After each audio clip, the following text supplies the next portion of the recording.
Lord, we're only 6 years off of 200 years. Only 6 years off. Only 6 years. Let's go. Year 199 of Longdeath, the Absolute Realm, begins here, today. We still have a king. So that's a thing. And he wants an opulent throne room, which is probably what I'll be working on today. Also, I need to make 3 high boots for the mayor, who is sparkly. Not 23, just 3. Let's see, did I already queue those up? No, I didn't. Also, because that hasn't been done, I'm assuming I need more charcoal.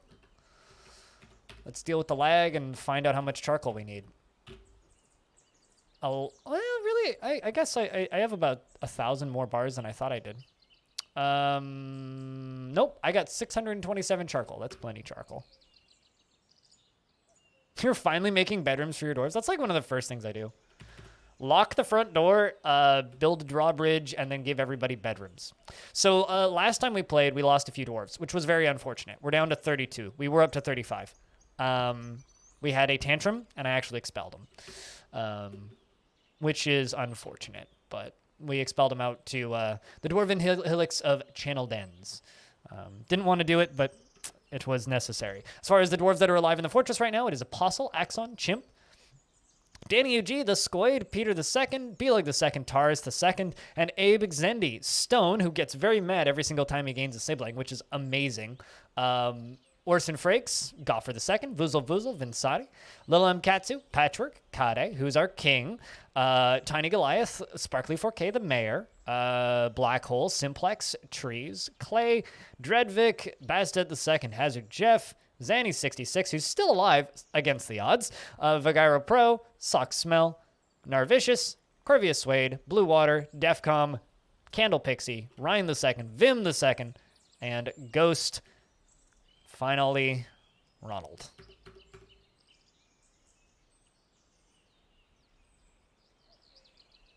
Okay, so I was literally sitting here and waiting for someone to make the Factorio comment and state it, and I'm going to state that, yes, but Factorio was planned to be that.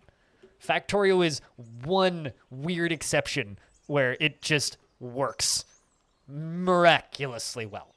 And also, remember that none of those objects have individual physics. There's no actual fluid physics in Factorio. There's no actual gravity calculations going on with the weight of things. It's all imaginary and fake. So keep that in mind.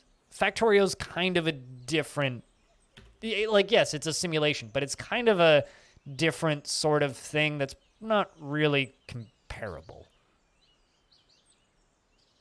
I mean, at that point, I might as well say that, yes, and, there's dozens of other games that do that, too. But Dwarf Fortress was a 3-month side project in 2003.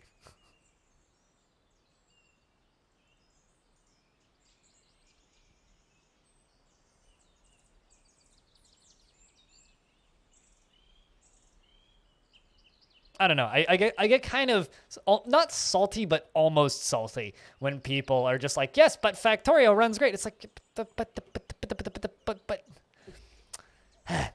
I got one dedicated to the temple, one dedicated to the god of gems, and one dedicated to the god of earth, and then one generic for everybody god up here, the remarkable temple, and then in the basement there's one to the god of vomit. Well, their name translates to vomit, but the god is actually the god of death and disease. So it's the Temple of Vomiting. Yes. A very good god. And they go there and they vomit, and then they leave. Some of the more whiny dwarves worship that god. The actual fortress itself is a small little home. The upper tower is filled with bees. Then we have the middle fortress, what's the word I'm looking for here? Tavern. Over there on the right is the king's dining hall with that 3-tiered ceiling. This is the actual tavern itself. That upper area up there is nothing currently. Then we have the outer walls, the unicorn field, the sheep field, and the cow field. The emergency entrance down at the bottom right. I've got a bunch of wolverines I need to slaughter. We did try breeding them at one point, but we didn't. It should be out in the sunshine. It actually technically is. Well, it has multiple ways for sun to come in, but they also see sun on the way up and the way down. So there's that. Down here is the main layer where we have trading, bedrooms around the outside, random large hallways because I got bored. Bottom right is the forges. We got crafting kind of in the middle on the brown floor. And guest bedrooms up on the right when we do get guests, which never happens. And that area with rocks up at the top right is where the king liveth because king demand fancy stuff. The garbage pile in the middle for stuff to get traded. And then bottom right is all of our iron stores. This is where we put all the corpses of dead people.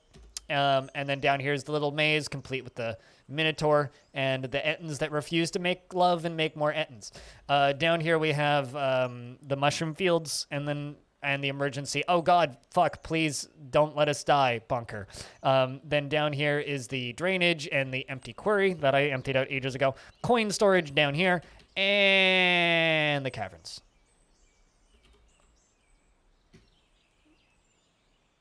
So...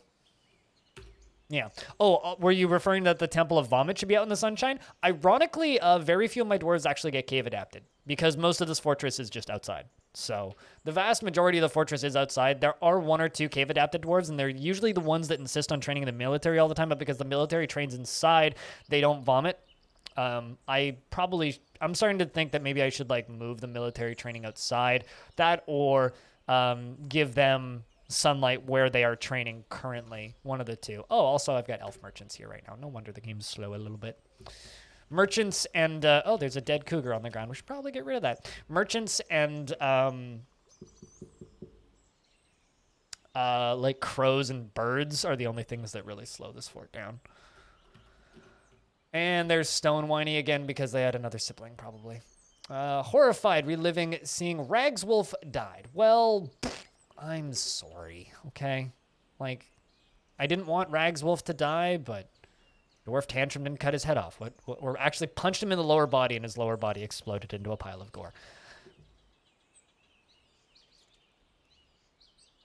Bit sad, no carts. We don't need them, so what's the point? I really, really, really hate building minecarts. I find them to be so obnoxiously tedious. Like, yeah, you can do it, but like... like I'd rather just not, and that's kind of where I've been with this fort. It's like this fort's been such a slow expansion too. There's never been a point where I've really needed any kind of minecarts. We might get to that point in the next 100 years as things grow and certain things take too long, but I don't know. I'm not a big fan of minecarts, mostly because I really hate using minecarts for defense, because to me it's kind of a, well, this isn't really what they're intended for kind of thing. Like they're supposed to be like a form of transportation, not really a form of murder. And most people just use them as a form of murder, which is fine, but I just don't care for that much. Also, whenever I do that, I tend to kill more of my own dwarves than anything else, so... rather than, you know, kill half my fort on accident because of poor mistakes and bad decisions, rather than doing that, it's better to just not worry about it, which is generally what I choose to do. Just don't worry about it.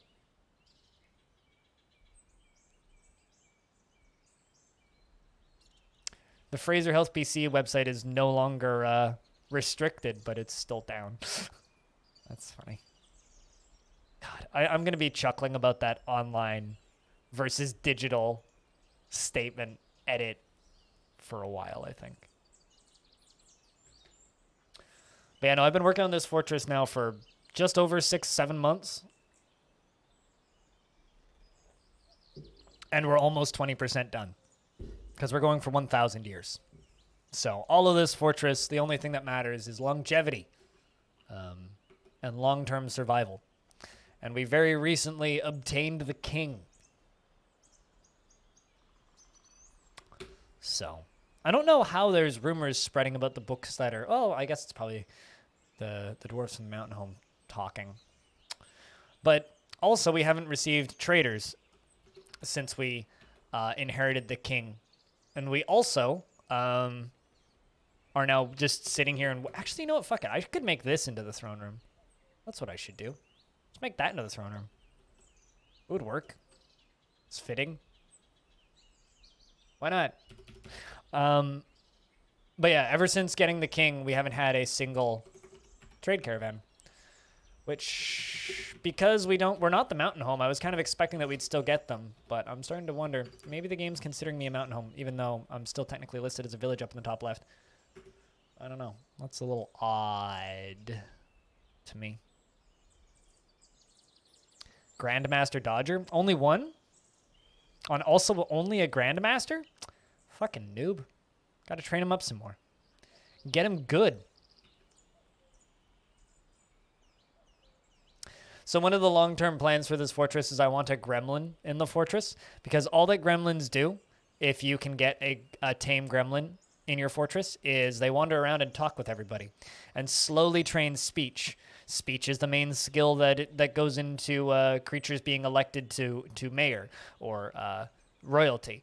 And so it'd be really cool to just, like, you know, have a gremlin that just hangs out and talks to people, and then occasionally just gets, and then eventually just gets elected to mayor, which would be kind of great.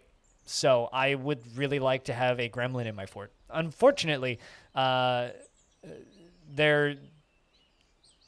haven't sighted a living gremlin in the underground since I broke into the caverns. So I don't really have that method of getting a gremlin up into the fortress. So what we're going to have to do is trade for a gremlin, which is possible that the elves could, in theory, bring a exotic pet in the form of a gremlin to be traded for a reasonable fee, which is what I'm kind of hoping for. Especially because then it would already be tame and I wouldn't need to worry about trying to find multiple gremlins to breed them.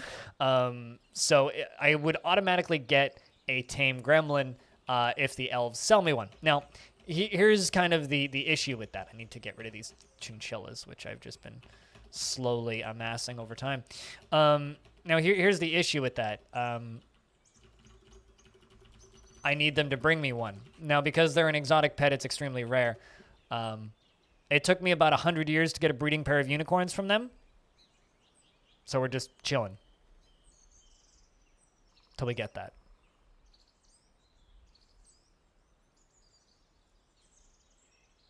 We're basically just chilling. But yeah, no, I get kind of sad when I see people, Zanny, using that example of Factorio chugging or not chugging with 500,000 entities on screen versus Dwarf Fortress. It just kind of makes me sad because there's such different things trying to do such different things. It makes me really sad. It's like the most yes, but also actually response you could give to Dwarf Fortress being a laggy game. I don't know. It's like, come on, man. If you're gonna throw out the smart ass response, at least have a good response. Where I don't think that Factorio is a good response because it's just such a different thing. Why is there a bunch of forbidden clothing up there? What? Should get that moved out.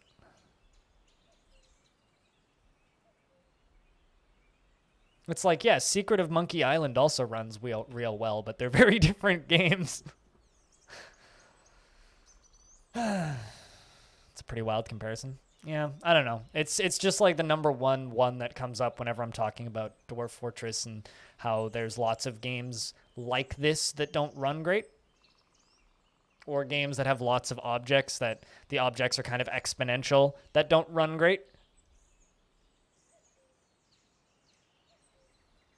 There isn't one. That's why DF is so cool. I mean, I like the closest comparison really would be like Paradox Grand Strategy game or something else with a lot of world simulation going on. But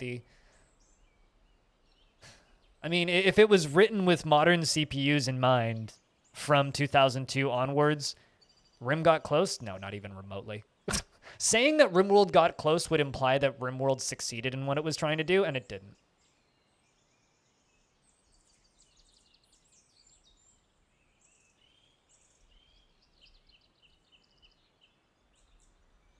No, that's not why RimWorld didn't get close. RimWorld didn't get close because RimWorld is capable of telling about a dozen stories, and RimWorld tried to mimic Dwarf Fortress. Okay, you're happy. You need 2 high boots. Do I have those queued up still? Must be out of silver.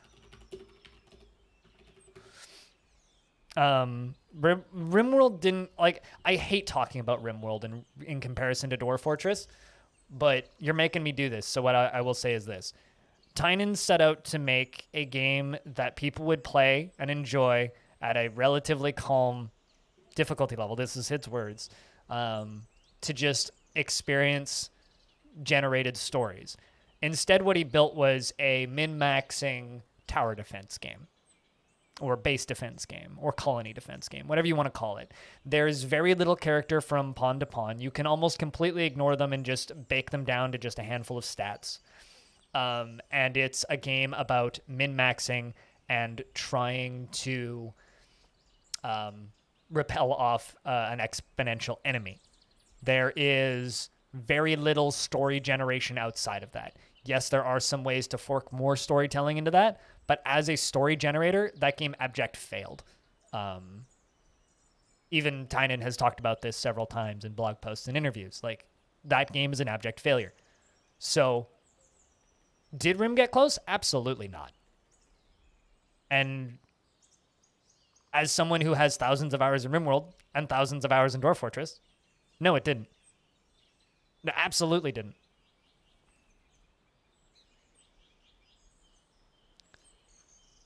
Sure, but like you have to think about it the way that you worded it, right? I'm not saying you did. I'm just saying that is just a silly argument, I guess. Like here's a wildly uncomparable thing. Does that make sense, Zanny? Like, here's a wildly uncomparable thing combined with a lull. Like, well, it's like, that's also kind of just a silly statement. There we go. Mandates are done. Perfect.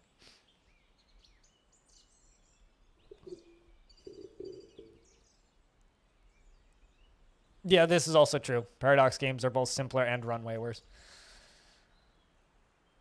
Paradox games run on their own code, right? They're using their own engine for that shit, too.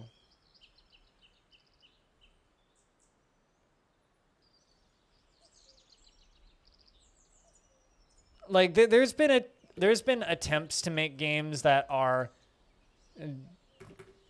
like Dwarf Fortress, but at the end of the day, I'm starting to, well, I've been doing this for a while now. Whenever I see a game that is pitched as near a fine gem window, you know, I actually haven't seen that as much as I thought I would. Dwarf's happy near a fine gem window, which is all the red in the middle there. Which just got a big overhaul, I think, for CK3, if I'm not mistaken. Anyway, where was I going with this? I had a thing I wanted to say. Right. Most games that use inspired by Dwarf Fortress or lines like that, to me, I just read it as marketing fodder. It's like a way to sell your video game now is to make a colony builder, make a city builder, make a town builder, make a world simulation, make a story generator, and then just right at the bottom, inspired by Dwarf Fortress. Like, that's literally how you sell a video game now, which is wild. It's like the number of games that sold themselves on that and have since removed that more or less from all of their marketing material is crazy. Like Space Haven, Oxygen Not Included, Starmancer. One of the few ones that could actually keep it there, Odd Realm. Because it still feels like a game that's inspired by Dwarf Fortress. Fucking No Moria, which also could, in theory, have left it there, even though that game is now out of business in modware. Like, the number of games that I've seen do that, like, over the years is kind of crazy. King Under the Mountain could leave it there, in theory, because that's just trying to be like a RimWorld, but it's Dwarf Fortress, but it's not got Z levels, but, like, it's like old Dwarf Fortress. I don't know if that game will ever be good. It's just, I don't know. It's a weird fucking thing. It's a weird fucking thing. And then people will, like, send me emails, and they'll be like, this is a game that we're making that's inspired by Dwarf Fortress. I'm like, but it's got literally nothing to do with that. Heck, I was watching a stream of Evil Genius 2 the other day, and someone was comparing it to Dwarf Fortress. I'm like, what are you even? Like, what even are you? Come on. It's clearly more like Dungeon Keeper than anything. Currently, we're just kind of giving the dwarves a break, probably until the humans arrive to trade. This game was inspired by cake. This game was inspired by... Good question. I don't know what. This game was inspired by two brothers that wanted to make a game they could play forever.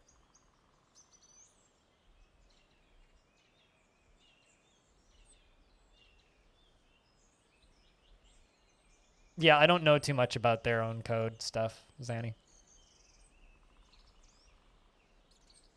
Kind of, yeah. Totally. When, like, there's a lot of games that sell themselves as a Souls-like, which have more in common with Metroidvanias. I mean, every now and again, there's a game that comes out where it's like, yeah, okay, that is a Souls-like. Like Surge, whatever that one that came out relatively recently that people played for like 72 hours and then everybody finished it. There's like a few out there where it's like, yeah, okay, yeah, this is very much just a clone of Dark Souls.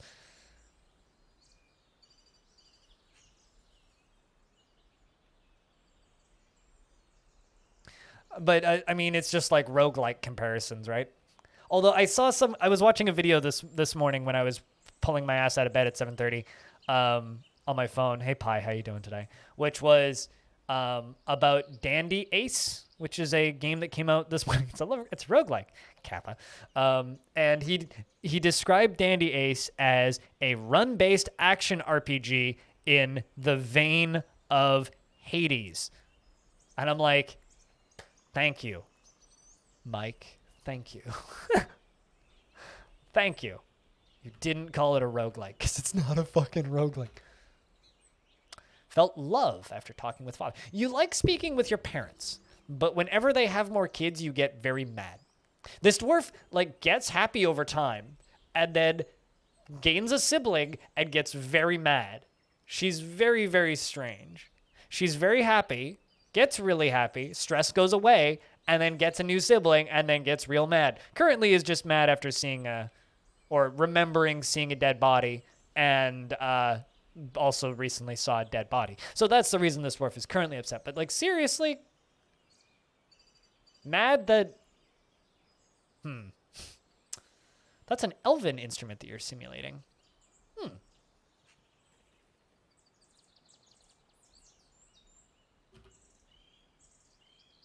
At exactly 8 p.m. local time? For what? Like, what are you trying to enroll for? I'm assuming classes, but... Oldest child syndrome? Not the oldest, though. Was, like, has triplets in the family, too.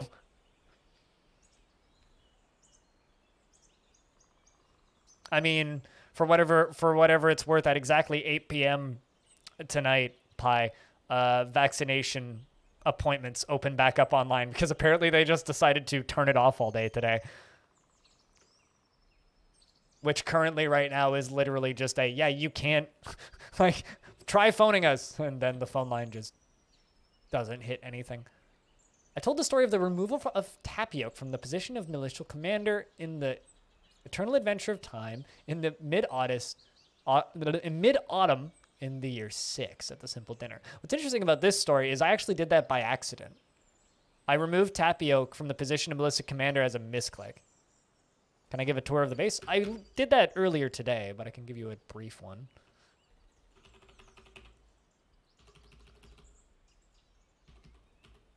It's top, bees, tavern, outer walls, lower pit, coffins, little maze, lower area with the emergency bunker, drainage and coin storage down here, and then caverns down here.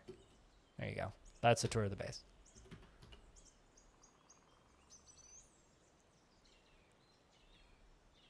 And the tavern is very high up above the ground. I'm mostly just kind of keeping an eye on this dwarf. Kind of babysitting them. Who's currently got a severe case of PTSD.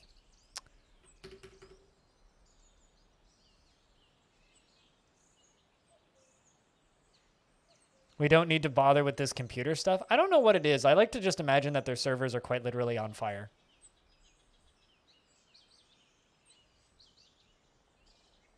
Why would I mind you lurking? How dare you lurk in my stream? This is an activity stream. Only active people are welcome here. Bah. Enjoy your lurks, man.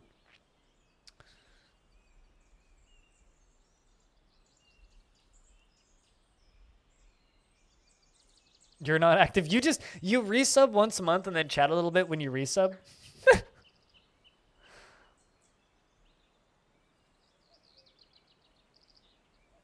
Nah, you're good, man. Speaking of lurks, supper Riptorus.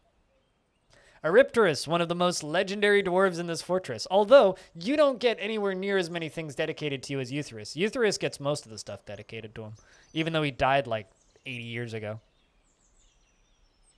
You just like my music? So you're just here for the intros? You're just here for like the first hour and a half of the stream, and then you're just like, peace, nerds. Really? Wow. What's interesting is I haven't been, doing that for as long as I've been playing Dwarf Fortress. Worried? Do I look worried? No, but you do look horrified after reliving seeing Ragswolf die. Oh, also, now you're getting fondness when talking with a sibling. So you like talking with your siblings after they're adults. You just don't like them when they're children. Now, see, I can suddenly relate to this dwarf. Babies, obnoxious. Adult siblings, kind of nice.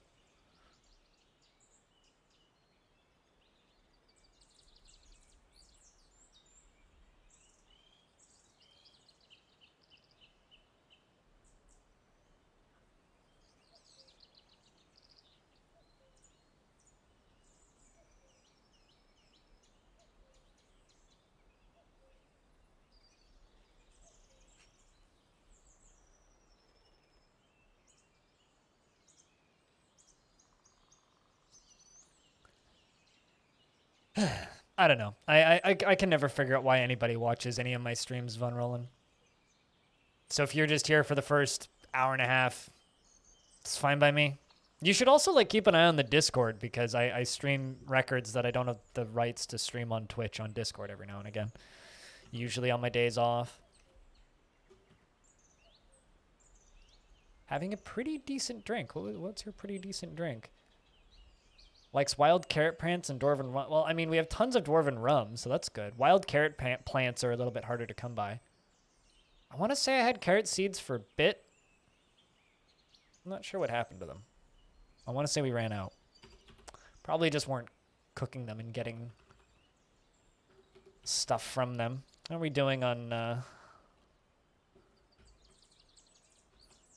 Looks like we're waiting on a pigtail harvest, I'm assuming. I think it's currently plump helmet season. Oh, nope, it is currently pigtail season. Well, that's good. Meaning we'll be getting a pigtail harvest pretty soon. And when that happens, I need to spot it so that I can get them making clothing. So we can get that shit done. Because we're very behind on pigtails right now.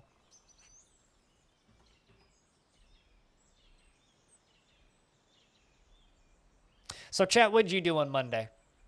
I spent most of yesterday trying to phone people and refreshing the website, which is now just down. And I paid my taxes and went for a long walk. That's what I did yesterday. So I hope you had a good day. I also went down to I went into town, into the downtown area, which I don't generally do, and actually hung around in public for a bit and just kind of people watched for a bit. I miss doing that. Just hung out around outside the public library, which is very popular on Netflix shows. Dug out Dungeons 3. Was it really just filled with Warcraft references? Huh. How is that game? Is it any good? I don't know if I'll ever play it, but fantasy in general, gotcha. Driving 6 hours to vacation where you're watching DF streams. Seems like a long bearded drive just to do nothing. Not saying that my stream is nothing. My stream is definitely the greatest pastime for any human being to ever take part in ever, which is why you're all here, obviously. But seems like a long way to drive. I can't remember the last time I went on a 6-hour drive. Anywhere. The last time I was in a car for an extended period of time was when me and my dad went hiking last year, but that was only an hour and 40 minutes. That wasn't a very long drive. I think the drive for me to get to the dentist is longer. So now you're more stressed? Oh, because it's 4 minutes after enrollment should open? Just keep refreshing. You'll be okay.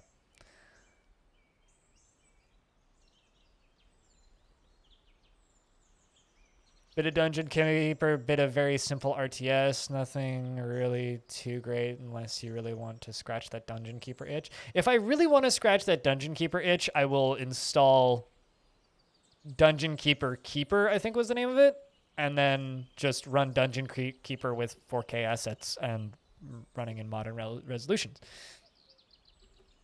There we go. Humans have arrived. It's time to get back to work. Let's get some stuff ready to trade.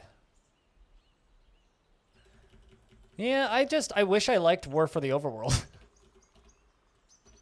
Which is kind of crappy, I guess. But I truly just wish that I liked War for the Overworld.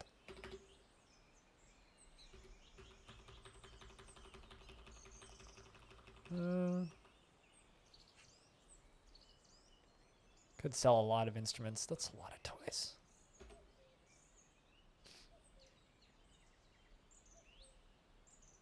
Do I really need Dingo Blood, White Stork Blood, Thrips Ichor, Slug Ichor, Donkey's Milk? Okay, I need the Donkey's Milk so I can make that into cheese, but I don't think I need anything else here.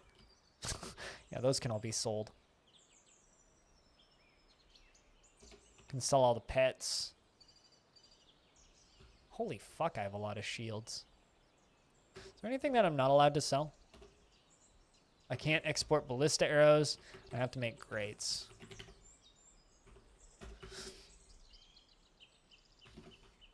All right, we'll just let them do that.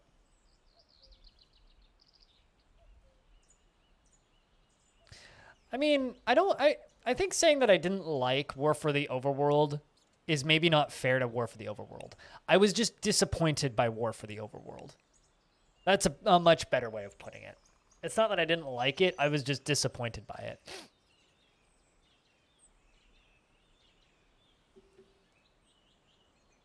I don't believe I've ever had donkey's milk. I've had goat milk, that's kind of donkey-esque.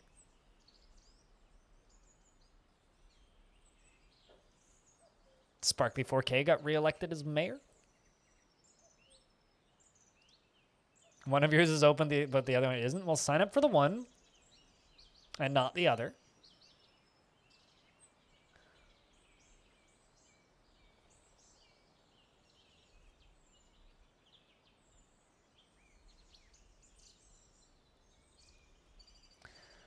I don't know.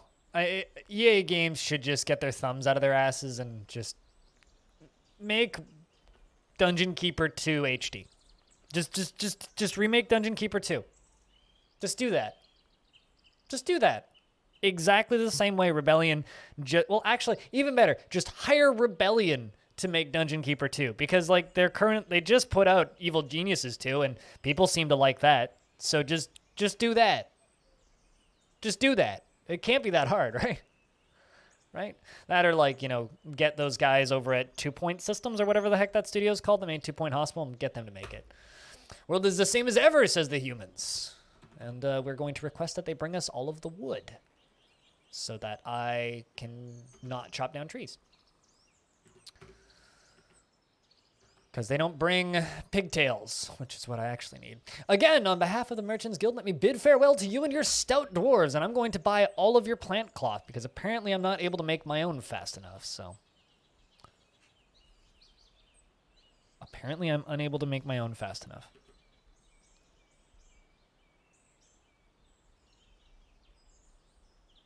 Also, WTFO sounds like a... What's the word I'm thinking? To me, just sounds like something that you would hear. Like it sounds like a government organization acronym. You know what I mean? Speaking of Evil Genius, is anybody out here playing Evil Geniuses right now? Is anybody else here playing that game? How is it? I want honest opinions on it. Like, I have this hard time believing any of the takes because of the way they were doing their preview marketing. You can't reboot your machine to Windows yet to try it. Yeah, fair. You don't support Denuvo? Oh, did they put Denuvo on it? Yeah, I'm seeing that. Yeah, it's got Denuvo anti-tamper. I don't necessarily have any issue with Denuvo, assuming that they remove it once it gets cracked anyway. But I don't know. It's more of just I really didn't want to go through the hoops that they set up for influencers to get it early. Just really didn't feel like putting in that effort. Because, like, I'm interested in that game, but not that interested.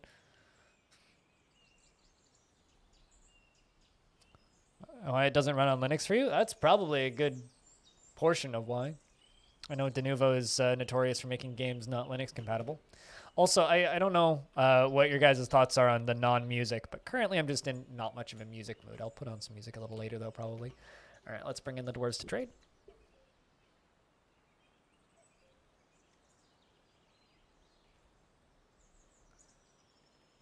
And would that cause the game to crash? I have no idea, but maybe we'll find out. I have a feeling the number will just keep getting bigger. Like, what'll probably happen is exported wealth will probably start to collide with dwarven children eventually. But I don't believe I'm going to roll that number up that much higher. I don't know. I would need to start exporting adamantine coins or something to really do that.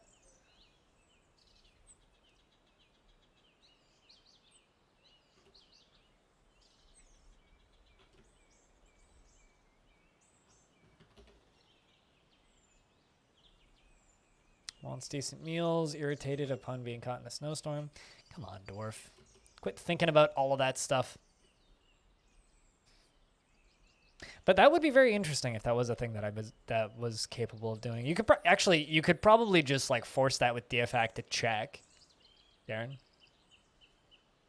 And just spawn in a bajillion items and then trade them. Let's see what happens.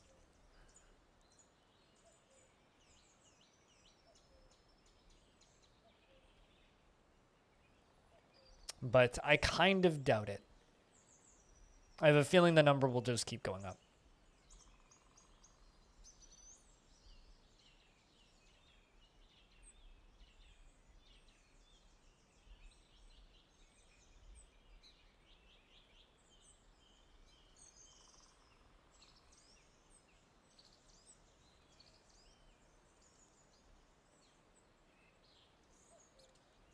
What, in the past? I mean, yes, but I don't know. That tends to not be the way number counters in DF work in my experience.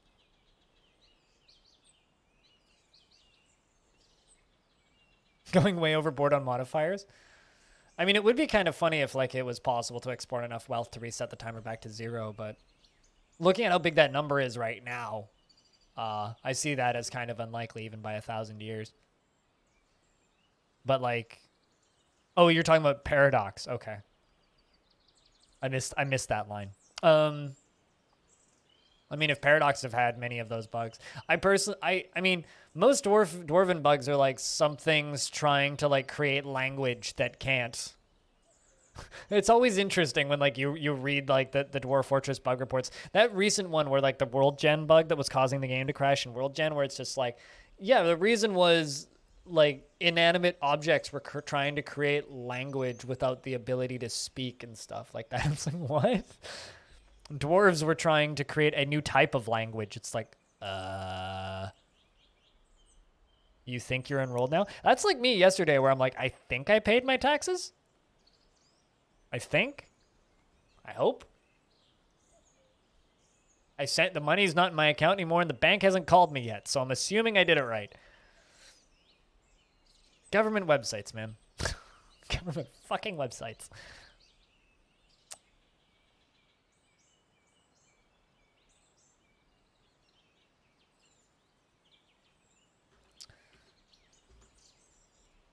Man, a couple long-time dwarves died, and so we're having to clear out hundreds of articles of clothing These are all bits of pieces of old clothing that need to go out from just one dwarf.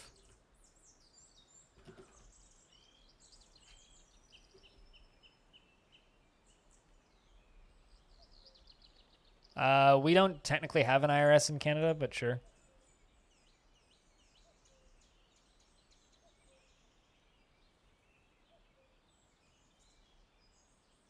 Yeah, created wealth would be the one to roll first, probably.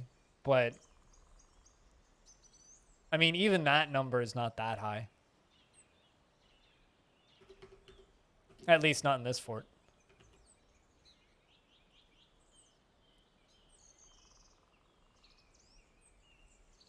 No, none of those experiences for me when it comes to taxes. Taxes aren't like getting robbed. In fact, I owed less this year than I was expecting, and quite happy with that.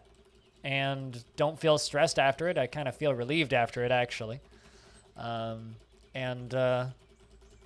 It's helping cover my medical bills. So, no, I have none of those issues that you just described with taxes. If you have those issues, I'm very sorry for your loss, and I hope that one day you move to a country where you don't get that stress.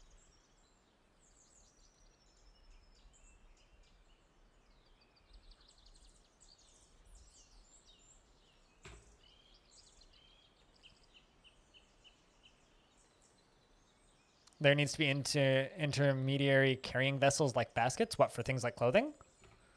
I mean, well, there's wheelbarrows, but they can't use wheelbarrows to take multiple items. They only carry one item, so it doesn't actually matter that much.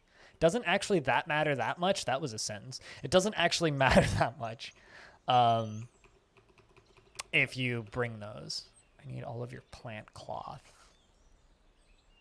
So rope reed.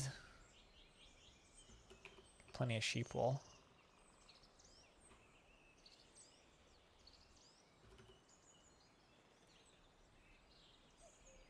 They didn't bring much. Requested it last year, though. What, you guys? Did you bring what I want?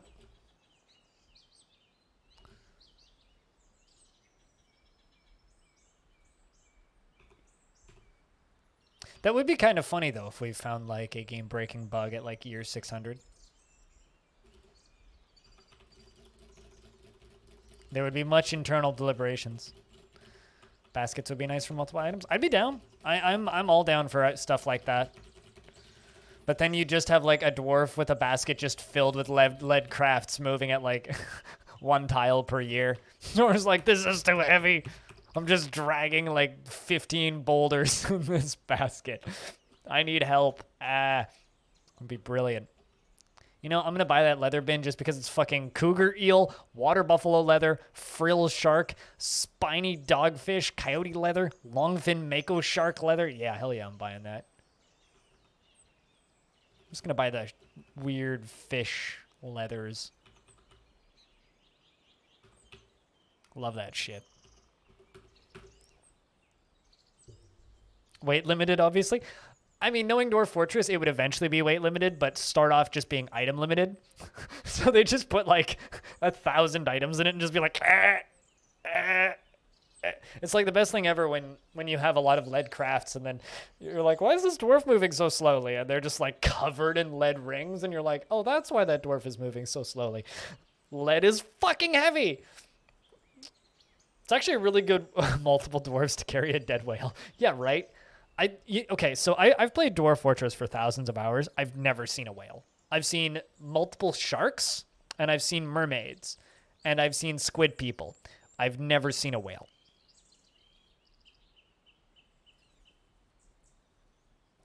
So my only way to ever get whale leather is from humans, who seem to always mysteriously just have it. Oh, there we go. I can start this up.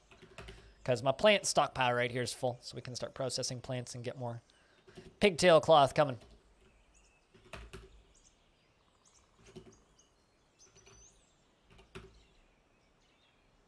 You've seen an undead whale? Does that count as seeing a living whale, though? Because it's like a whale, but you can't butcher it. It's like whale meat everywhere, but not a piece to eat.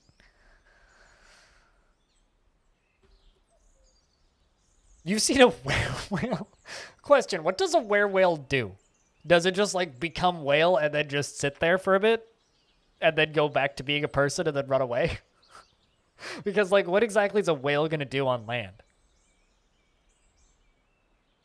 I don't think that's a were-whale. I think that's actually just a lost whale.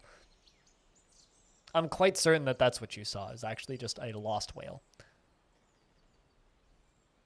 That's very funny, though. Unless that was like some weird mod, because I didn't realize you could become a whale.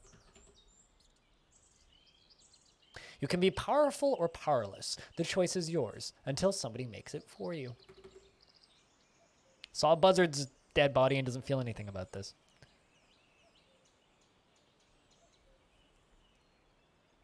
That's what a whale does on land. Yeah, or starve to death. Have a whale. It'll just be there wailing around, you know?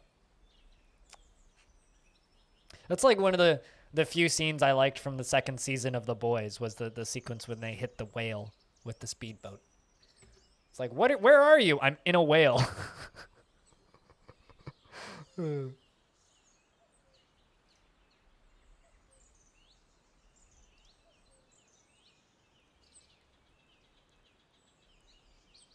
You had 3 dwarves? Okay, how did you... I once had an entire squad of dwarves go insane because they ended up fighting with a giant undead tortoise. Gorlak is fighting with a weasel? Oh, no, it's a giant Olm was fighting with it. Oh, I see. Never mind. It's just a weasel fighting with the ground. A weasel fell out of a tree or something. I was like, how the fuck did a Gorlak get to a weasel?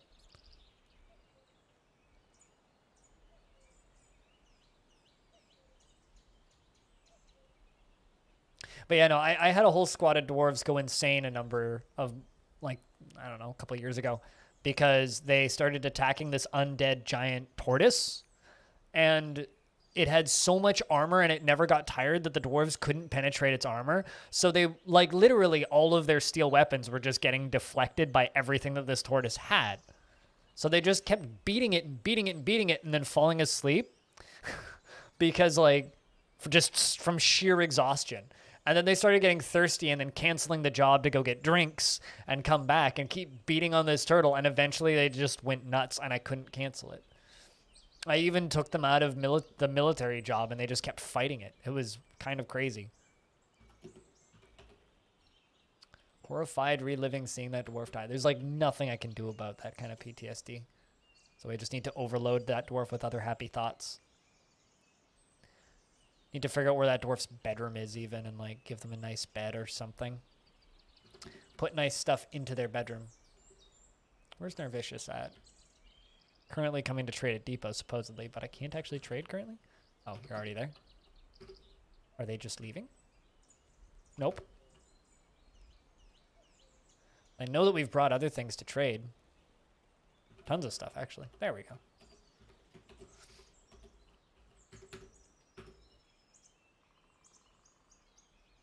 Now I'm just imagining somebody just, like, grotesquely warping into the shape of a whale and then suffocating on land. I'm just imagining that. Also, they wouldn't have the whale icon. They would just have, like, the spooky night creature icon. So it would be like a whale in disguise. Also, Whale in Disguise is my new kids' TV show that I'm producing for Nickelodeon.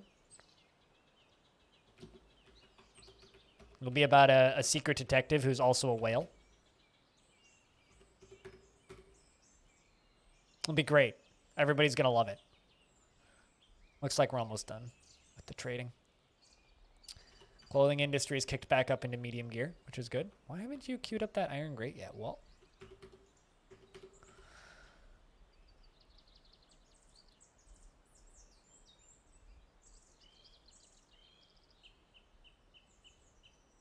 seems like creating quite a bit of a mess turning into a whale. Yeah, it'd be like inflating your organs. A whale balloon. What? You just like prick the whale with a pin and it just deflates. Just. I think that's called a whale's air hole. I'm gonna go close my window. It's now cold in here. Yeah. Frustrating time of year where it's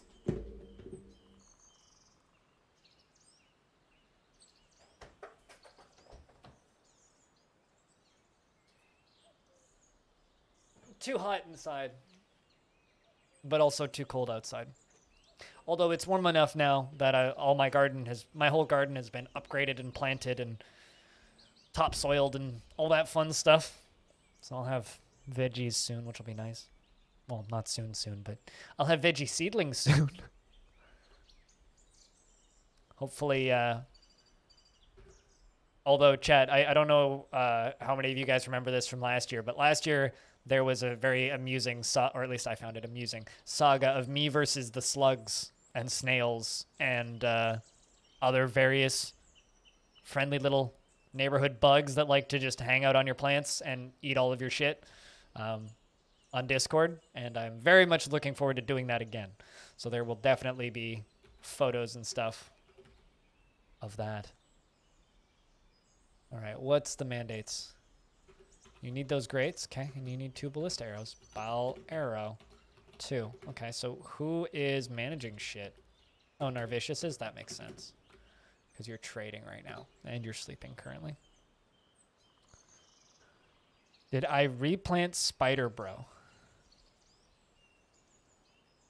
Replant Spider Bro. What? No offense, but I don't know what you're talking about. What do you mean by replanting Spider Bro?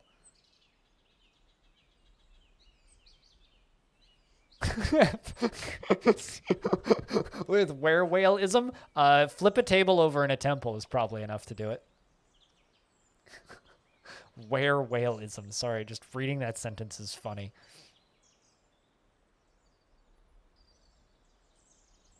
Oh, the one that was in my indoor plant? No, that's Spider Bro eventually died. Spider Bro lived on that plant until the end of fall, and then was a spider corpse at a point, and then got flushed down my toilet. But that plant will go back outside once it stops being springtime weather and starts being summer weather outside, because my peace lily gets summer vacations outside, so I will be putting that plant outside once the weather gets a little nicer, you know?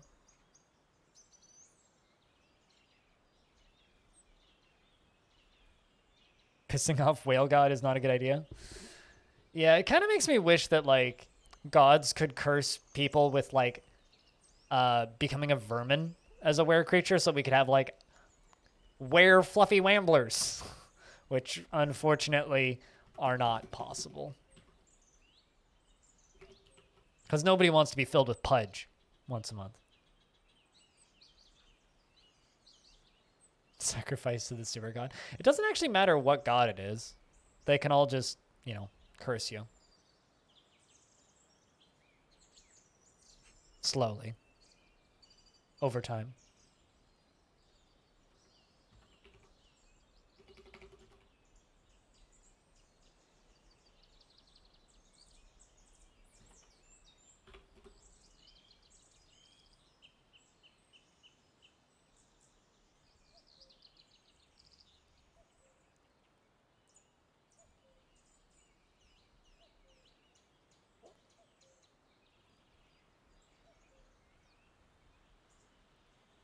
Also going to swap out this town sounds to, or the forest sounds to medieval town sounds, although I'm going to shut off the bell ringing because dwarves don't have any fire bells.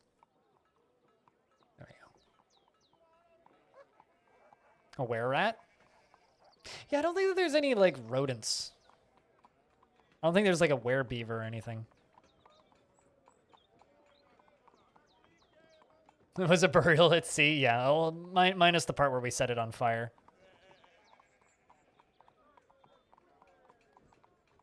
It's hard to not make a your mom joke.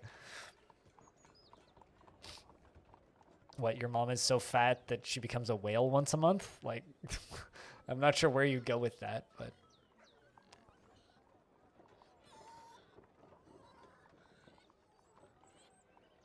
Through a storm drain? That's not quite how it works in real life.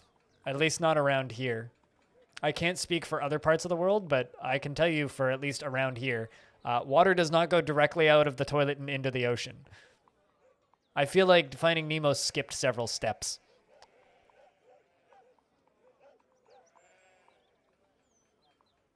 You know, I saw the original Finding Nemo in theaters and loved that movie for a very long time and only learned that Ellen DeGeneres was in it like a couple of months ago.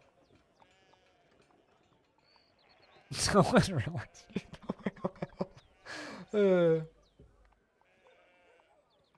She gets smaller when she turns into a whale. Wow. Man. Just remember, chat, my mom watches my streams. Don't worry, though. She's working right now. So we are okay.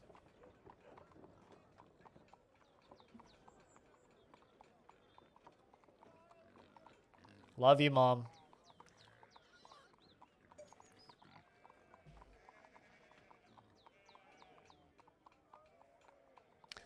The one I was going to go for was your mom is so fat, no one notices when she becomes a werewhale. That's just Mom hanging out.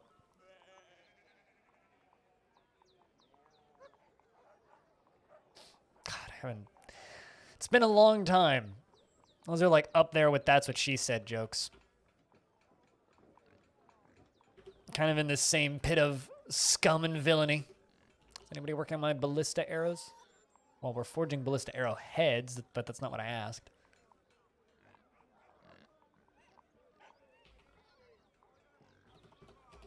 I mean, you could be. You're just not. Got plenty of wood. Plenty of arrowheads, I think. Or rather, I'm not actually seeing any now that I'm thinking about it. Oh my god, I forgot. It's all good. I guarantee you she's not listening. Plus, she leaves my stream muted most of the time. The vast majority of the time, she has the stream muted. She just has it up to make sure that I'm not dead, according to her.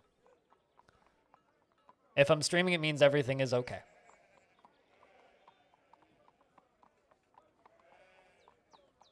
In fact, it's kind of funny because she's admitted that she likes the fact that I have a job where I'm on the internet all the time so that she can make sure that I'm doing okay.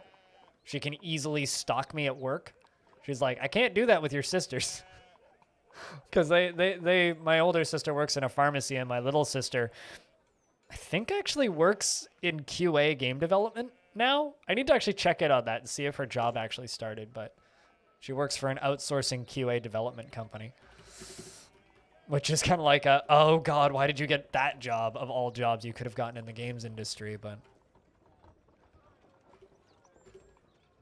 Stalker mom? Oh, my mom's very much a stalker mom. My mom, but then again, aren't all moms kind of stalkers to an extent? Like, that's just moms being moms, you know? No, my mom was very much the, yes, you can have a Facebook account, but you have to give me the password kind of mom. It's a stalker job? Yeah, kind of is.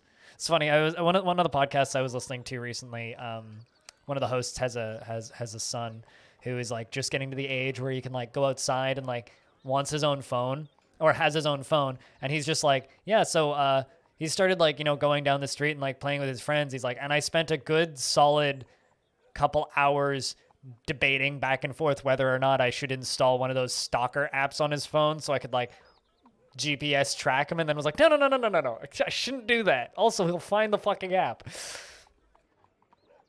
Because, you know, kids aren't stupid. They'd figure it out. But yeah, I think I'm going to make this big open area back here into the King's throne room. Especially because it's technically multi-layered, too. I could put another tower in the corner. Sup, Lump? It's good to see you. Good day, my friend. So I guess what I'm going to do is I need to put another doorway over here. So let's just like knock that center floor piece out. And then we could put, well, actually, how about instead of doing that? Let's just go with a door and a door. And blue jades. Gem window in the middle.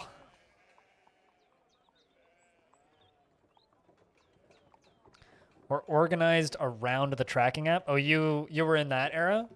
See, when I was in high school, I didn't have a phone. And I'm not even that old. But like my first phone was bought after I graduated, technically. Thank you very much for the 1 penny. I don't know. It depends on how generous chat feels like being on this fine afternoon. And also depends on who recently got their tax returns. Assuming people got tax returns. Oh, also, I need to make blocks. That's the problem. Do that next. All the blocks I need them out. Nuclear vessels. It's a good question. But thanks for the penny. This was in 2015. So, for perspective, thanks for the $1, Darren. For perspective, I had my first full-time job in 2010, and I'm a child. So, I don't know. But then again, I also graduated at 16, so what do I know? What do I know?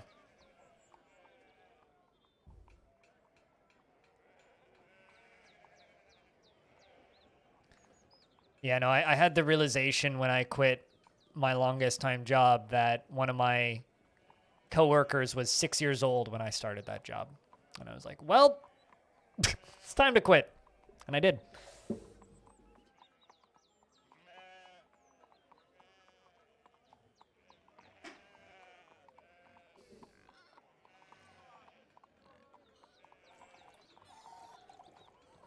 Glad I did too.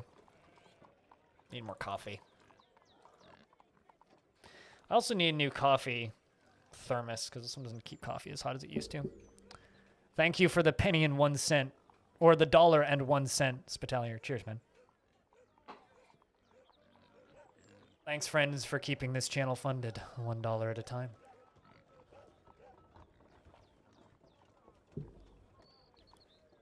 And thanks for daring chat to pay streamer money, lump.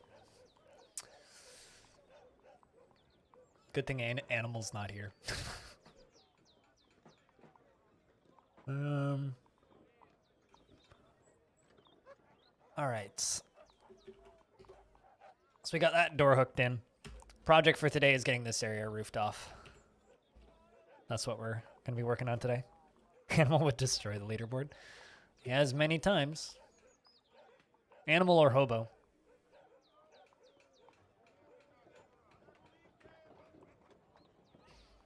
Although I think he destroyed Evil Trick's leaderboard yesterday, which was good.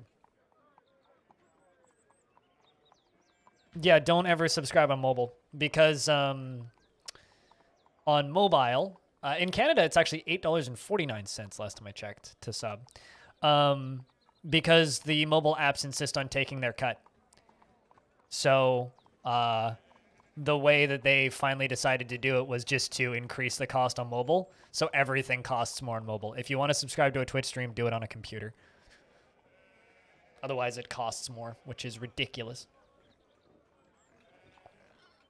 It's so fucking stupid. It's so goddamn stupid. Although you can still Prime sub if you have Amazon Prime, but it's absolutely moronic.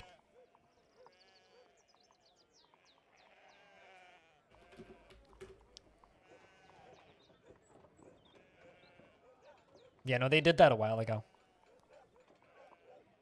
2 hours and 39 minutes late to the party. Have I really been streaming for 2 hours and 39 minutes? No shit, eh? Well, hi, Crow. How are you? I mean, you're about an hour late to Dwarfs. I'm gonna be making this into the King's Throne Room today. That seems pretty kingly. So we'll be making that into the King's Throne Room today.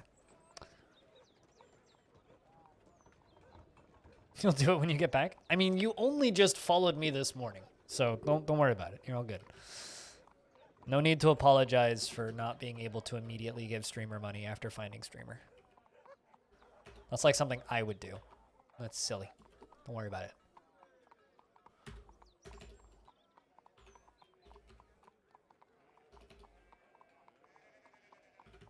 I'm just going to be careful. I'm going to replace some of these floor tiles with gold.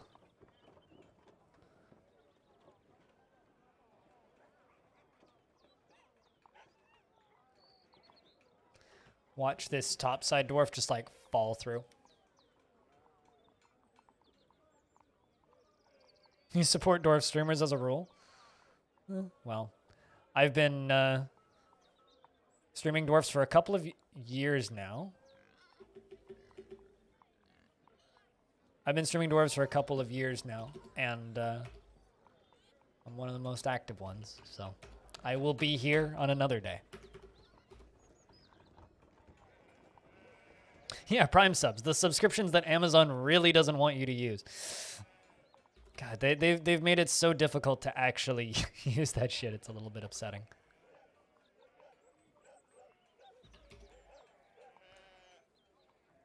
Pleasure due to remembering putting on an exceptional item. Please remember putting on an exceptional item instead of remembering seeing the death of other people, okay? Including one of your siblings. That would be great if you could do that. Also, just to kind of keep this dwarf from getting too upset, I'm going to remove this dwarf from wall and floor construction. That's like step number 1 to keep dwarves happy, especially when you're doing big construction projects.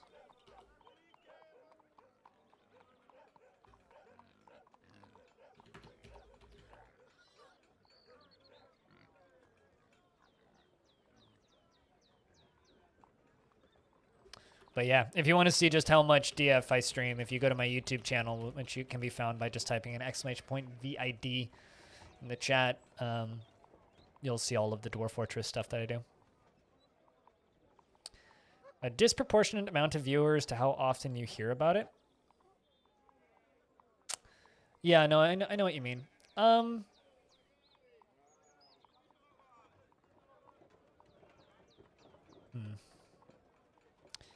Dwarf Fortress is on the cusp of being a incredibly heavily streamed game, but I think it's a combination of two things. Thing number 1, there's not a lot of people that have the balls to stream it. And like it's just a fact.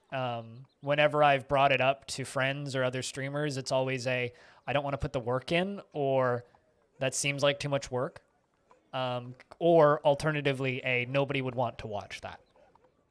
And I talk about this interaction that I had with another streamer. The tributes have arrived. I don't believe that Stone is here, so I will just screenshot this stuff for him. I think he's sleeping. The thing that like that spells that's funny. But the thing that I keep coming back to is this interaction that I had with a streamer who plays a lot of like indie games, right? And this was at PAX East last year. So the first time I met Kit Fox before I'd met Tarn and Zach. And this was PAX East 2019. And this person who I used to associate with basically stated, you need to stop streaming Dwarf Fortress. This was after I'd been streaming Dwarf Fortress for about a year. It's like, you need to stop it. And this was also at a low point for my stats. Like, my channel was doing pretty bad at the time. Hopefully I never do that bad again, because if I do that bad again in my current living situation, I would have to go and get another job. But that being said, in the last year and a half, we've been stable since then. Basically, like, within 2 months of this conversation, I became stable, and I've been stable ever since. So fingers crossed that maintains the same.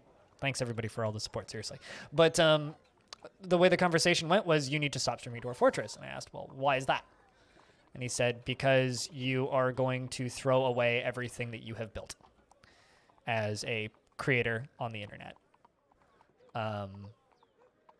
And there's a lot of people who genuinely believe that. If you stream games that are this niche, if you stream games that are this obscure, if you stream games that are limited to such a small audience, there is a lot of people who do this that insist that this is a dead end where you just lose, right?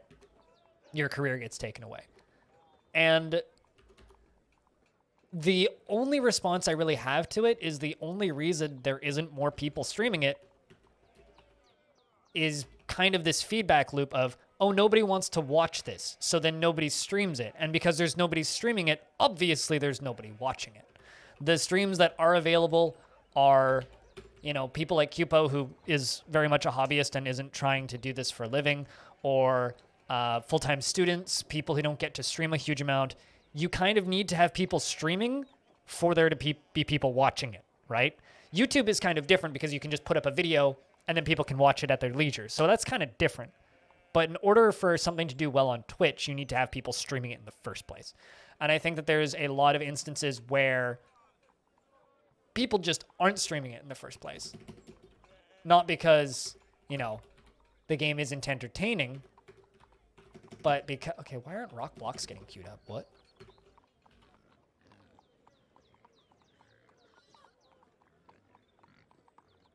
I've had rock blocks queued up for a minute, but they're not going out to these.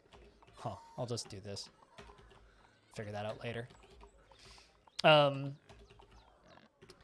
But yeah, so like I think that there is genuinely a problem with, or not really a problem. It's more of a, there just isn't anybody streaming it, not that there isn't anybody who wants to watch it. I do genuinely believe that there is an audience for this game, and I like to think that this channel is kind of proof of that.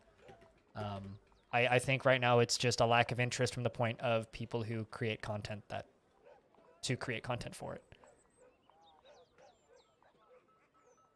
It was the tail end of RimWorld's popularity, and also I was developing type 1 diabetes and was unaware of it. So that low point was the tail end of me doing well on RimWorld stuff, me trying to convert to Dwarf Fortress stuff heavily, and also I was developing type 1 and was unaware of it, so felt like shit and was cranky all the time. So it was kind of a combination of the three of those things.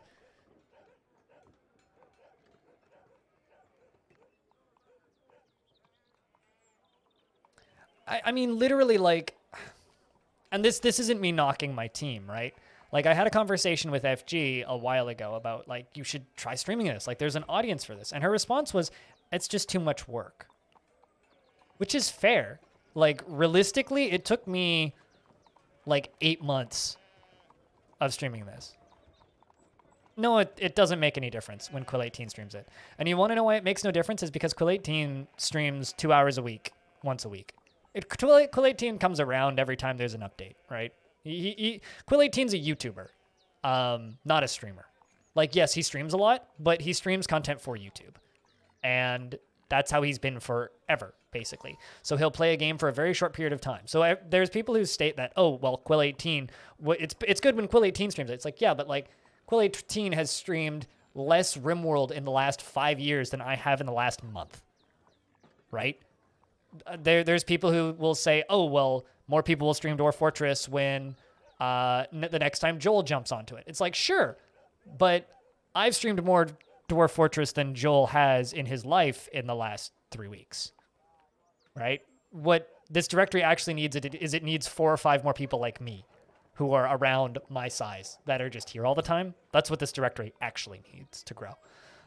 Those big guys, those big guns that come in for a couple days and then vanish, not so much. Because they're just trying to shotgun hit everything, right? They're trying to stream everything. They're trying to make content for everything. Which I can't do by myself. But what I can do is I can dedicate to one thing and just do that thing really well.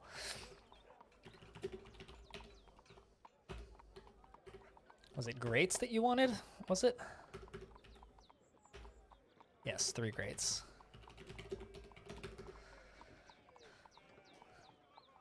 So, I don't know. I mean, what I hope we get out of the Steam version, and yes, we'll get all the big streamers. They'll pop in for a month, maybe. And then they'll go away. The interesting thing that I'm looking forward to seeing isn't the launch window of Dwarf Fortress. I mean, hopefully I put up videos that do well during the launch window of Dwarf Fortress. Hopefully the game sells really well during the launch window of Dwarf Fortress, and hopefully all that stuff happens. But on the flip side of that, what I'm actually hoping for is that once that launch window is done, there's still like 1,000 people watching Dwarf Fortress, maybe 2,000. That's what I'm hoping for. I'm hoping that within a couple of weeks of the Steam version launching, people stick around. And I hope that it builds its own community over here, because that's what it needs to do. I mean, I'll be here. I'll be here after the Steam version launches, you know. Cupo will fucking be here still streaming Classic. You know, there will be people streaming the game. I just hope it gets wider than it currently is. You know, a game like Risk of Rain 2 is a very healthily streamed game, even though it doesn't always necessarily have a lot of people watching, because I think that game gets kind of samey. If you go to the Risk of Rain 2 directory, at any point, there will be, like, yeah, I just glanced at it right now. There's like 50, 60 streams of Risk of Rain 2 on Twitch right now.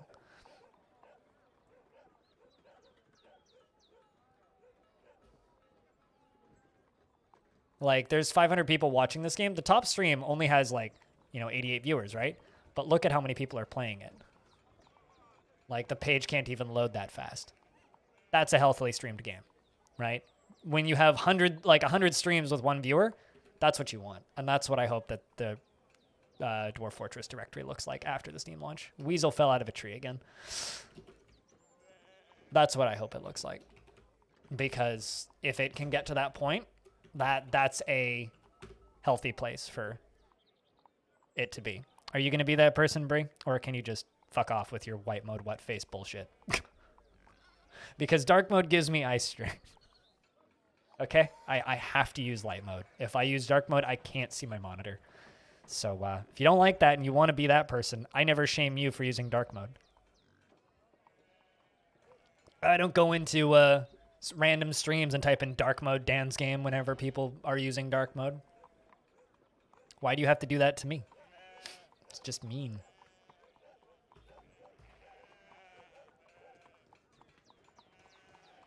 Quite literally, it's just mean.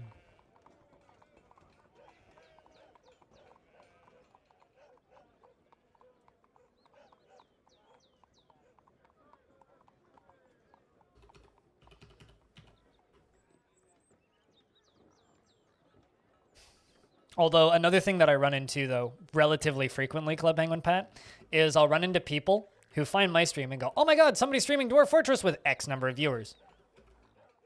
And my response is almost always, yeah, this is normal. I do this every day. Why aren't you watching more often? If you're that excited to watch Dwarf Fortress. Because it's a meme to dunk on light mode? Yeah, it's a meme to dunk on my disabilities. Cool. Fucking awesome.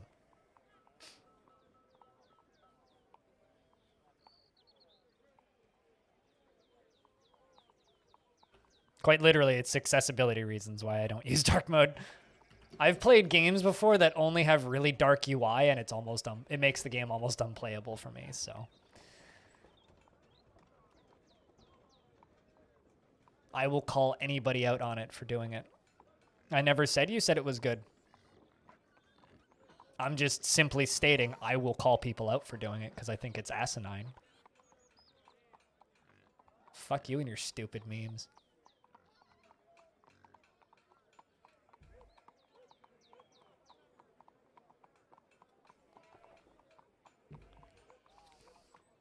It's not my fault most people have their monitors set up incorrectly.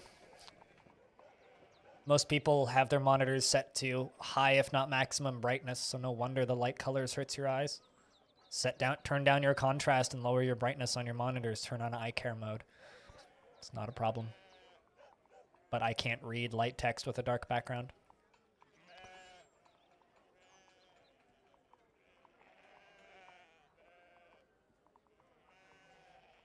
Especially because most dark modes don't actually have white text. It's more like gray text on a dark background, and it's like my eyes just glaze over, and second or third line in, I can't read it. This text is readable because it's so big and bold, but most browsers don't have that big and bold of font.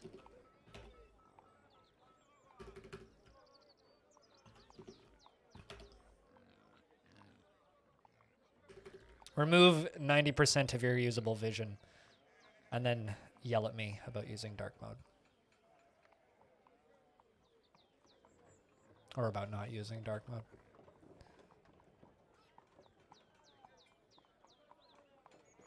An animal has grown to become a stray unicorn. I love the fact that it doesn't like state what type of animal it is. It just says an animal. It's like, well, I hope it was a unicorn foal that grew into an adult unicorn and not a chimpanzee or something else completely different, you know? Like, I really hope it was indeed just a unicorn that did that. If it was something else, we should, like, you know, call it wildlife research, because this is a problem. Evolution is happening faster than we ever intended.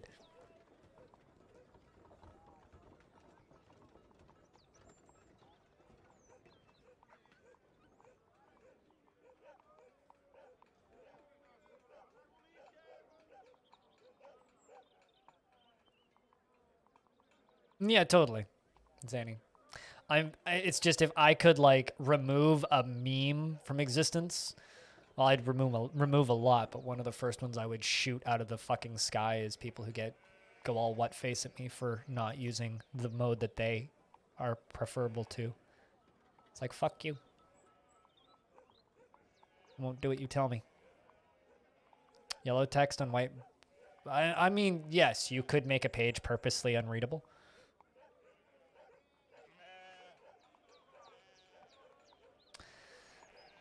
As far as your mono owners are, you still read, and your coworkers always ask, how can you read that far away? To which I respond, how can you read that close?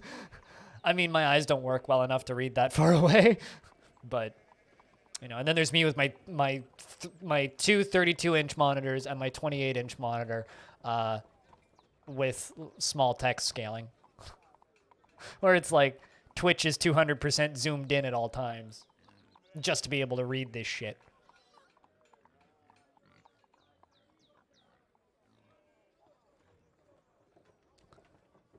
Orange highlights, and when it has dark gray text, it's so hard to read. I believe it. I believe it. Work software is very rarely designed with UX at the forefront. At least you're satisfied at work. It's a positive thing.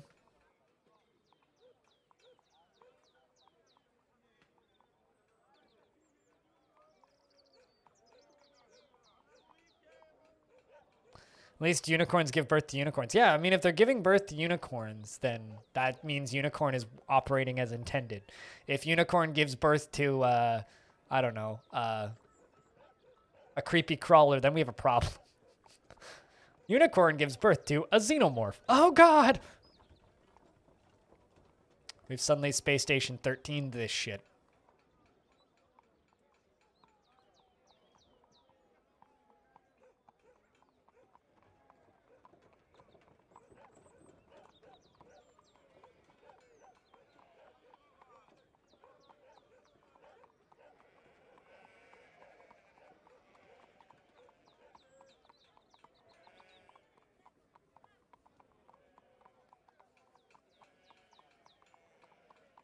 Yeah, you and a bunch of other people from your team sat down with the devs of the system and yelled at them about all the issues, and they were like, "We'll work on it," and they didn't work on it. Now I'm just wondering, like, if they actually are working on it, but like their system is just a clusterfuck on their back end, so they just can't fix it. Because they probably are working on it, but it's also probably one of those like, well, they have no budget.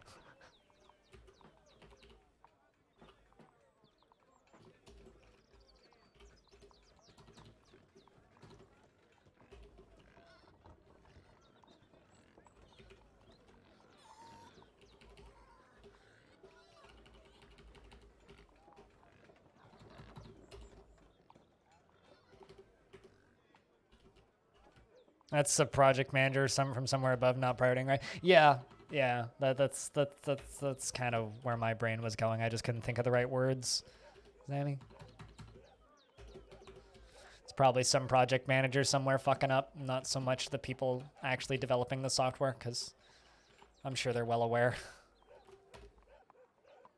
It's like just they're not getting the resources to be able to do that, would be my assumption.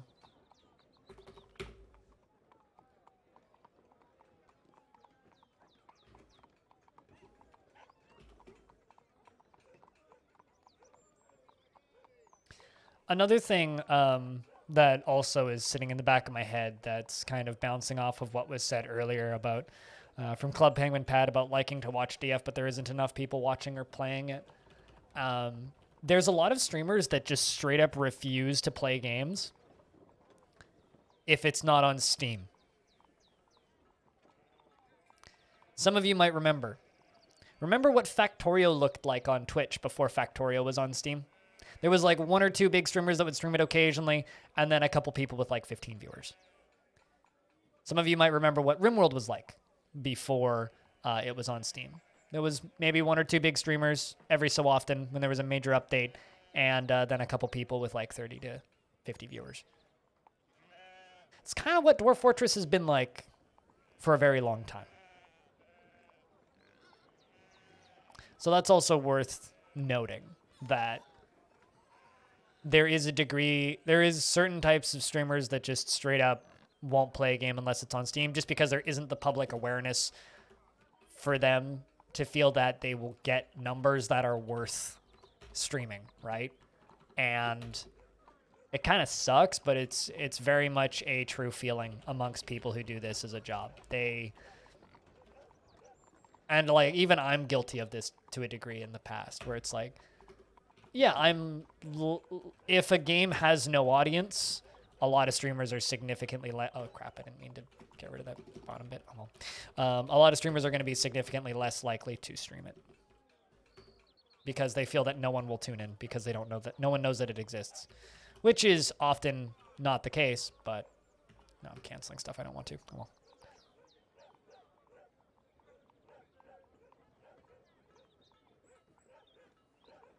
Your needs were an afterthought? Totally. Sucks, but makes sense, Crow.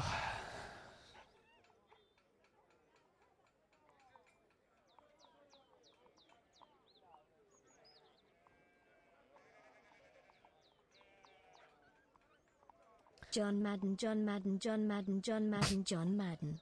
Thanks for the $1, Vin. Cheers, man. Hunter Call of the Wild added dogs.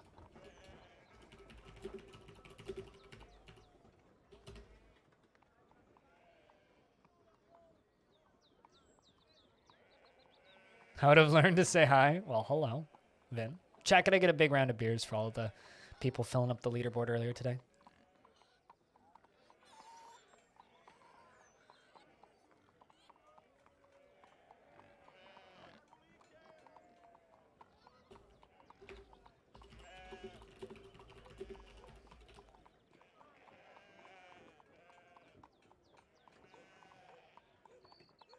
I had a weird experience streaming. You decided to play the Banner Saga and nobody was streaming and maybe 20 people came in out of nowhere. Yeah, I mean, that was my experience with Roller Coaster Tycoon 2 way back in the billion years ago when I streamed that. Was I just turned on my stream one day and like 15, 20 people piled in and I'm like, where'd you come from? And they were like, the subreddit. Somebody posted your stream. It was a very weird experience back when I was used to, having like 2 or 3 people watching. Yeah, I don't know. There's this obsession amongst streamers, which, like, as I said, I have been guilty of in the past, which is the only way to find people to watch your streams is by playing the game that's not out yet or the game that's coming out soon. And to a large scale, majority of people watching that is true. If you play the new thing, you are more likely to get more new people looking at you. Not saying it's necessarily easy mode. It's certainly not. It's very difficult to constantly be like spamming new stuff and trying to. That was actually, yeah, you actually were looking for a Roller Coaster Tycoon stream audio. You were the one who was actually looking specifically for a Roller Coaster Tycoon stream. But it's just like,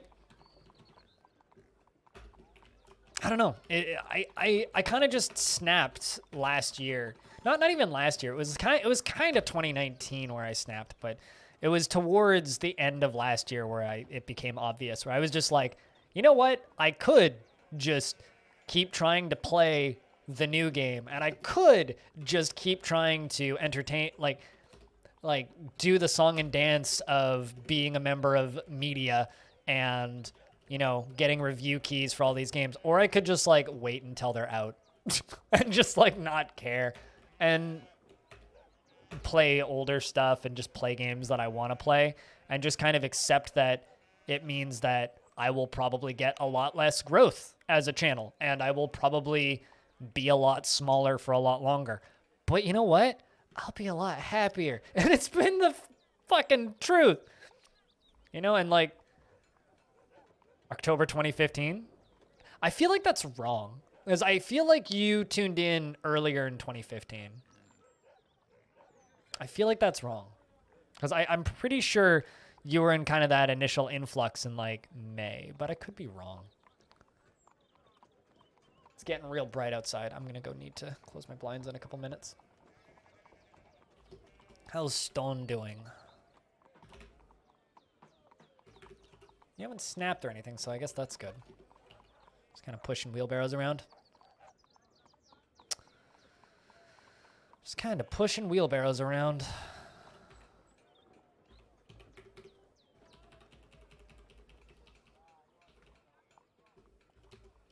But who knows? Audio. Who knows?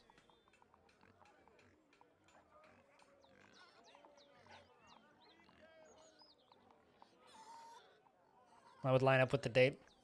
Hobo had been watching me for almost a year by the time that you found me.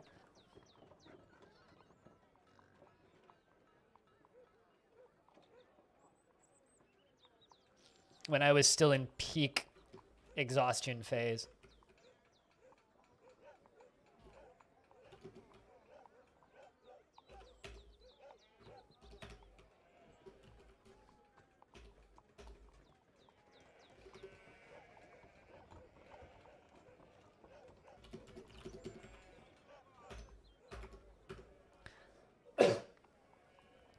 I think playing a new game may help get new viewers, but it's not what keeps them coming back. I don't think that's necessarily true.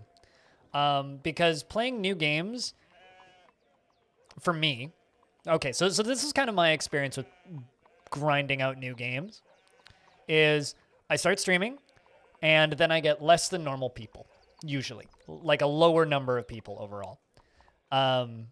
Like 30, 40 people would tune in. And I'd play for 3 or 4 hours, and then I would get a raid from a bigger channel who I'm friends with or no. And then that would bump me up. And then I would do really well after that. But it was always kind of a gamble of, am I going to get raided by a bigger channel?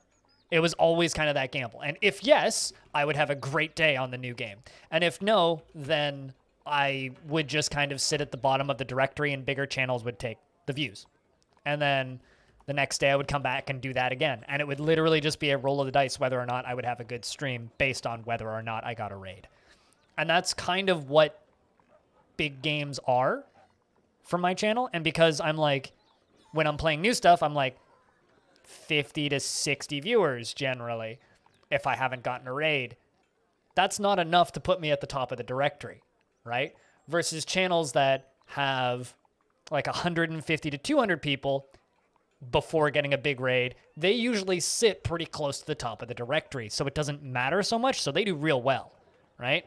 Whereas for a channel like mine, where I'm a little bit lower in the directory, unless I get a big boost from somebody, it's very difficult for me to actually get past that threshold of being in like the top 3 or 4 streams. Every now and again it would happen, and those days would be amazing, usually. Like you'd get, like when Stone Shard came out and I was like the #1 stream every day because the vast majority of the people who watch my streams anyway were looking forward to that game and hoping it would be good. It was shit. And we were sitting there and I was at the top of the directory every day. I was getting like 300 followers a day. I usually get maybe like 150 a month, right? Like that was crazy. Granted, a lot of people just got mad at me because I was kind of hate playing the game by the second day because I thought it was so bad and still do. But like that's an example of what can happen when you have when you're high up in the directory and have a lot of people watching. Like you can do extremely well and get weirdly explosive amounts of growth in a short period of time. That being said, for a channel like mine where I'm not usually in that position, it's almost a waste of time and a gamble based on whether or not I get hosts. So it's significantly better for a channel like mine to just go find something that works and just keep doing it. Granted, like, that might be a thing that could happen when the Steam version comes out. Maybe that could be a big boost. Who knows? I don't know. I have no idea. Picture Point, what's up? Alrighty, audio. We'll see when you get back. Sun went away. Hopefully it doesn't come back out. Or it does in like an hour when it's not reflecting off the building from across me.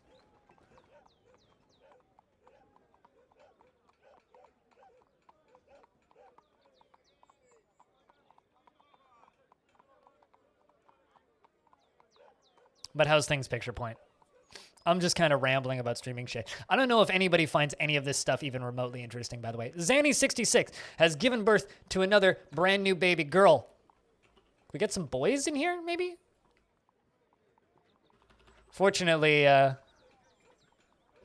Stone's not in this family, so he shouldn't be too upset. But yes, your clan grows. Does anybody want to be this brand new baby girl?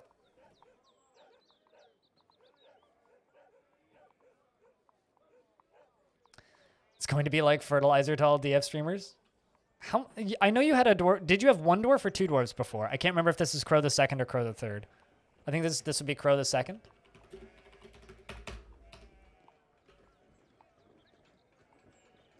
She is the daughter of Zanny66 and Vagara Pro, and she is a casual worshiper of Ingish, the Embraced Roses, and a worshiper of Shistak. So the Embraced Roses is a female dwarf god who is the image of lust, and Shistak is the god of death and disease. So lust, death, and disease. Seems wholesome. Her narrow, close-set cobalt eyes have very large irises, and her very long hair is braided. Her nose bridge is concave, and her small lobed ears are extraordinarily broad. Her eyebrows are somewhat high, and her hair is ecru. Her skin is sandy taupe. They were both short-lived. All right, we'll go with Crow the Third then. Maybe next one, woe is me. Funny thing is, you remember listening to a creative writing at the moment of one of the classes. You learn that writing is that you prologue the promises to your. Is that you prologue to create promises to your audience, but then you must be careful to not break those promises in the main story. When the main teacher told that, you thought of Stone Shard. That is kind of yeah. That's not too far off. God damn.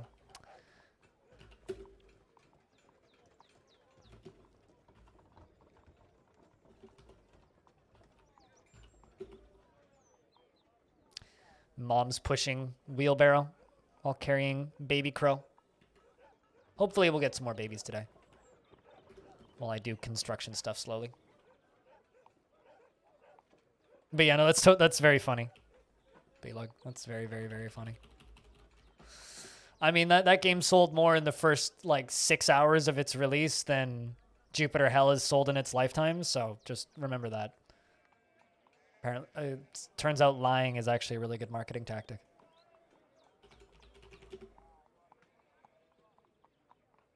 Turns out. Works in politics and video games.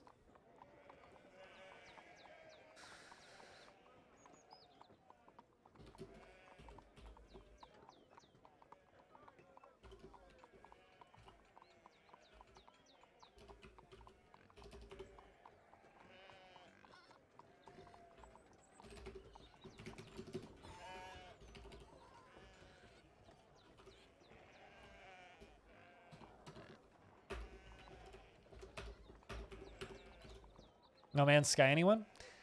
I don't know. I kind of put that in a different bucket, but at the very least, they came back to fix that.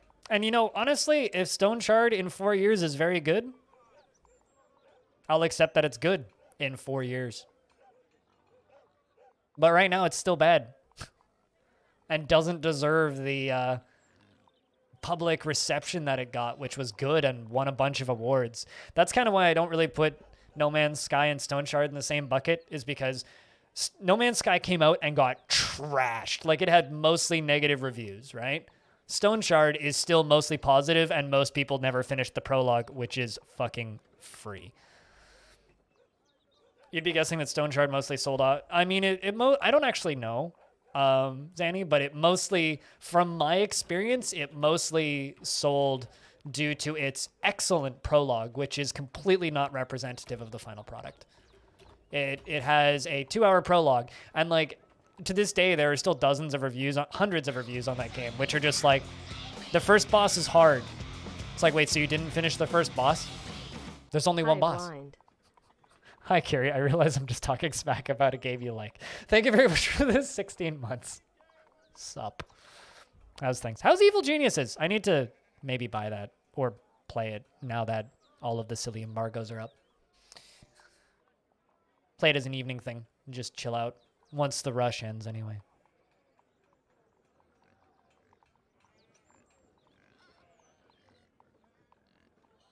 If you guys don't know Kiri's part of my stream team. She's fantastic. And she streams before I do.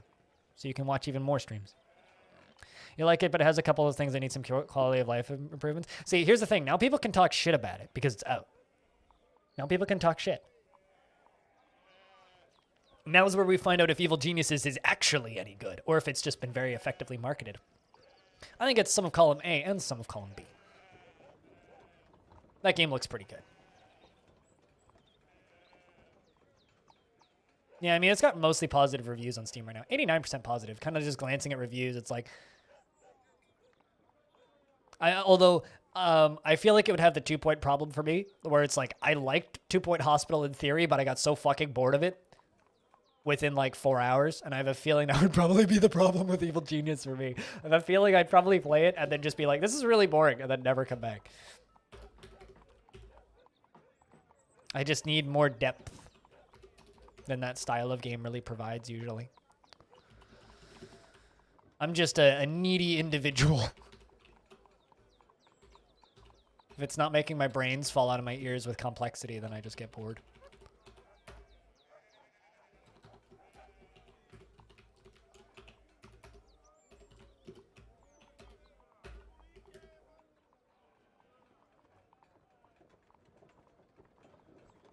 Some of your friends were yelling at the devs to add an unarmed combat system. Generally, the comment of yelling at the devs is not a very efficient way to get anything you want done.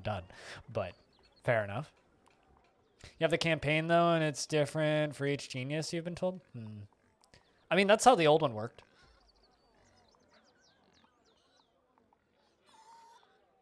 Did you ever play the original Evil Genius, Kiri? Because I remember enjoying it back in the day, but I was also a lot younger and a lot worse at games. Winter is upon us, which means it's basically time for us to stop construction, because I don't want dwarves constructing in the snow. Because you think they hate rain. They hate snow. You played Dungeon Keeper? Okay. I feel like Dungeon Keeper might have more legs. Ironically, like, I keep looking at... Evil Genius, and the thing that keeps coming to my mind is, man, I should really just play Keeper RL. I should really just do that. I think I might do that, actually. I think I might just play Keeper RL. Because I've never actually played Keeper RL, and I've owned it for a very long time, and I might as well just fucking play it. Because that's just roguelike Dungeon Keeper. Might as well just play that.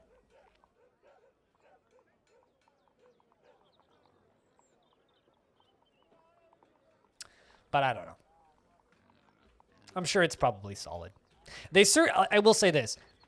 Everything that I've seen about Evil Geniuses 2, they've certainly nailed the character, the humor, and I'm really sad that we've never gotten a very good Incredibles game. You know what I mean? Like, just looking at it makes me really wish Disney wasn't a bunch of fucks and actually just made a very good Incredibles game. You know what I mean? Like, look at that game and its movements and just everything that it does. It looks so good. Why hasn't somebody just made an Incredibles game that's like that? Why haven't they done that? Also, can they just have an Incredibles DLC?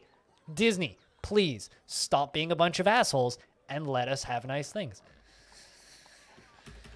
Disney's really good about the everything aside from video games industries. They're real good at monopolizing all that stuff. Why can't they just do that with video games too? Instead of just shutting it down the second it loses the money. I'm gonna go use the toilet. I'll be back in a sec.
I mean, I don't really want an Incredibles roguelike, but like a city builder where you have, or like a management game where you have like to send out superheroes.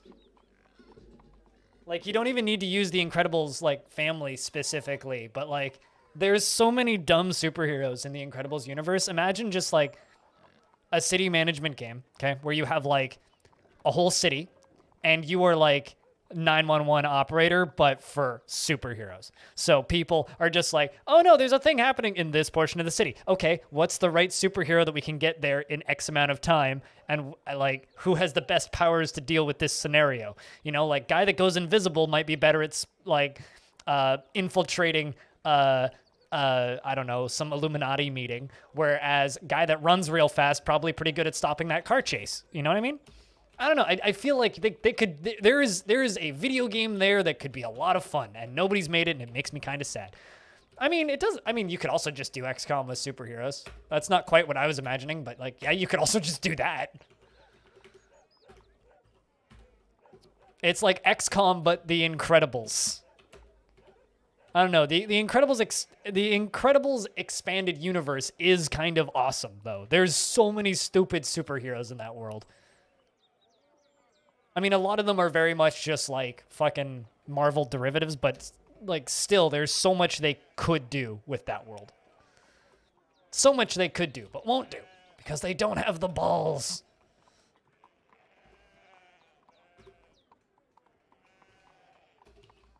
Let's start more plants processing because I got more plants to process.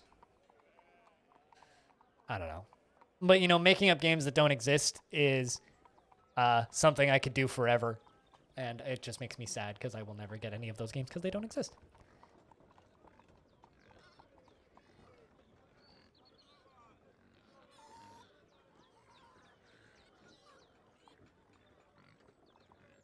See, now that, I'm out. I don't want that. No interest in that. That just sounds boring as hell to me. I'm sure that that game would have an audience, but that's not what I would want to play. Just not my style of game, Zanny. I also never fully understood the affection with City of Heroes. I played City of Heroes, but bounced off of it so fucking fast.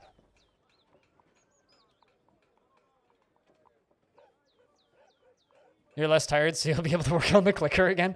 I mean, make that clicker as fast as you want to make that clicker, man.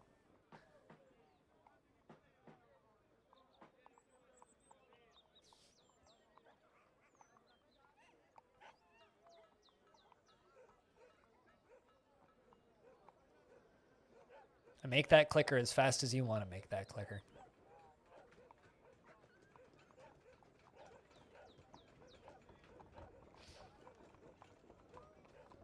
They're in the business of repacking old shit and selling ancillary products. What, video games?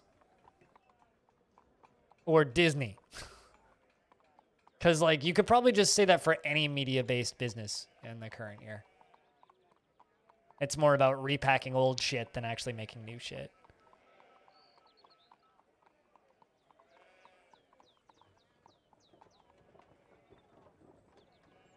Since you're also working on another project. I mean, true. Yes, true.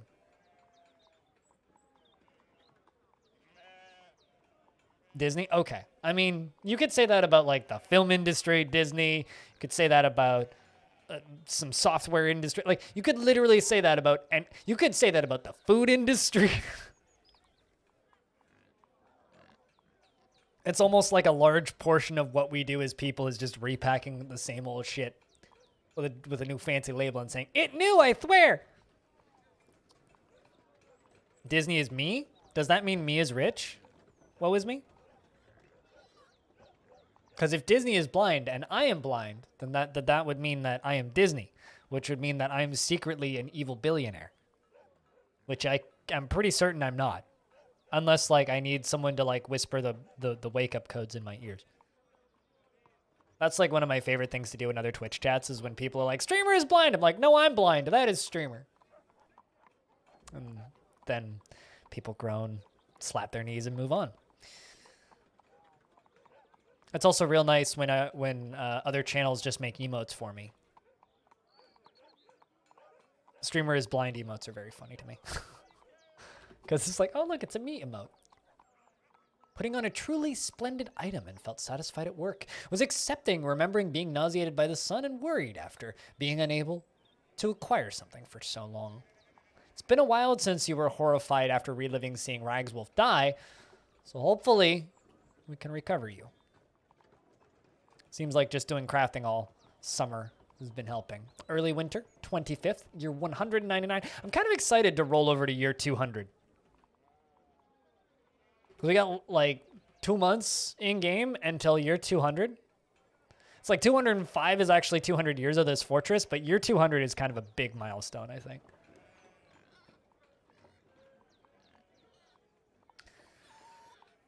Still 5 more years. Still 5 more years. Which means we'll hit year 200 this week. 205. It's 200 years of this fortress.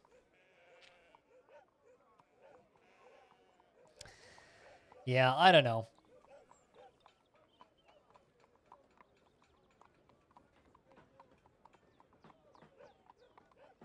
Oh shit, is that voice acting update for Disco Elysium out now? Yeah, the final cut is now available. New characters, new clothes, new area, new cutscenes, new animations, new music, new achievements, controller support, improved playability, and more. And it's free to all current owners. Full voice acting in English for Disco Elysium, which means Disco Elysium is now streamable.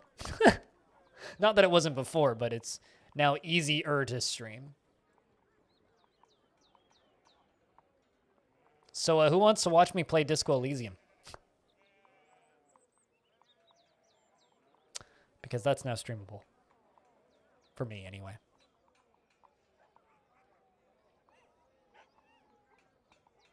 Be very much like watching a movie, most likely, with the amount of dialogue that game has.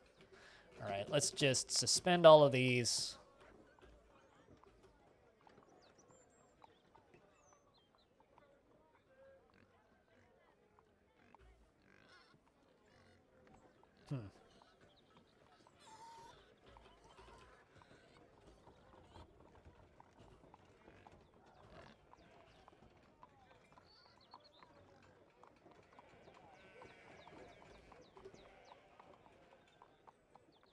You played 6 hours and stopped because you wanted to play some worse RPGs before finishing that gem?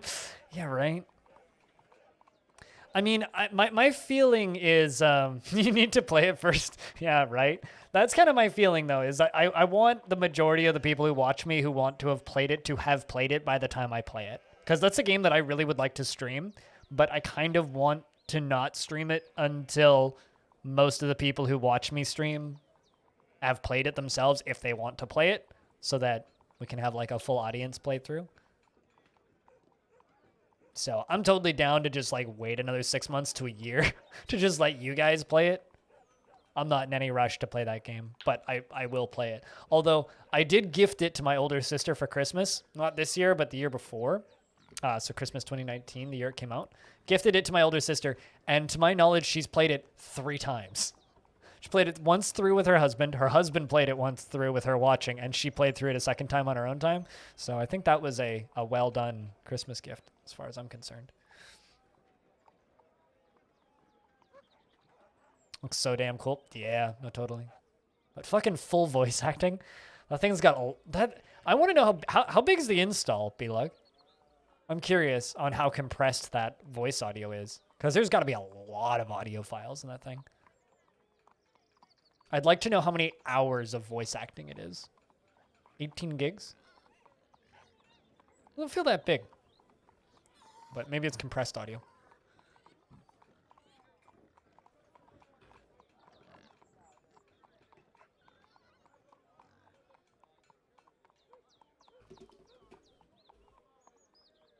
Exasperated when caught in a snowstorm. Dwarf hates being caught in the snow. Probably OGG. Yeah, probably. Something small. Mono? Oh yeah, true. Mono helps. Not being high quality stereo WAV files certainly helps too. Probably also isn't coming with 4K textures, although it might actually have 4K textures. Such a pretty looking game, though.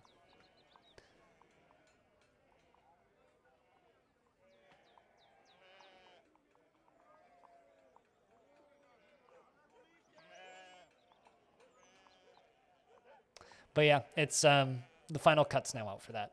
So if you haven't played Disco Elysium, now's the time to start, and I'll stream it in 8 months or so. Actually, you know, that would probably be a pretty good, like, fall season game. What do you guys think? Do that, like, in October or something? I feel like that would kind of be a like, weather's getting colder kind of game for this stream. What do you guys think? That might be when I schedule that, is, like, sometime around fall. It's very much I feel like that game's mood kind of fits the dreary, rainy season kind of stuff. I need to get the secondary squad training. That'll help their moods. I guess that depends on whether or not we get a release date for Steam DF.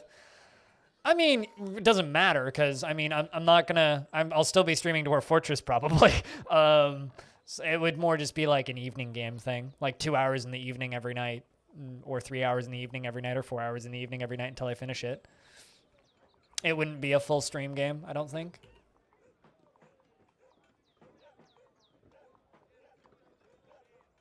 Because I generally stream 2 games every day, right? I play Dwarf Fortress for X amount of hours, and then I play something else. Or I play, like, a game like Caves of Cud, and then I'll play something else in the evening. It might just poof, it's here. Yeah, I'm kind of expecting, like, 3 days heads up. Like, I'm kind of expecting minimal warning. Just oh, by the way, it's done!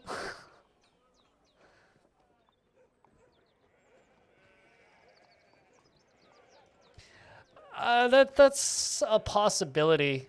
Not a guarantee though. Yeah, I mean, depending on how I'm feeling in a couple of months, if like my mental health is in a better space and I'm capable of doing it, I might do a 2-week Longdeath-a-thon where I just play this fort 9 hours a day for 2 weeks straight, and then go on vacation or something, like take 3 days off or a weekend off. I don't know. We'll see. That's kind of how that stuff is. As far as rushing this fort to being finished it's very much a we'll wait and see.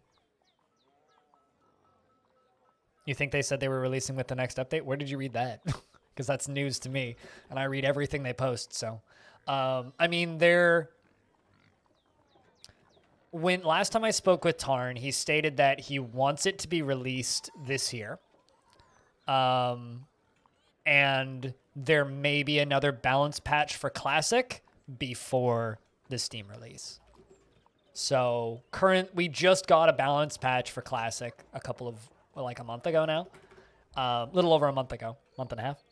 So Classic, which is what I'm playing, just got a balance patch, which I'm not currently playing on right now. I'm actually playing on the previous version, just because I don't want to run into unexpected bugs. After that, assuming that balance patch happens, Steam version will be released. That being said, I feel like we still have a ways to go, because to my knowledge, they haven't even really started on implementing the adventure mode stuff. From what I can tell, based on the screenshots I've seen and what Tarn has said, I feel like Fortress mode is playable at this point.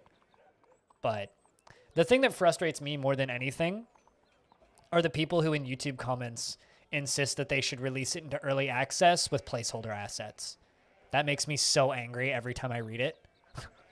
Just like nothing makes me more upset than that. There's two things that make me very, very upset. It's they should release into early access with placeholder assets, and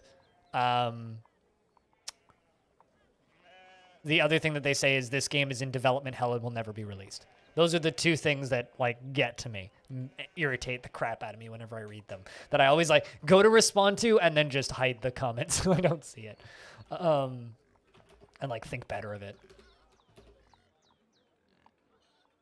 Retching a miasma. Where did you retch a miasma? There is no miasma. I don't see no miasma. Someone must have like left a rotting tomato in your bedroom or something. Let's get rid of some of these bones.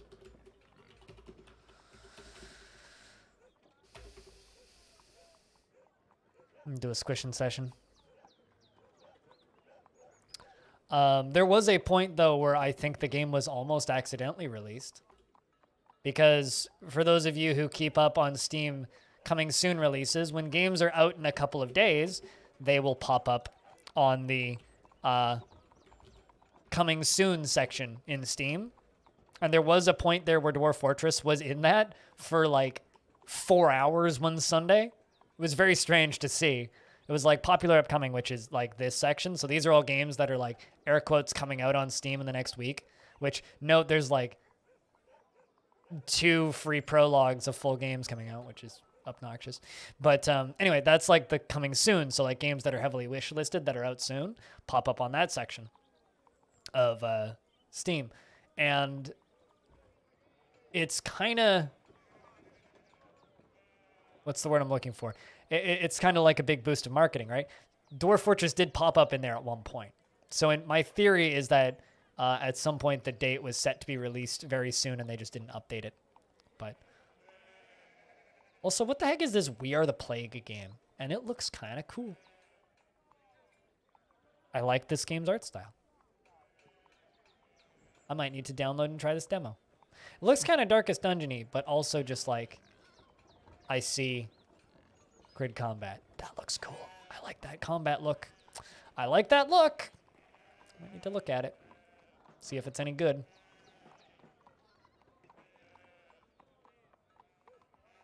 Not out for a while, though. Don't need to worry about it.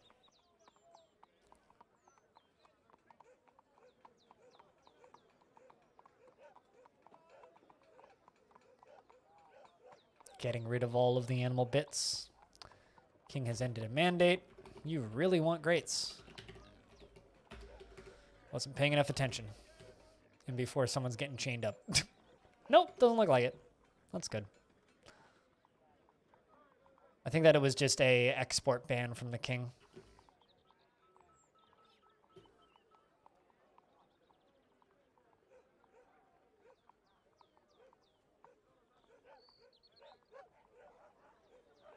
I think I'm going to put some music on.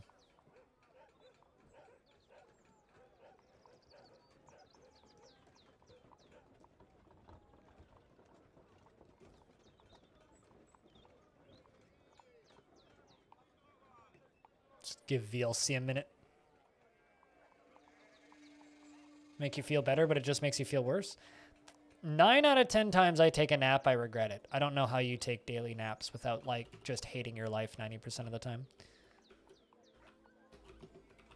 I don't understand how anybody takes naps and doesn't just immediately regret it. It's like, unless I'm sick, napping is always a mistake. Napping means I've made mistakes and I'm making more mistakes by napping.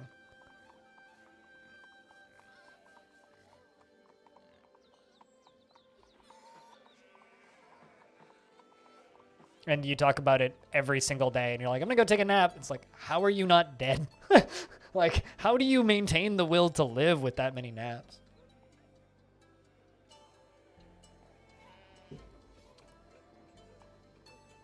It just blows my mind.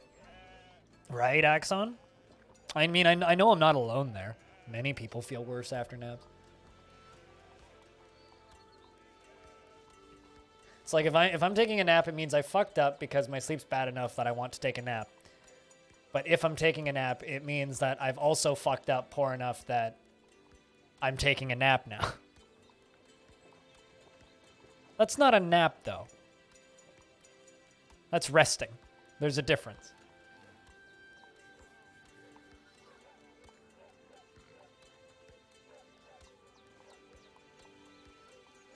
Yeah, mental state way worse and way more tired. Yeah, exactly. I always feel worse after a nap. It is very rare that I'll feel better after a nap.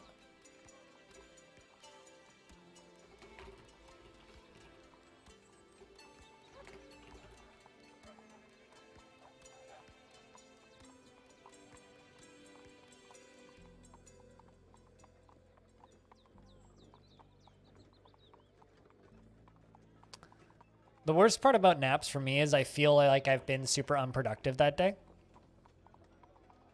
You feel good after naps, but your naps are 2 to 3 hours long. See, here's the thing. If you nap that long, then I don't sleep at night. No motivation to do anything but nap. So yesterday I had no motivation to do anything but nap. So I went for a really long walk and I felt amazing afterwards.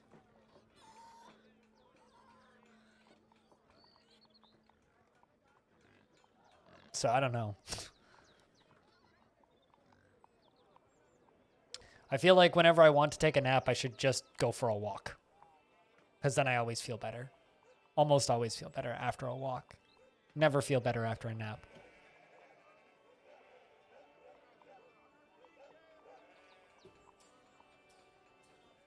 Helps you be really productive at work. If I'm napping, I have to be done with work for the day because it means I'm not going to get any work done afterwards. I don't know. Porcupine fell off my wall.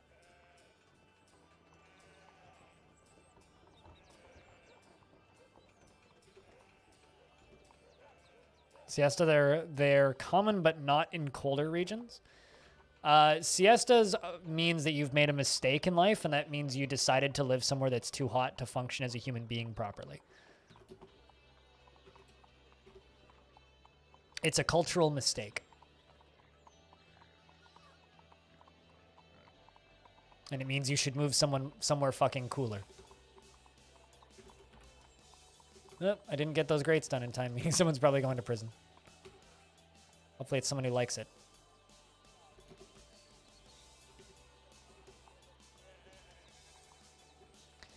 Dingo gave birth to dingo cups. Cups? Pups. Axon went to prison. Feels repentant after being confined. Pleasure near a wonderful table.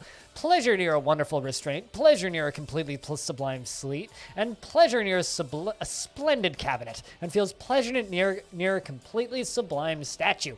Very happy about being in prison. Absolutely ecstatic about this. I was confined. I repent. I repent. I love it. Please never let me out. Am I holding self right? It's great when we throw dwarves in prison and they're just happier in prison.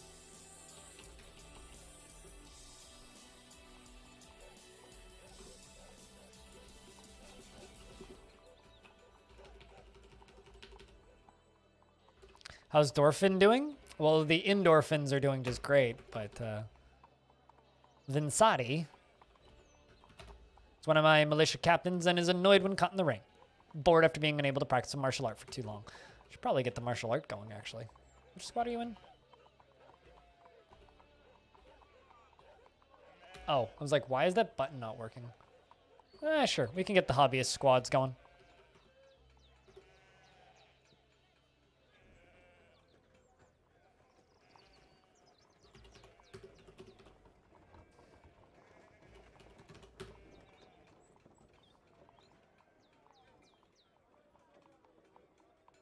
Those are some fine-ass shackles, right? Pro siesta. I mean, that's all it means. Is like literally the reason siestas existed was because it was too hot to do work during the day. So you just go lie low indoors where it's cool until you can go back outside. Just means you made the cultural mistake of moving your entire people to a place that's too fucking hot. That's all that siestas are. Not going to say I'm necessarily against the idea of siestas, but I just think it's funny. Oh, that's where the miasma came from. My mayor left some moldy bread in their office, I think. In their office.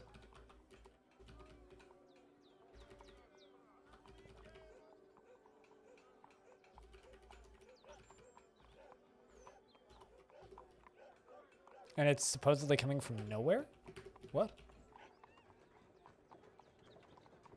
Yeah, there's nothing rotten in there. It must have been removed right as I looked. Peter's also in prison, but not doing so hot. Peter, not so much of a fan of being in prison as Axon. Axon loves it. Peter kind of hates it.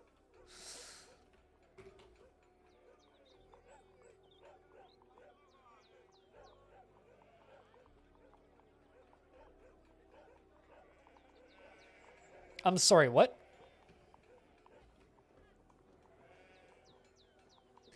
We're getting executions now.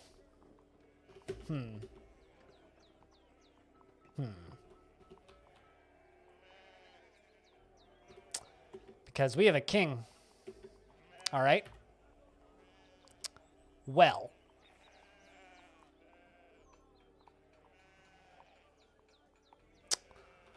I thought it was the mayor who didn't get their job completed, but it was the king. What is, well, the king can order executions.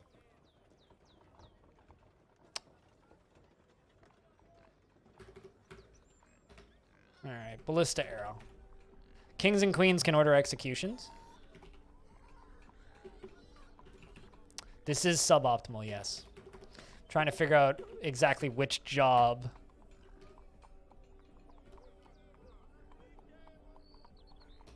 I'm going to remove that, and I'm going to remove that. See what you're going to go do. I'm also going to make this area passable again and see if you automatically queue up to do that again. Because if executions are a thing that are going to be happening, I'm going to need to micromanage a lot of things.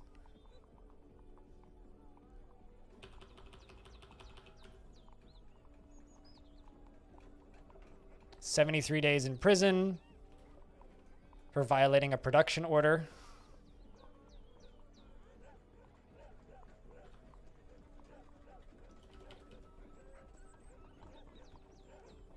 One hammer strike. That's an execution order, basically. For violation of production order.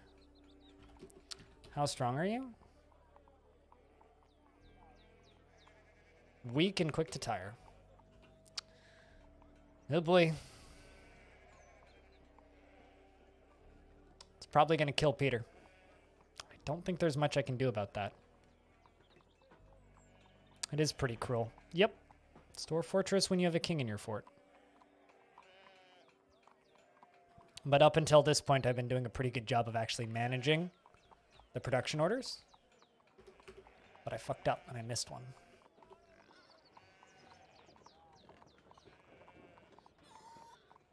I'm also going to remove hauling from Narvitius so that this stuff gets done faster. Hauling and construction from Narvitius.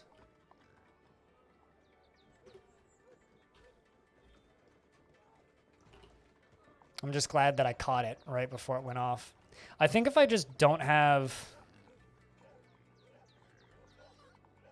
If I just don't have the Dungeon Master and Hammerer jobs assigned,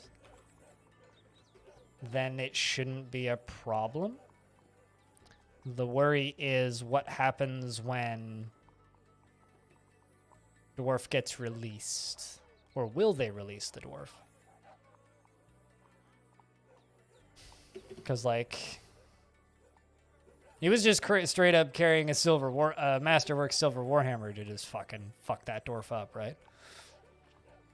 Let's reassign you to the Hammerer job and see what happens. Because I'm pretty sure it's just the Hammerer job. Otherwise, it's like, all right, just give it to the weakest Dwarf and hope they don't kill him.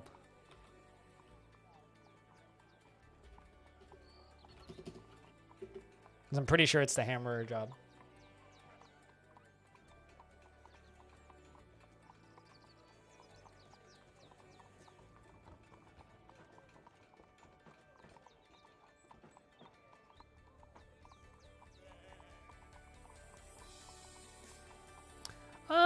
Unlikely. I'd really like to keep the king in this fort.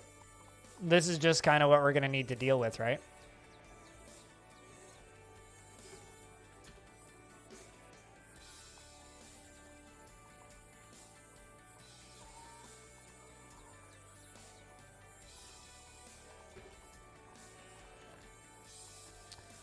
Right.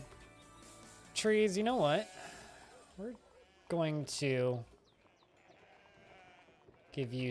I'm just going to give more dwarves siege engineering and remove their hauling and construction jobs.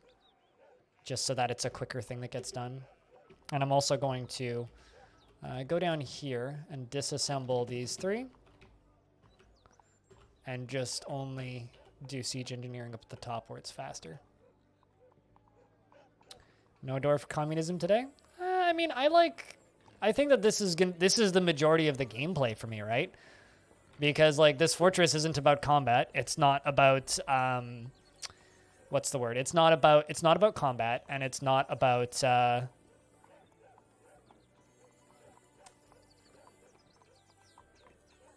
it's not about combat. It's not about world domin. You see, there's execute criminal. That's the thing that I need to avoid. So how? I'm wondering if so if I remove this job from this dwarf, like what weapon are you going to go equip? If I remove this job from this dwarf, expel that criminal, and then ask them back, will that stop it? Yeah, he just goes and takes a silver maul. Silver maul! How do I get around this? Because I'm not going to let Goffer execute this dwarf. But also...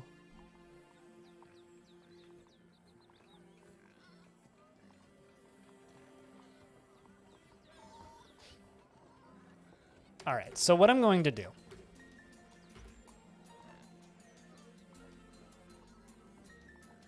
Yeah, that's going to be deadly. I don't have the ability to give him waffle bats, right?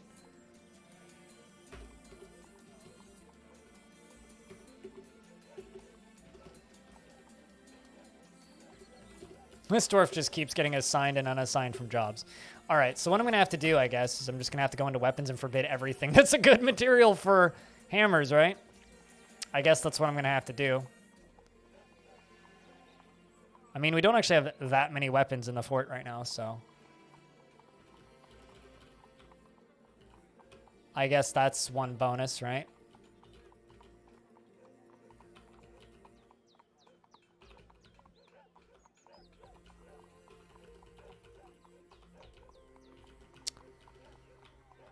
Boy, oh boy, oh boy.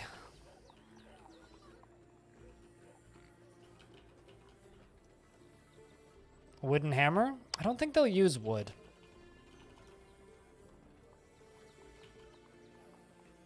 I mean, copper maul's not too bad. But because it's execute, I feel like they're just going to execute him, right?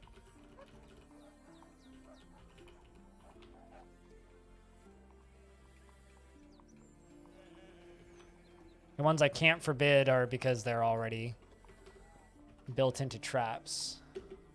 All right, so let's unlock that door and see what you go grab when you are the hammerer.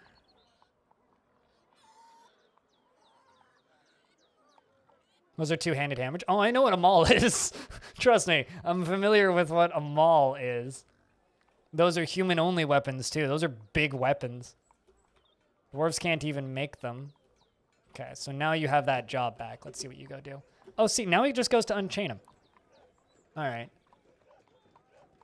Right, well, we get to be real careful.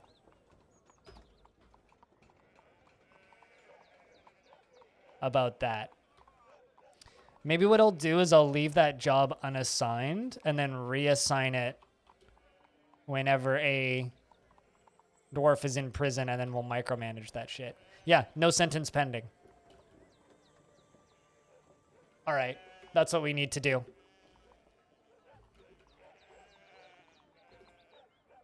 Meaning I would assume I can now go through the stock screen and unforbid all of the weapons.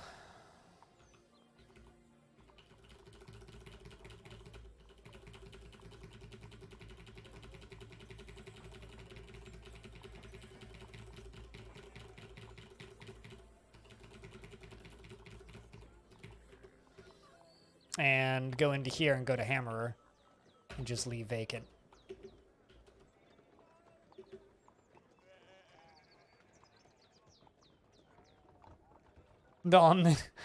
Yeah, the weird omnipotent force in the fortress decided that, you know, dwarves that committed no crimes don't get, you know, put to death when they shouldn't be.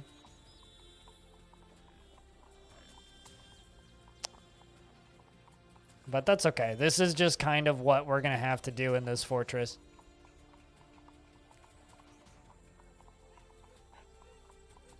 Peter lives another day. Speaking of,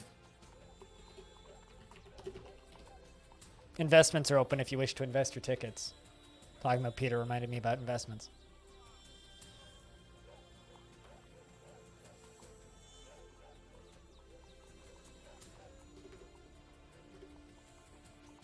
How have I been?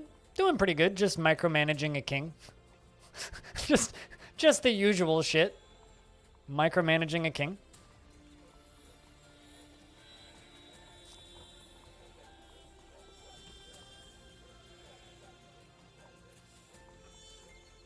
And spring has arrived, so let's see who dies of old age. We're in year 200, by the way. That's got to be a big deal. I don't know how we celebrate that, but...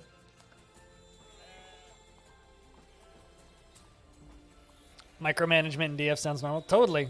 Well, I have a king who just decided to execute somebody.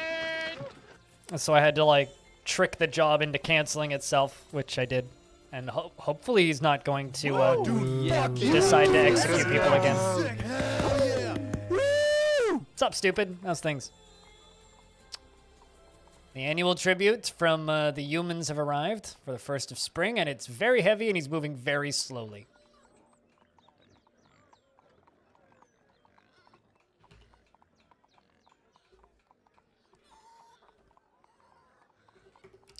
Someone needs a ballista arrow, and we are assembling a ballista arrow, which is good. Right there.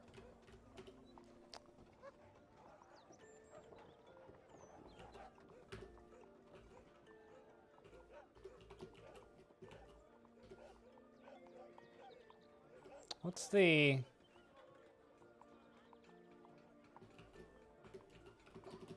Siege Workshop. I'm just going to make a couple more of these. Because I had a few, but they were in very awkward spots. But now that we've got this person, I need to make some more of these, I think.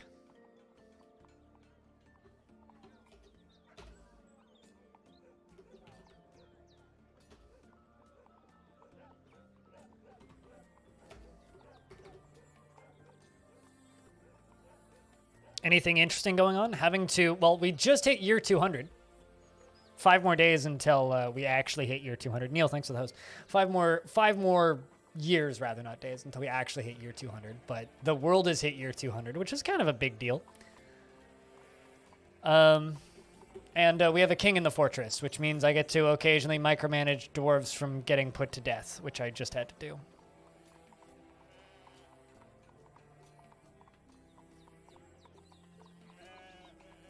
You'll get a new save file to work with?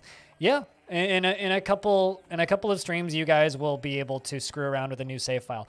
Although tomorrow, on the topic of new games, also no dwarves died of old age, so that's good.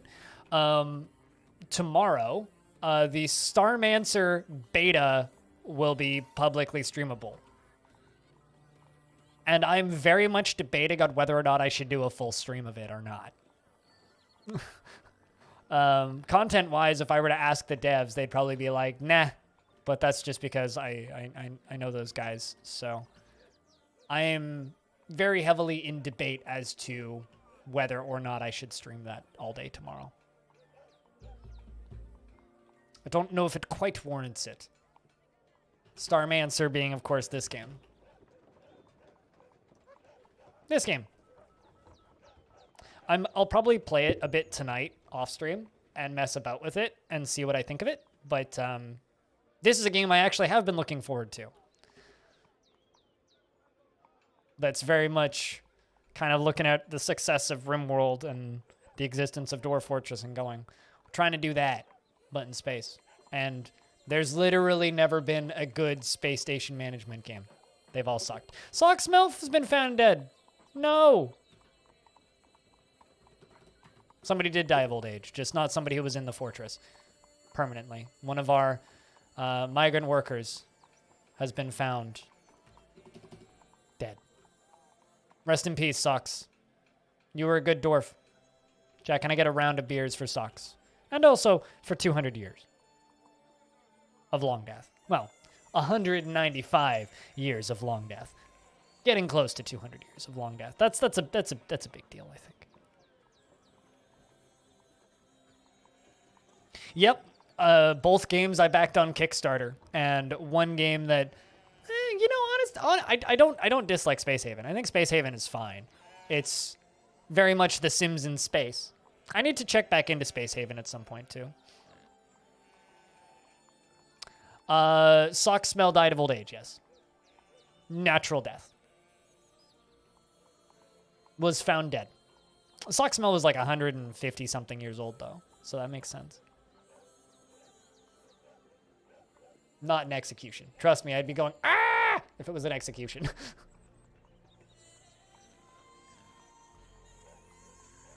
I would be very sad.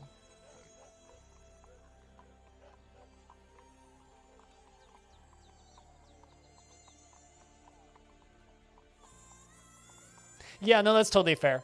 I mean, Space Haven is very much focused on having like 3 to 5 people, maybe like up to 10 people, and trying to keep those people alive and focusing on those people. Whereas Starmancer's whole pitch was like, yeah, you'll have like dozens of people, and it's more about kind of the macro management instead of just, oh, that's why they moved so slowly. They brought us a water buffalo in a lead cage. That's why they moved so slowly. That makes a lot of sense. I think it's so. I look at the Dwarf Fortress room. Vin's going nuts with the world painter. Made this, and then made this.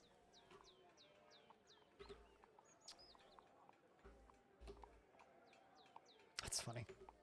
It does look like it's staring back at you. Yes, totally natural death, where they naturally stopped breathing when their body failed to function anymore.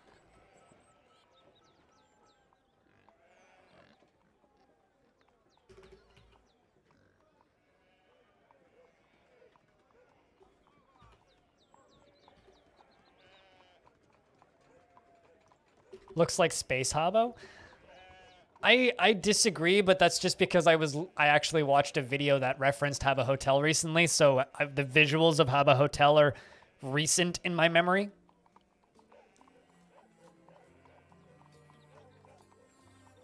I actually really like the visuals of Starmancer. I think that like it's so visually striking.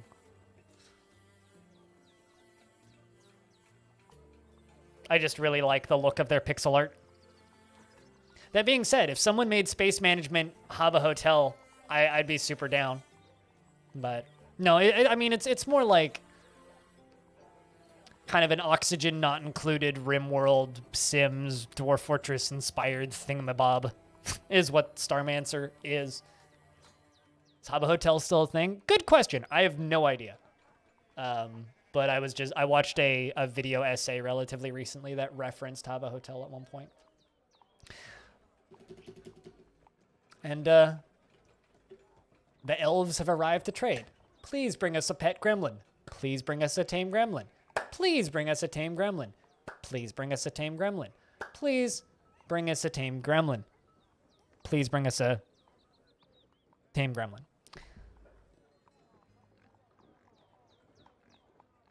Pool is still closed? What do you mean pool is closed? I don't know what pool is closed means.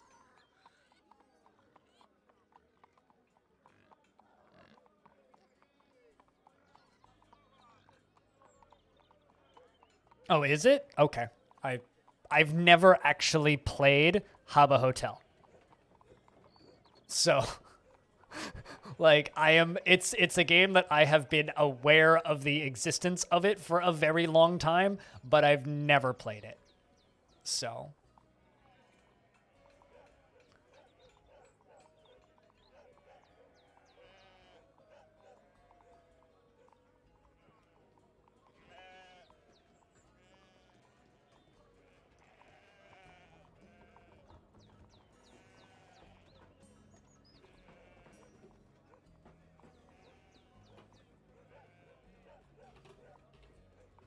I do love that these elves always show up covered in, to this day, feather tree egg yolk.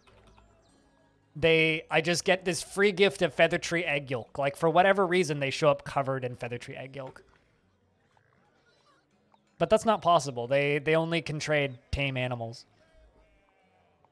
But I'd be down for a wild gremlin. If they want to give me a wild gremlin in a cage, I will take a wild gremlin in a cage, lock it in a room, and just drop bones in there. I will do that. Can't export ballista arrows. Excellent. Can't export grates. Excellent.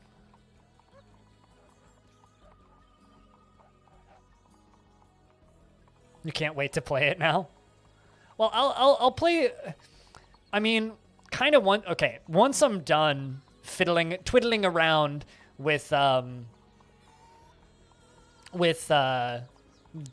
Romantic, once I'm kind of done with that, I'm going to play through The Witness. Once I've streamed The Witness, I'll play Disco Elysium. That's kind of the order of big games that I want to do this year. Because I want to replay The Witness first. Once I'm done replaying The Witness, then I'll do Disco Elysium. Also, we're almost into April. And April is... I apologize in advance if I make anybody feel old with the next few sentences I'm about to say. April 18th, 2011, Portal 2 released. So on the 18th of April is Portal 2's 10-year anniversary. That's a Sunday. I'm going to play Portal 2 all day that day and get as far in as possible and then finish it that week. Just because I would like to play Portal 2 for its 10th year anniversary. So I keep seeing dwarves mimicking this instrument. A wee-yee? Is it a wai-yi or a wee-yee? I don't actually know. Regardless, I'm going to buy one because I want to have a wai-yi / a wee-yee. And the only way to make it is by growing it out of wood. There isn't one in my fort. They brought a wolf, an emu, a wren, a doe rabbit, 2 cardinals, a weasel, a wren, and echidna, a cow. Ooh, they brought a moose. I think that's a breeding pair of moose. Now, I will buy those 2 mooses. Excellences. I don't need the unicorn, though. We got plenty of those. Did they bring a wooden warhammer? Kind of keeping an eye out for a wooden warhammer.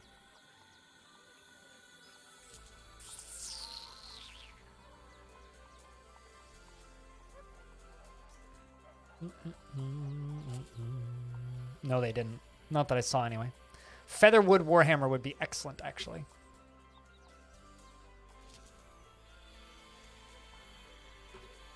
Thanks for your business, Elfies.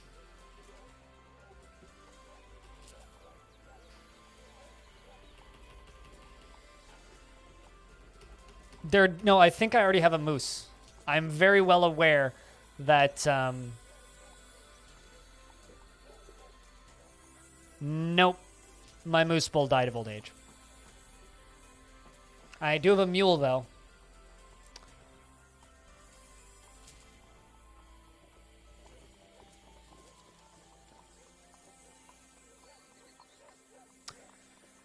Oh, well. I know I had a cow moose, or a moose bull at one point, but it must have died of old age, or I butchered it or something. That's a bummer.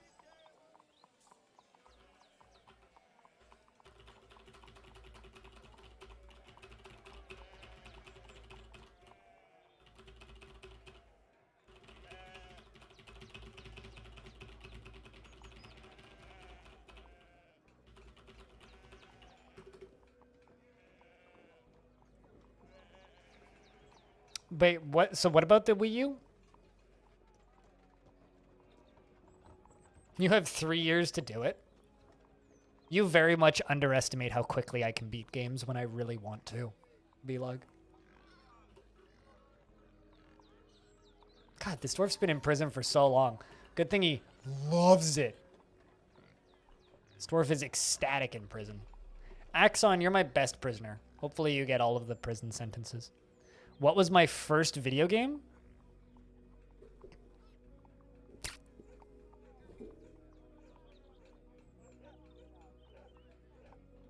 Hi, Kanji. What's up? What was my first video game? Demon Attack on the Tandy 800. But I don't know if I necessarily count that as my first video game. Like, do you mean my first video game or my first video game that I actually learned how to play? Because my first video game that I actually learned how to play probably some fucking Magic School Bus shit. Probably. That or Reader Rabbit. I can't remember which one of those I got first. It's either Reader Rabbit or like one of the Magic School Bus point and clicks, which by the way, fucking a lot of fun. I enjoyed those things. That or like Tetris. But Demon Attack was the first video game I remember seeing, which oddly enough,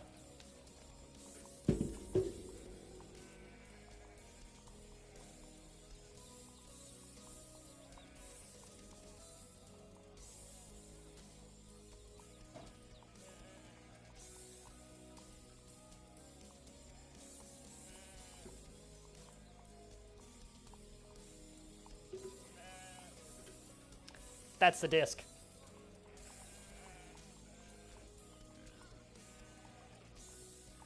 I have it right here. This is the actual disc. Don't have the computer,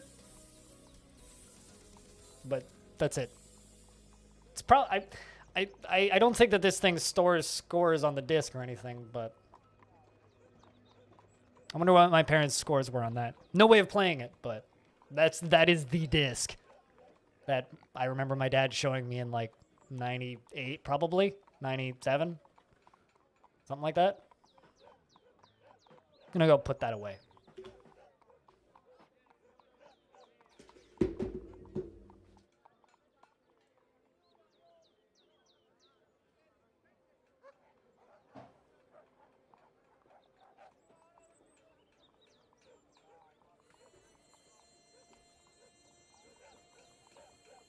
Is that a 3D printed save icon? Yes. That is a 3D printed save icon.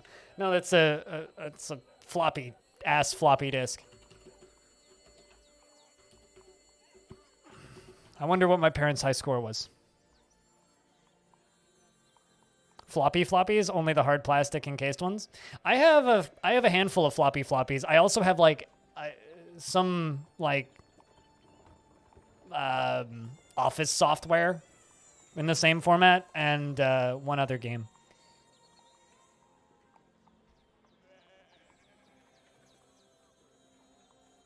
Does Rockadoodle coloring book on MS-DOS count as a game? I have no idea.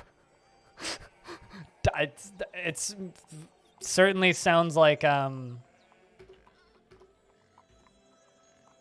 software for sure.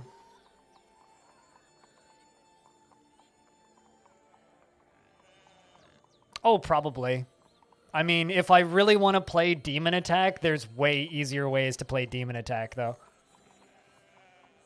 Like, Demon Attack. Let's see if I can find it. Give me a minute.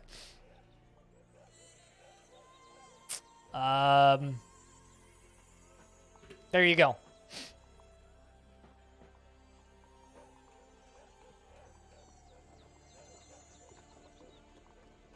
Yeah, there you go. Could just, play it. Right there. There you go.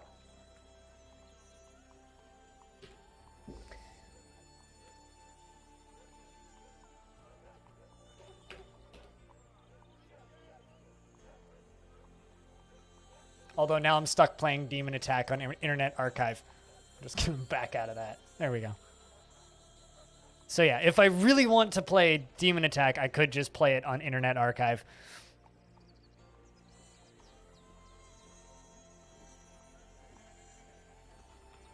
Although, that being said, I'm sure that disc still works.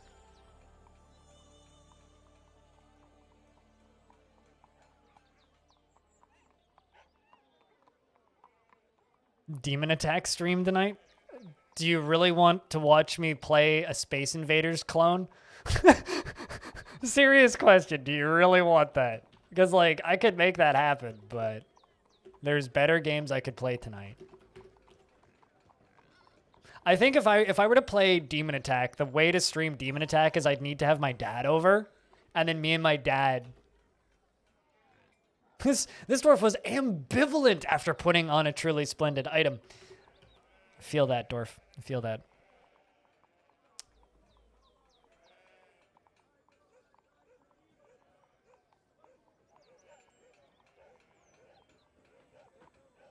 Chaser yelling halt.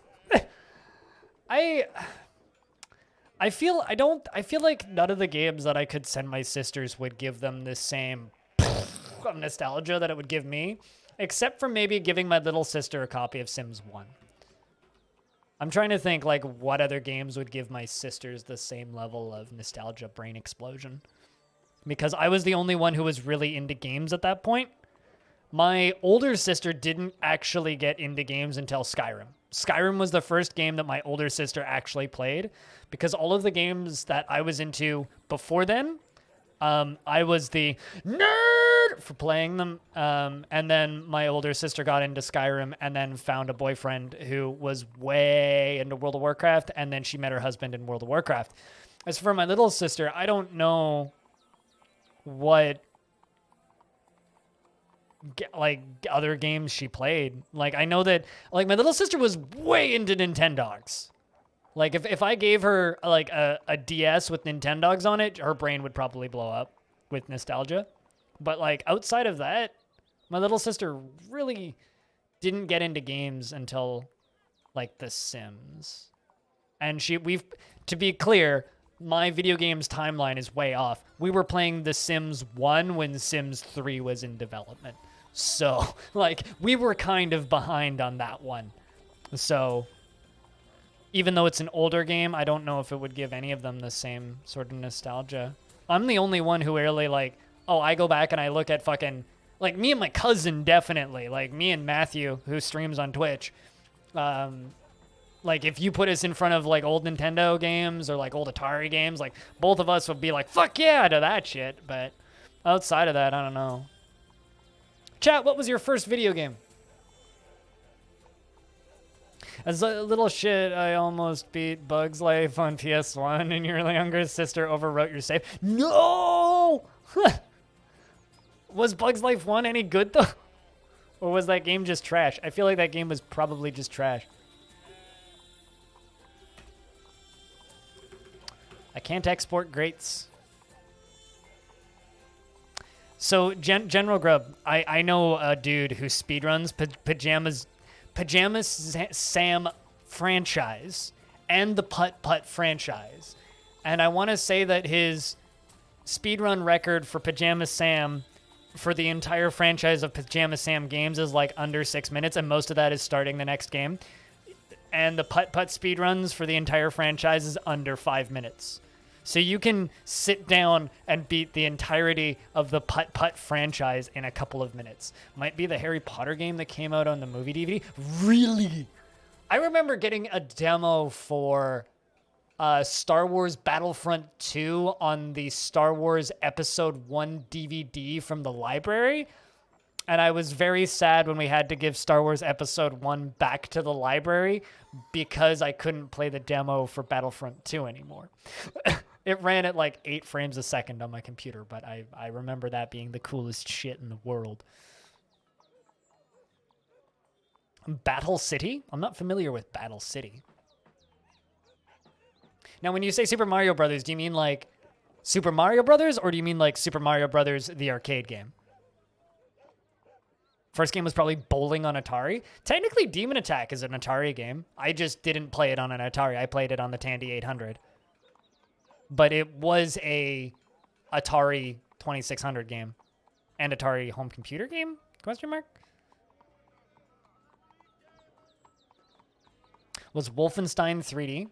The first video game I remember getting into as a video game was either Tetris or Tetris on the original Mac home computer, because I had one of those that a friend of the family was restoring, and he just gave me and my older sister one like computers with a whole bunch of software built into it.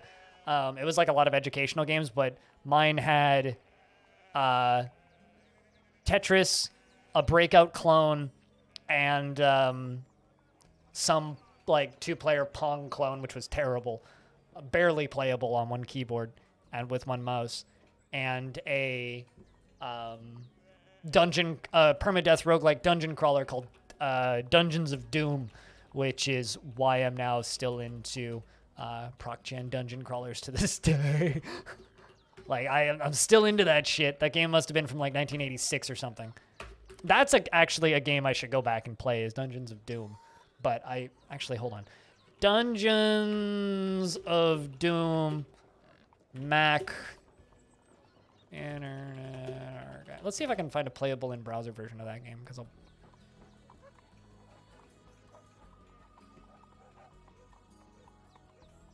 Yep, there it is. This game, Internet Archive. This was the first dungeon crawler I ever played. There you go. Have fun. 1985. Apple Mac, Macintosh. Yeah, it never came out on anything else aside from OG Macs.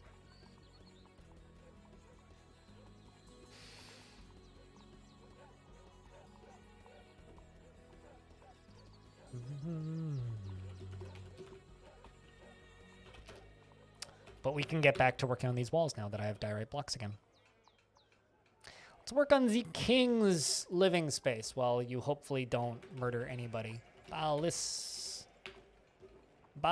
ass 2. Arrowhead 10. Let's make some more of those, make sure I have some.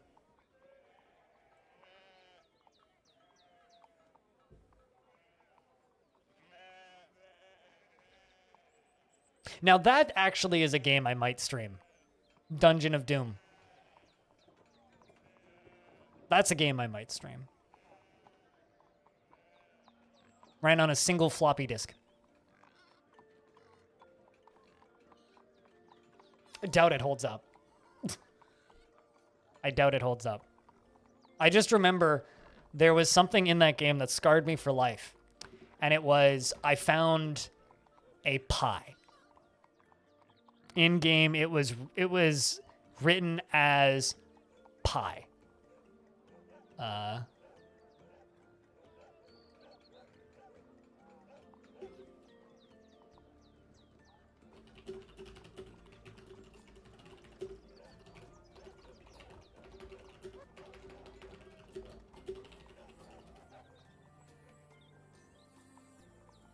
I linked that Dungeons of Doom on Discord in the roguelikes room if anybody wants to try it. But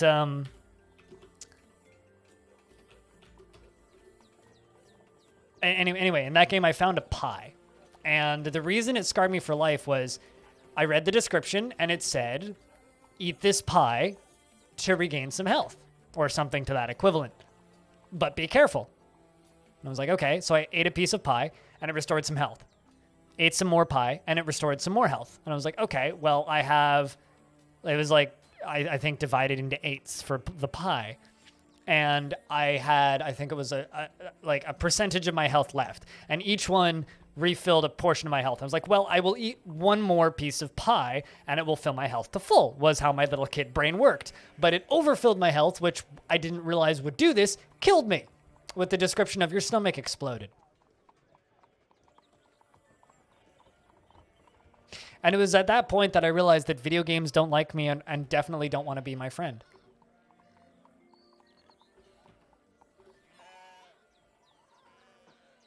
If you eat too much pie in that game, you will die. Which, as like a 6-year-old, was one of the most terrifying things I ever read. Or 8-year-old, or however old I was. Actually, I probably would have been about 8 or 9.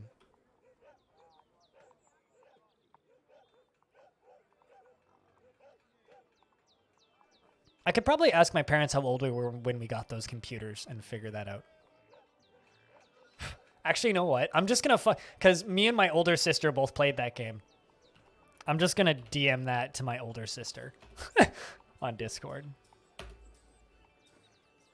and see if she ever gets back to me or comments on it. Oh no, we lost the number count. Where did we lose the number count?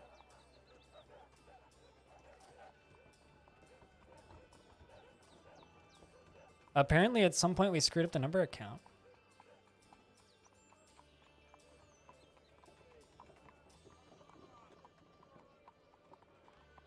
I don't know, but it's back down to 1.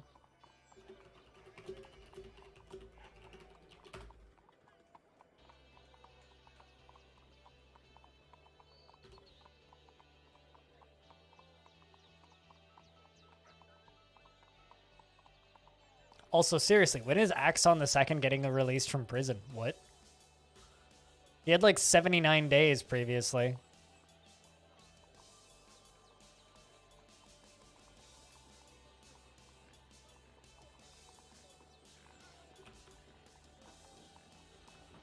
This dwarf is like a professional prisoner. 7 more days. Okay, that's not too bad. God, that was a long prison sentence for not completing a job quick enough. But then again, there was another dwarf that was sentenced to death for the same thing, so I guess, you know, just going to prison for a bit's pretty good, all things considered. Considering this dwarf is like just ecstatic about the whole process of being in prison. This dwarf just loves it. Absolutely opulent prison cells.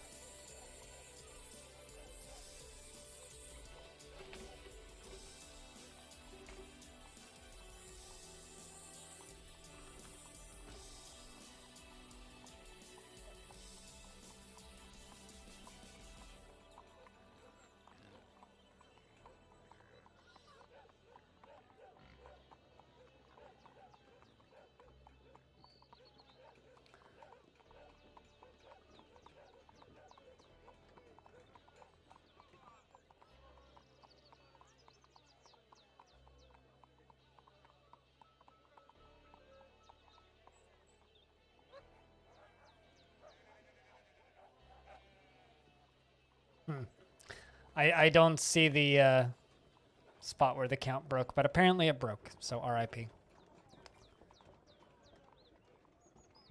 That dwarf's about to be released. Well, hopefully this dwarf gets released soon. How are you doing, Stone? Stone's still depressed, but hasn't tantrumed yet, so there's that.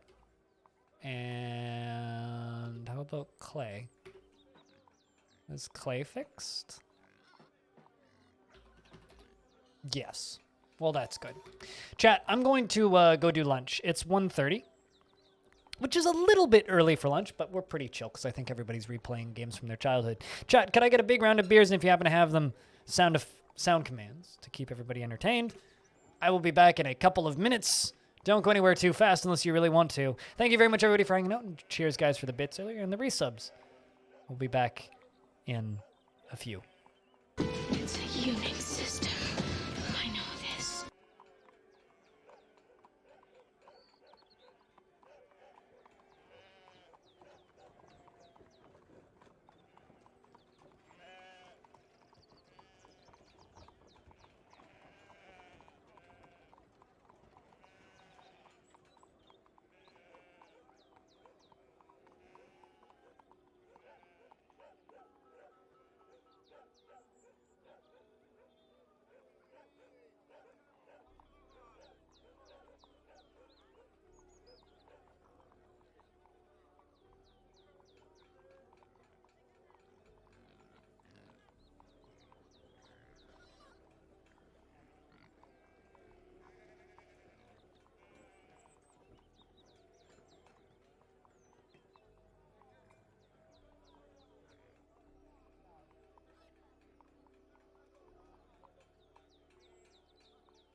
everyone!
Hero Quest is the best game ever made, and anyone who says otherwise is wrong.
So I'm currently on hold trying to book a COVID vaccine.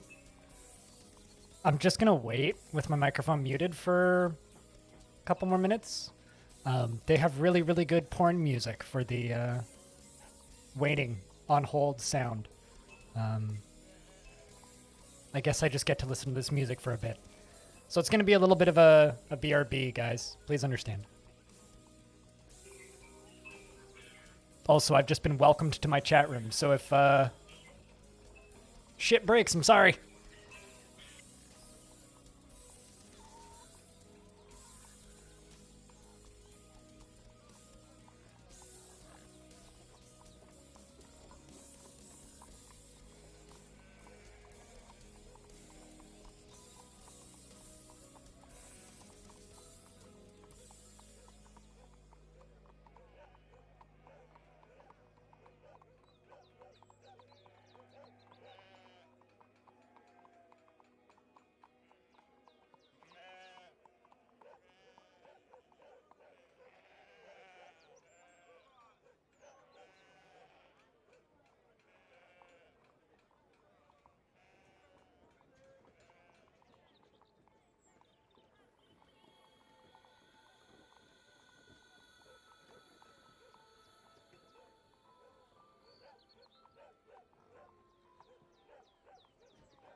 So I'm sort of back, but I've got my hands free in, and I am listening to elevator music for being on This is my hold favorite for roguelike trying on to the book Citadel. a COVID vaccine. And it's extremely difficult to think while I have that in my ear. But I also don't want to accidentally stream some poor call like center person who's trying to help people book COVID vaccines. So the fact that I've actually gotten through to a call waiting line is an improvement from everything previously, where it's just been like, call back later. So I'm just gonna sit on hold, I guess. Yeah, so if you're still lurking, hi, I'm back. I've been welcomed to the chat room 3 times, so I've had to refresh my chat, so my chat's currently empty. So if you're lurking, I don't know, could I get a round of beers? That'd be kind of cool. Staring at an empty chat room's a little unnerving. All right, yeah, we get to trade with humans. Because apparently they showed up while I was getting my sandwich.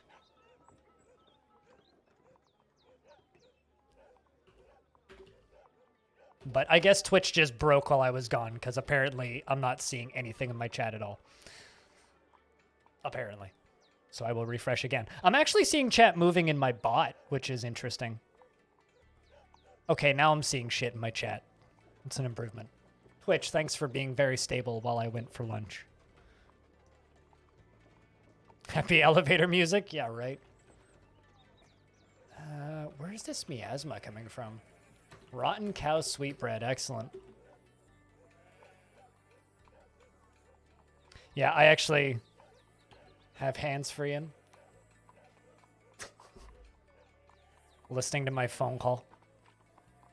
Heart Dwarf Fortress. I play too much Dwarf Fortress. Although right now I've got multiple things in my ear and it's very unpleasant. I'm going to take these headphones off. It's not like I need to hear the Dwarf Fortress sounds.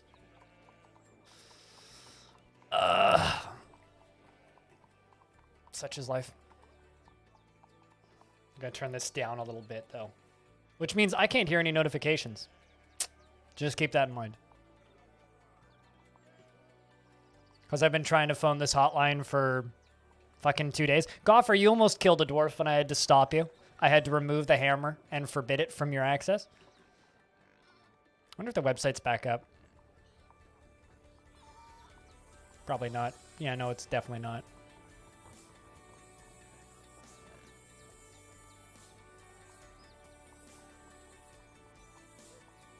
Yeah, I had to remove you from the job of hammerer, forbid the door, and then forbid all of the weapons. And then instead of executing the criminal, who was just the dwarf that was randomly selected, who offended the king for not appeasing what they wanted, by that, I mean, instead of making 3 or assembling 3 ballista arrows in a short enough period of time, which they weren't able to do.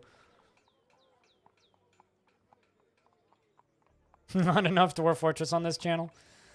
There's definitely not enough Dwarf Fortress, because somehow there's still people in the world that haven't found me yet who want to watch Dwarf Fortress. It's the one thing I keep coming back to is like, well, I mean, Grunch, I think is how you say your name, Grunchich. Just stumbled upon this channel, and I think you're new. And is saying Dwarf Fortress Heart. So there's clearly still people who are new to this stream who haven't found Dwarf Fortress yet. So obviously I need to stream more Dwarf Fortress. Absolute. This is clearly the only logical solution. Definitely not like, you know, wider marketing or anything. I just need to stream more Dwarf Fortress.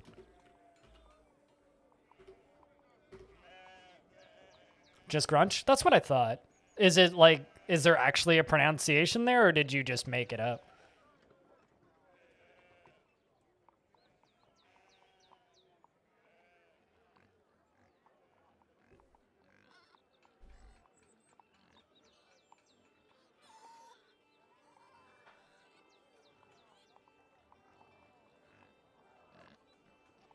Phone reception is kind of trash where the phone is, so I moved it somewhere where the phone reception is better. Because that's a concrete wall behind me, so phone reception gets a little shoddy. It's impressive that there's just so much rotten meat right here. Did they all like cancel eating at the same time or something? It's totally made up. Alrighty. Well then, it's good to know that you don't mind if people get creative with it. It's like my username is blind IRL, but many people screw it up, and I find it endlessly annoying when people screw it up. They call me Blendy or Blindrill or Blind Drill or Blind Earl or the Blindy RL or Blindy Real or blah blah blah blah blah blah blah. 24/7, 365 blind IRL. Here's the thing: you could totally do that on my YouTube channel. There, you could probably watch my VODs 24/7, 365 for, I would guesstimate, a long time. You thought it was Blindy Roguelike? That's pretty common. But about a year ago, people thought it was, or 2 years ago, people thought it was Blindy Rocket League. Before that, people thought I was an IRL streamer. So I just basically managed to make a username that will always be relevant for the wrong reasons. But roguelikes are actually like common enough now in people's lexicon, or rather, I'm finally known enough in that area of the internet that people actually thinks that's what it's intended to be. But the reason I capitalize random letters is because Twitch's font is such that people think it's a lowercase L when I don't capitalize it. So if I capitalize all three of them, people think it's BLINDLRL is the most common one I got. So then I lowercased the I, right? And uppercase the RL so people would know what it is. But then people think that it's Blindy RL. I literally have no way of fixing it. And I don't want to change my username because I have 8 years of branding and SEO that I'd lose if I changed my username. Which isn't something I'm quite confident enough in my ability to rebrand to do. And I also kind of want to keep the blind part in my name because I like that bit. So I don't know. I'm very torn on the whole username thing. And they're not random letters. To the point where, like, when Twitch made an IRL directory, which they had for better part of 3-4 years before they changed it to the just chatting and out science and activity and then the outdoors or whatever it was called directories. Until they made them those things, right? They had these other directories.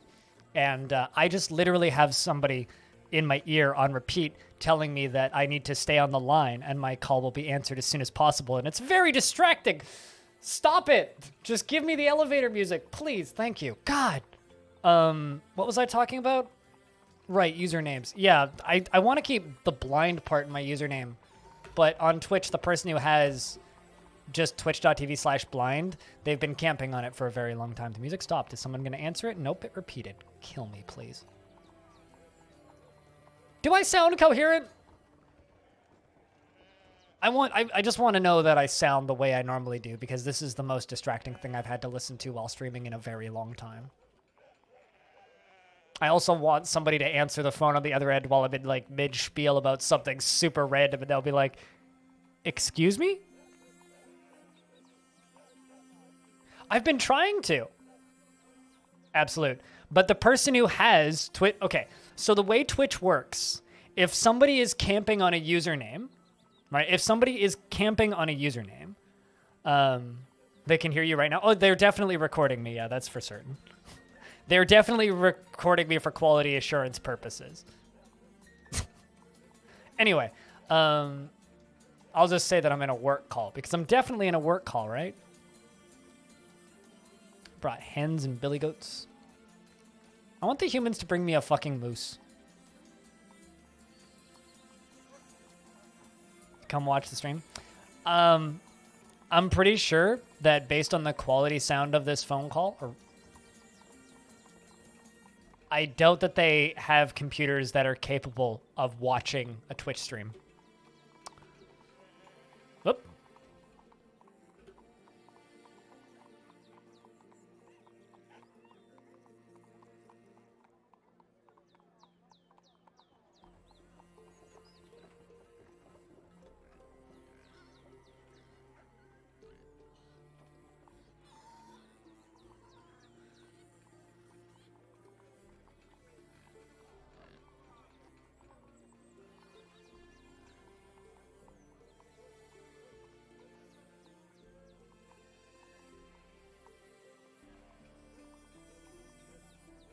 get this. It switched to the sound of ringing. And you know what happened? It hung up. I'll try this again. Otherwise, I'll try it again later.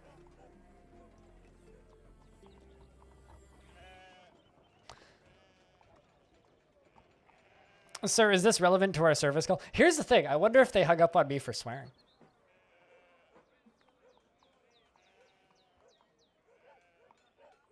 Oh. Now they're receiving a high call volume at this time, and they're telling me to hang up and try the call again later. I was on hold before, but now they're telling me to just hang up. Great. I'm not muted, yeah. Because I'm not on a phone call. I'm talking to you, not a phone call. Do you really think that I would broadcast a phone call? I was muted. I muted and stood up, and then I came back and unmuted myself. Because they hung up on me. Yes, I'm done. No shit. I'm better at my job than that.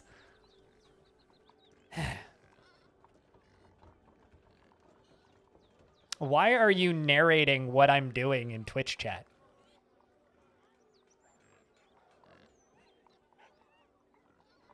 You'd say it's a big band in this channel, is what it is, Goffer. And not really. No, I just think this whole thing is kind of hilarious.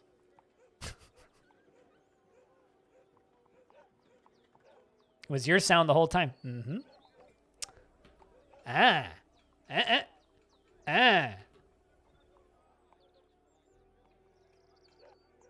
Someone is being a smooth brain, as the kids would say.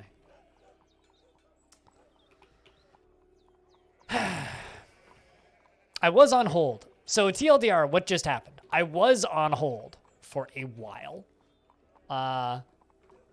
Also, looks like Corvius Suede became a peasant.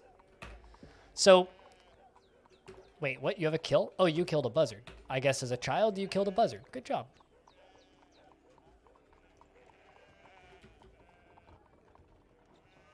I don't even know what that means, to be completely honest. I've had people explain what smooth brain means to me a few times. I just know it's a variation in saying I'm stupid. But I'm too stupid to know what it means.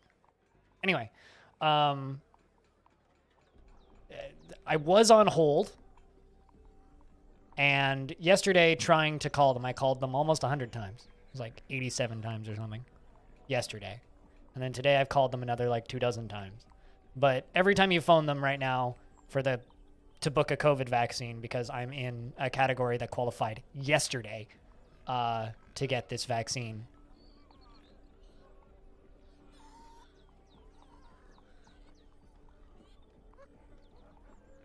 Every time I try to call them, it just defaults out to,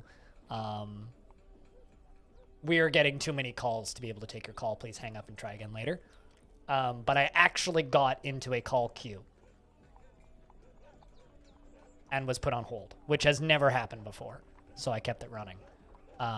But then, even after keeping it running for a bit, when it seemed to be starting to connect to somebody, it almost immediately just hung up on me and booted me out of the call. And then when I try and call them again,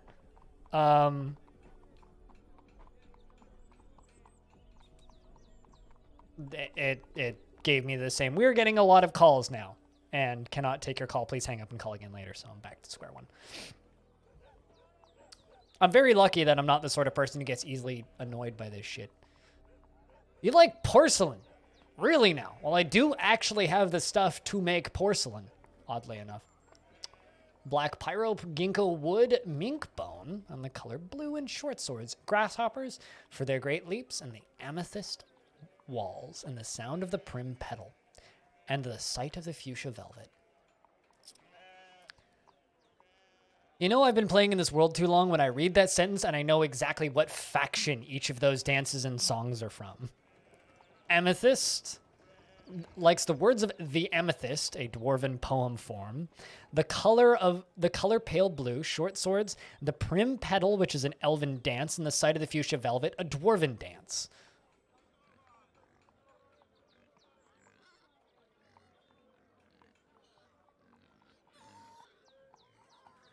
Yeah, supposedly. Supposedly, it's a science thing, and it became enough of a thing to become a meme. That's basically all it is, which means it's got about as much relevance as me. None. All right. Well, I need to give this dwarf jobs. I'm just kind of sad that they hung up on me. I'll give you other jobs, hauling. Actually, do you want to practice a martial art? Dream of crafting a masterwork someday. Obsessed with structure. Everything kept in its proper place.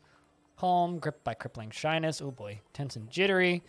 Likes a little tumult and discord. Trusting, acts of sense of humor. Offered help without feeling particularly grateful. Assertive, quarrelsome, bothered by this. Values friendship. Needs alcohol to get through the working day. Untroubled with satisfied needs. Well, I'll put you in the military because it sounds like you'd like it. I'm going to give you siege operating, engineering, mechanics, and pump operating, just because those are all easy jobs to give you. I'll give you glass making, weaving, and clothes making, pottery and glazing, because you like that. So on the rare occasions when I'm doing pottery, we can do that. We'll also give you armor smithing and weapon smithing because you like short swords. Don't need to give you any fishing. Let's give you farming fields, and also, why not, butchery?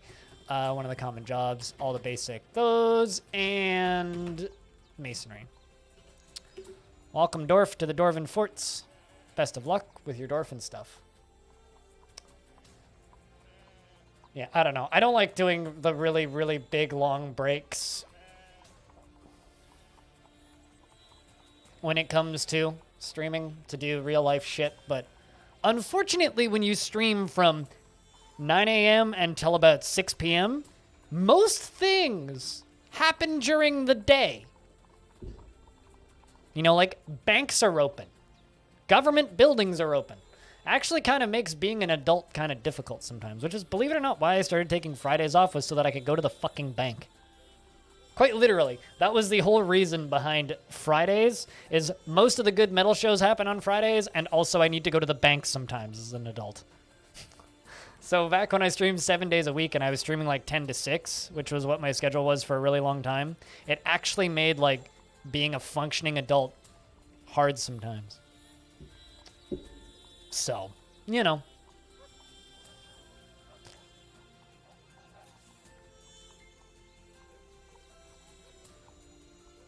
Although there was one time where I streamed on mute for 2 hours while in a doctor's appointment. That was a thing I did once. Which was kind of funny because I was just chatting, playing records.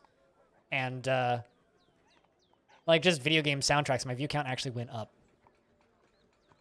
Metal shows are important, but not during pandemics. Although on the topic of metal shows, I just bought tickets for a metal show in October, late October. It's October 23rd, I think was the date, for Rickshaw Theater in Vancouver. It was a $30 show, and it's Suicide Silence and Ginger are the opener and main act. I'm like, $30 to see Suicide Silence and Ginger? Fuck yeah. We'll see if that actually happens. There's no such thing as a functioning adult. Falsely functioning adult. How's that? Appear as though I am a falsely functioning adult. How's that? Appearing as though I am a functioning adult? Is that good enough even? Even if you're not actually a functioning adult. You're just doing your best to appear as though you're a functioning adult, but you're actually still just a child in an adult's body. Just the reality of it. But I do agree with the "we're all just a bunch of phonies" statement.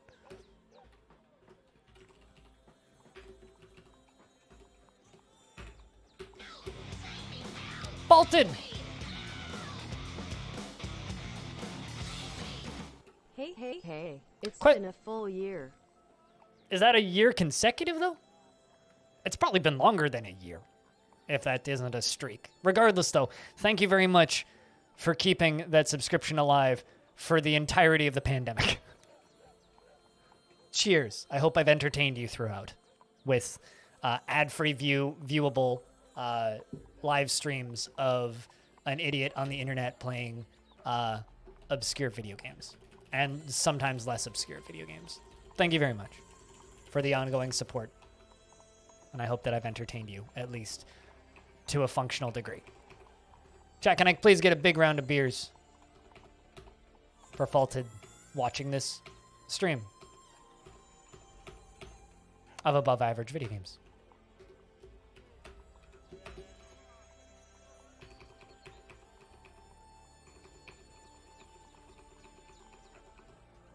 Did they really not bring any thread? Or cloth?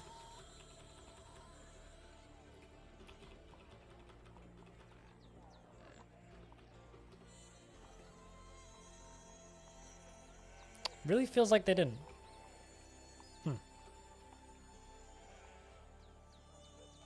Weird.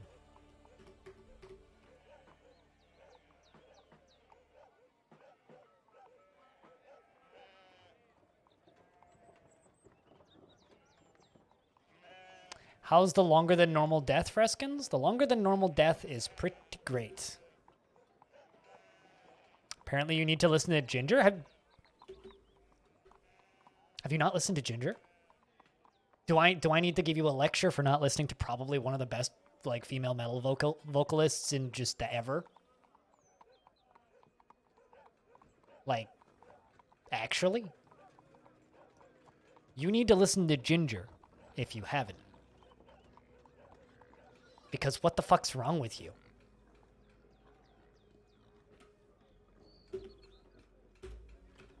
Jinjer, Ginger. Just go. If you consider yourself somebody who enjoys the musical subgenre metal or djent, either or, specifically, you should listen to Ginger. In fact, if you just like music, you should listen to Ginger. Unless you're one of those people who's like, I listen to metal. I like Pentakill and baby metal. Then you might not like Ginger. But if you like metal, you should listen to Ginger. I've actually met people who self-identify as metalheads before, and they're like, yeah, I really like Pentakill. I'm like, the fucking League of Legends fake band? What?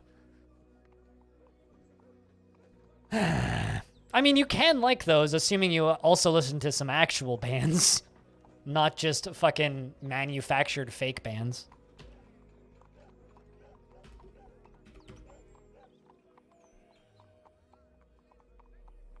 No, here's the thing. There's also, like, real good power metal out there. You know, like, if you're like, yeah, I like metal. I listen to Sabaton and Powerwolf and Tyr and, I don't know, actual metal, like Hammerfall and fucking Nightwish and all that shit. Okay, fine.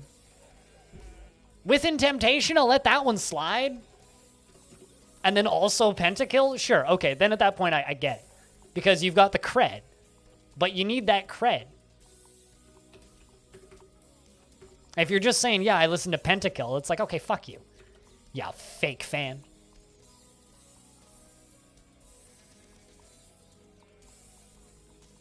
Sabaton, Hammerfall, and Nightwish. I've seen Sabaton, Hammerfall, Nightwish, Powerwolf. Haven't seen Tyr. Almost did. Haven't seen Corpaclani. Sad I didn't. I've seen Elevate. I'm trying to like spread my cred here. I've seen Battle Beast. I've seen,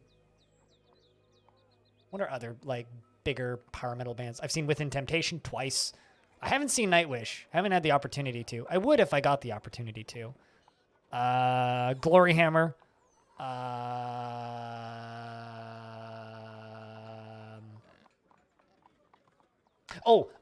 I've seen Ailstorm.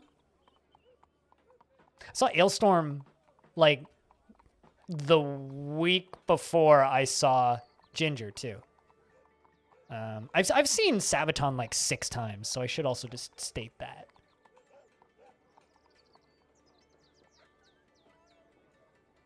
think that's basically it. I don't really In Flames is more like new metal than power metal. I'm trying to think, what other power metal bands have I seen?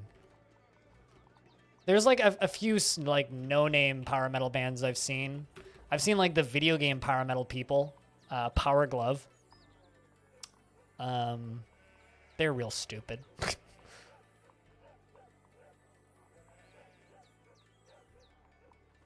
Okay, so I had tickets to a Corpaclani Elevite show. They were metalcore, and then they just kind of stopped being metalcore. Now they're kind of like their new stuff is very new metal-y because Anders can't scream the way he used to. You're just sitting there vomiting. Seems good. If Anders could still do the vocals, then yeah, but Old In Flames was fucking incredible, and New In Flames is just solid. I know a lot of In Flames fans who are like, fuck New In Flames, this sounds good. It's like, it's different. It's not bad. It's still good. It's just not the same type of metal. They were originally like thrash metal, and then they went into kind of metalcore, and now they're just like new metal, and it's fine.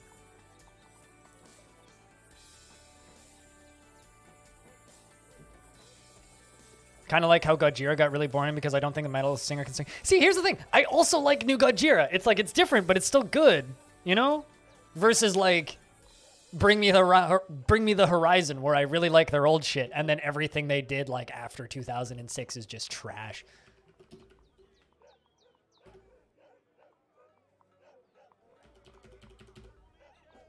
I'd rather like a band changes because their singer can't do the vocals anymore versus getting a new singer. I'm looking at you, Nightwish. I don't know.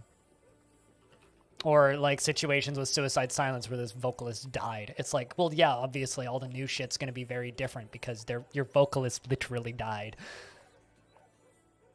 R.I.P. Mitch. Dude had like a 7-year-old daughter too. Fucking tragic.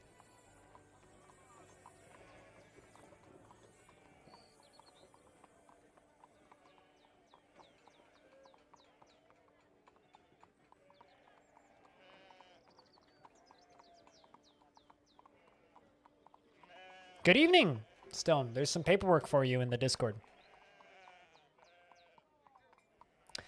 Bellinair's mom works with one of the members of Ensiferum in an old folks home, Freskins. He's not in the old folks home, he's an employee at the old folks home.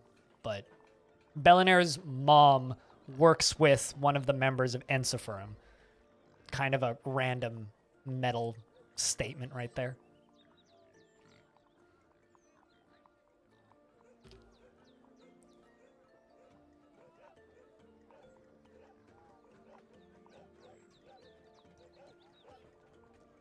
Yeah, probably. Crow. Now, which band are we talking about? Because I've mentioned a lot of bands in the last 5 minutes. Because if you're talking about In Flames, there's 1 or 2 songs on the most recent album that I would recommend trying to listen to. Like, I Am Above is just a really fucking good song. It's just a really good song.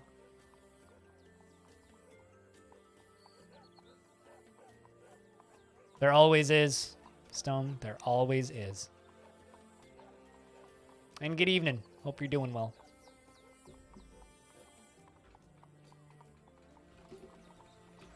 Also, your dwarf is the only depressed dwarf in the fort right now who I'm trying to fix by just leaving in the military, and it seems to be working. You're no longer getting PTSD from seeing Ragswolf die. You're now accepting on it, which is improving. Oh, Gojira. Gotcha. Yeah, it's just, sorry, a lot of bands were mentioned in the last 10 minutes. So the last time I saw In Flames, which was spring 2020, or no, winter 2020, I guess, before like lockdown happened, was with my friend Kevin.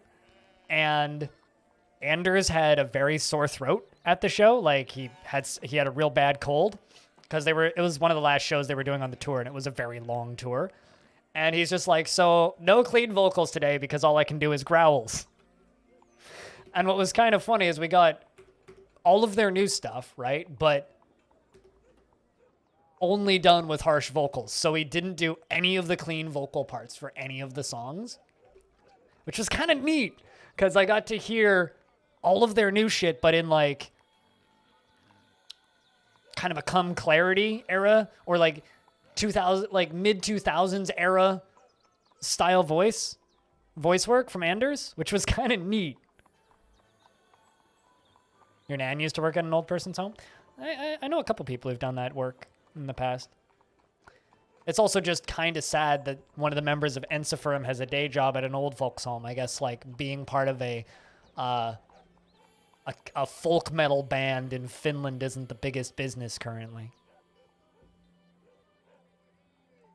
It was real neat, Socks. It was a fucking great show. It was at a good venue too. What's funny is my friend Kevin is very much he's like a Slayer fan, thrash metal guy. Like he likes the harsher stuff. He's not super into like kind of the power or new or metalcore stuff. He really likes the like heavy like thrash metal, like American thrash metal is what he likes. And so he's like kind of wishy-washy on In Flames anyway.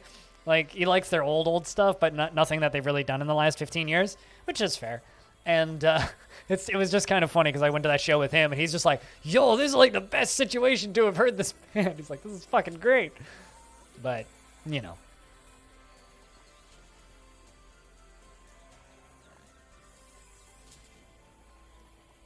Their new albums got progressively worse, and you love seeing bands do different vocals than what's recorded. My favorite story of a band that I used to like that slowly ceased to be that band was a band that I used to listen to called Sonic Syndicate. And they were never great. They were very much like edgy teenage metalcore stuff. But like, I really liked Sonic Syndicate for a number of years. A good 3 to 4 years I listened to Sonic Syndicate. And their bassist quit. I think she had a kid and she quit the music industry. The drummer left the band shortly after that. The 2 lead singers left the band. They were identical twins. One of them left first, and then like 6 months later, the other one left. And then over time, the entirety of the band quit the band. But the band still exists and is owned by the record label, and they still put out records relatively frequently and perform the old shit. None of the original members are in the band, which was very painful to watch as a young fan of this band. And now, like, most of the original band is in another band now called The Unguided, which is... I have never been totally sold on anything that they've done. They still kind of have the neat shtick of like the 2 identical twins who perform vocals. I think, and then one of the twins left the new band for some reason. I don't know. Anyway, it's just like a long fucking weird spiel of things. And it's been a long time since Inhuman Rampage, which was the last album I liked by them. Now all that meat that's on the ground is rotten. Of course it is. Why do they keep dropping food on the ground right now? What the fuck's actually happening? I would love to know why dwarves leave food on the ground until it rots. I'd love very much to know why they do that.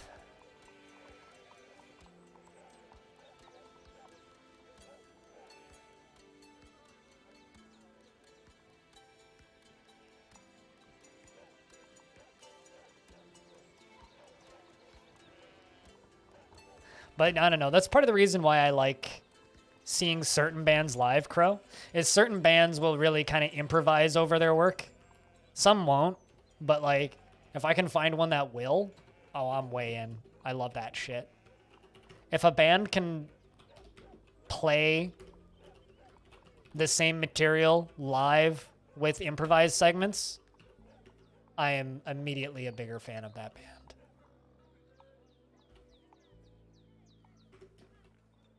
Immediately a much bigger fan of that band. It's like if a If a band writes a song and the song is 5 minutes long, and the live performance of that song is exactly 5 minutes long, I'm less interested than if it's an 8-minute performance. You know what I mean? It's just how I like my music. I like things to last a little bit longer.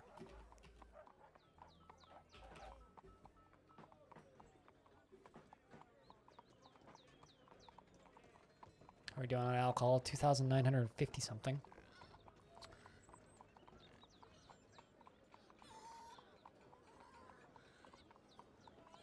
Man, I'm kind of... It's like, it's been like 20 minutes now, and now I'm getting salty that they fucking hung up on me. Ugh.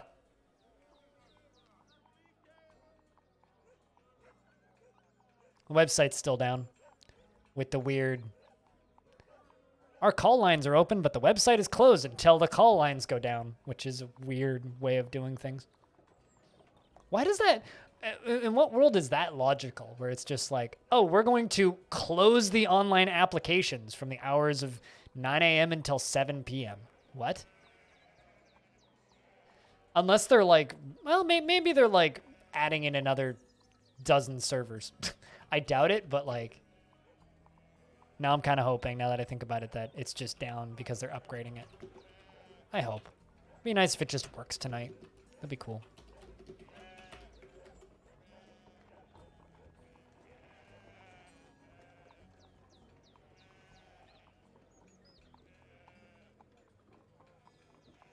Yeah, it kind of sucks when bands break up, but unfortunately, like, it's just like the streaming industry, it's incredibly hard to be a band and make any kind of money that makes it even remotely worth doing. It's like, I know quite a few bands that are local that have actively, like, lost significant amounts of money while making literally no profit. For the entirety of their existence, and then until they eventually just cease to exist because it's so hard to make money that way. Your fortress survived an Etna attack. 3 dwarves died, and I noticed a dwarf was injured and their ability to grasp was somewhat impaired. A while later, miasma happened. Turns out the dwarf's upper arm was lost in the fight, and they didn't get rid of it because the dwarf was still alive. Also, I think they may still have a lower arm. Fucking hell. Peel, I've been listening to so much of my Rush live record and my other 2 live records just because of that. It's like, I think I've listened to Rush every single day for the past, I don't know, 2 weeks just because I miss shows. Just because I miss shows. Like, during normal show season, I will go to 3 or 4 shows a month. During the normal times. Like, that's all that I do. That's what all of my spending money goes towards. That's what all of my socialization is. That's what all of my personal entertainment money goes to. It's like, I go to 3 or 4 indie shows a month. Maybe 5 on a busy month. Last year, well, 2019, there was one month where I went to 8 shows in a week. Because I technically went to 2 shows one day. It was like every evening there was a show. And then 2 evenings in a row there was 2 shows. That shit was a lot of fun. It was a good week. Although, I don't think I could ever do that again. I think that, like, me and a friend of mine, after, like, show 4, we're just like, yeah, this is a bit much. I'm tired. I want to go to bed. It was fun, though. I don't care so much about festivals. Festivals, not so much. But, like, I very much miss the small venue shows. And I'm really sad because a lot of the small venues that I liked are just gone now. There was a few hole-in-the-wall places that have just shuttered permanently.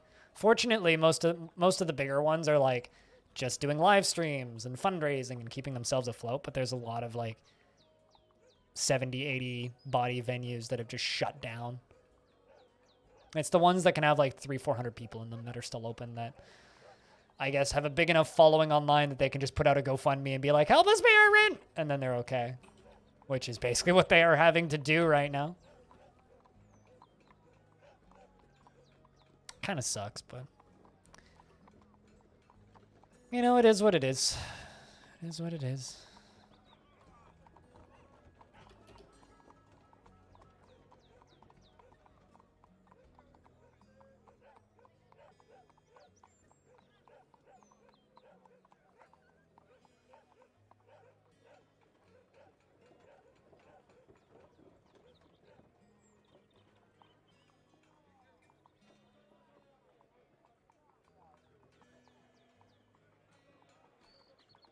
But, you know.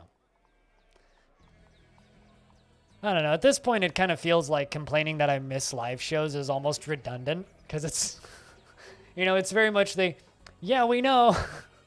You know what I mean? So it's like one of those things where I almost feel bad complaining about it because, like, I realize most of the people watching me knows that for the past year, most concerts and events and live shows and stuff have been canceled, you know, just like, you know, all sporting events and all that shit, being able to go to hockey games and football games and soccer games. And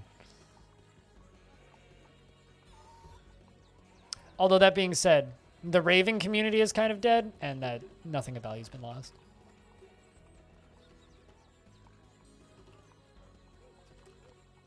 I don't know what I have against raves, but raves and me don't get along.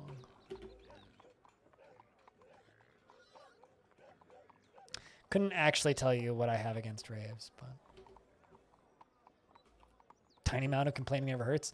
Yeah, but if I let myself do a tiny amount of complaining, then it's odds are pretty good that the majority of people here will hear the same complaints over and over and over and over and over and over and over and over and over and over and over and over and over. Used to go to raves a lot, like 10 years. I used to work in a McDonald's as the full-time night shift cleaning guy. And, well, actually, technically, I worked at 3 separate ones over a rather long period of time. And every single location I ever worked at was right next to fields that would turn into concert venues in the summer that would have 3 or 4 raves. And the number of 16-year-old blasted drunk, high as fuck, almost completely naked 14-year-old girls that have stumbled into the fast food place and passed out and had to have an ambulance called on them. I can't count. So that's kind of like driven into my brain that raves bad. That's where my dislike of raves comes from. It's like you never see that shit after metal festivals. But you certainly see that during and after raves. And just like little fucking kids. Just blasted out of their minds. It's like, what the hell? At least with metal shows, it's like 35-year-old dude that got hit in the head. That's different.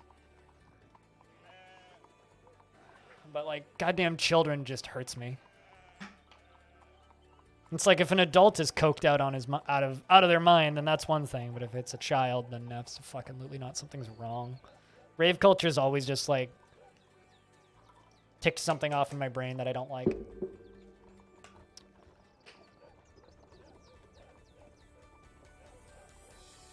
I don't know. Stone.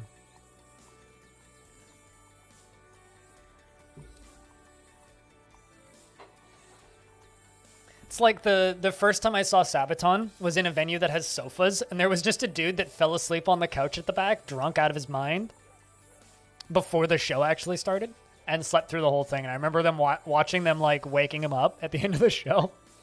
It's like, you missed the whole fucking thing, dude. Like, that sort of shit's funny, but... They're like, nah, no way. I mean, it kind of is.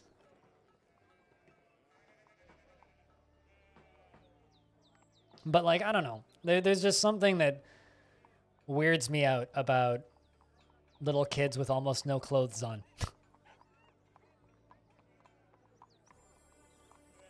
I mean, I've definitely seen metalheads, like, get fucking hurt. Definitely. But, like, metalheads are also the nicest people I've ever met. You know? They're the scariest and also nicest people I've ever met.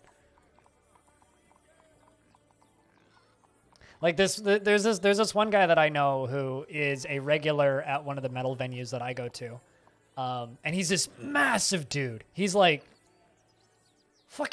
7 foot something. He's very tall. And also like 400 pounds, like built large and tall. He's just this huge dude. And he's like in his mid 40s. And I know he's married and has kids and like, that's just his way to blow off steam. He just goes to metal shows and just knocks people over in the pit, right? I've never met any of his family, but I've spoken to him a number of times. And, like, doesn't drink and doesn't smoke. He just goes and stands in the middle of the pit and knocks people over. And There was this one time there was this girl that was just like fawning over him who kept saying that they'd matched on Tinder, and he's like, babe, I don't even have a cell phone. Like, I don't know where the fuck you're getting this, but I'm married. I gotta get home. It's like this big scary looking dude with long fucking hair and a big goddamn beard. He's like, no, honey, I don't know who you are, and I don't know what makes you think that we matched on Tinder, but I gotta go. When you used to go to raves, they usually had bouncers, and an age limit of 20, 18 years is usually legal age for drinking here, etc. I mean, raves here are all, I think, 14 plus, or all ages. And, like, these are massive venues and events that last for 3-4 days. Like, I won't go to a metal show that's all ages. I'll only go to the 18 plus ones because I don't want to see children and little kids like in that kind of environment, just period. I don't want to see parents misbehaving. I never want to have kids, but I also don't want to see other people mistreating their kids. And like, I've been to a few shows where it's like, there's just like a baby in a stroller with earmuffs on in the back. It's like, what the fuck are you doing? Like, leave it with grandma. Come on. Like, yeah, you can go to the show. Just get a goddamn sitter. It's not worth it. Don't damage your child's hearing. But I don't know. I can't ever go to a rave because of the people that go to them. And also, like, the commonly accepted drugs for raves are completely different than the commonly accepted drugs for metal. It's like metal, it's like maybe mushrooms, definitely weed. Sometimes if it's a crazy show, then coke. But raves, it's just like all MDMA all day, nonstop. It's like that and coke and speed. Yeah, and that's just raves to me. I don't like children in places they shouldn't be. Yes. And I don't know. Let's see how Corvius is doing in the military. Very happy so far. Good shit. Got a lot of really happy thoughts up front, and then we'll give you more negative ones later.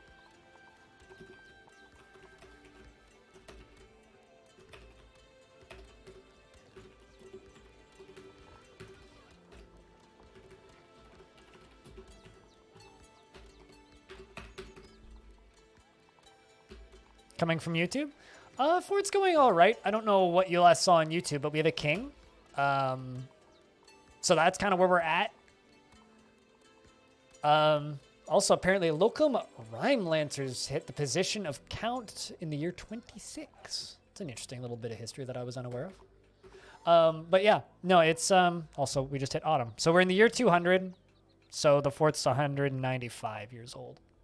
But yeah, I'm just kind of in a rambly mood today. Rambling about a lot of random shit, but if you're coming from YouTube, you probably already know that. You've been playing Dwarf Fortress for the last 5 days. Oh, really, Ducky? Had anything interesting happen?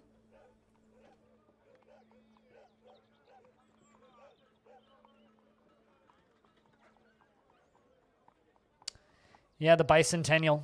You know, we're getting there.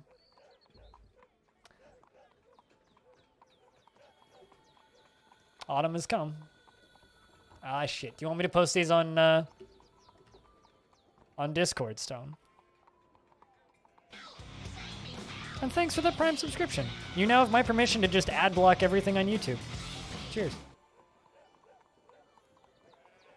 Enjoy the stupid skulls and the dwarfs and the lasers and shit. Chat, can I get a big round of beers for the brand new Prime subscriber? It's good to have you around.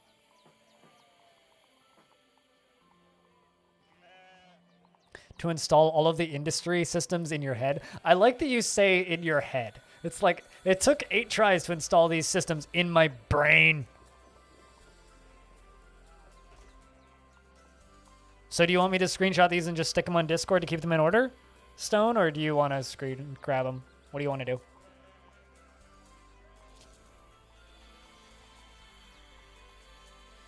It's up to you, man. Whatever you prefer.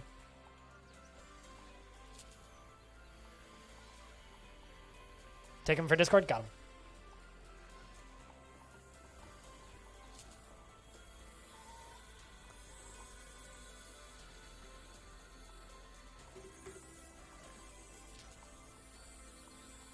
This is a very slow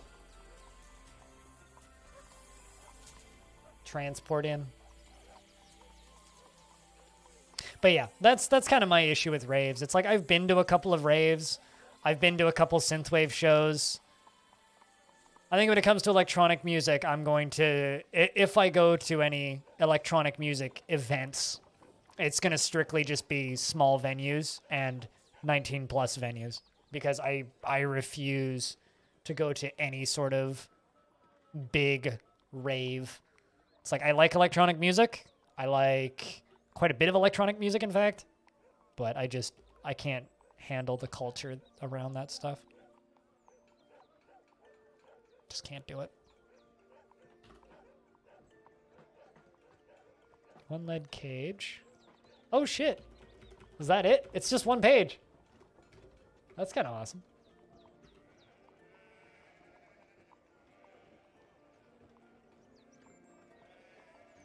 I mean, that's only one page, so for whatever that's worth, that's a small one.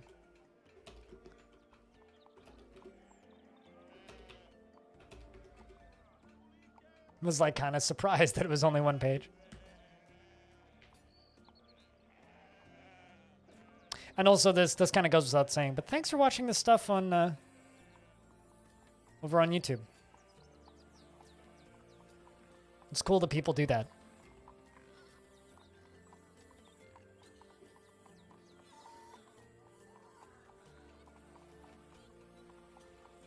Making more high quality clothing. Darn. I didn't see a down arrow. There it is.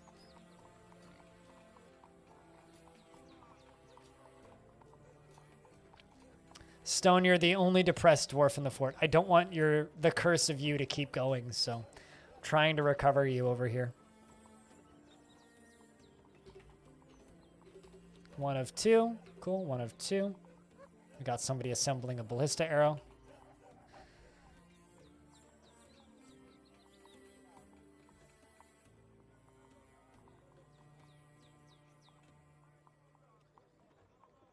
Being completely sober. Yeah, I mean, I think that there's a degrees of that. It's like, I can go to a metal show completely sober and have a great time. And I've done it many times. Like, I do enjoy having a beer at a metal show, or like sharing a joint with some friends outside afterwards, but it's more of part of the social experience and less of a, I need to be fucked up to be at this show. And I feel like that's kind of a healthy relationship, I guess, to have with a style of music. But I feel kind of the opposite when it comes to a lot of electronic music or raves. You don't want caves? Oh, that's fair enough. I mean, mundane stuff can also be interesting.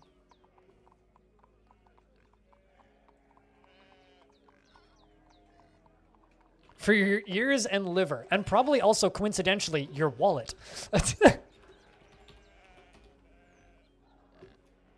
Assuming you managed to stay employed in 2020. Because it's like, not going to shows for a year, I've saved a bit of money. And also, alcohol is expensive.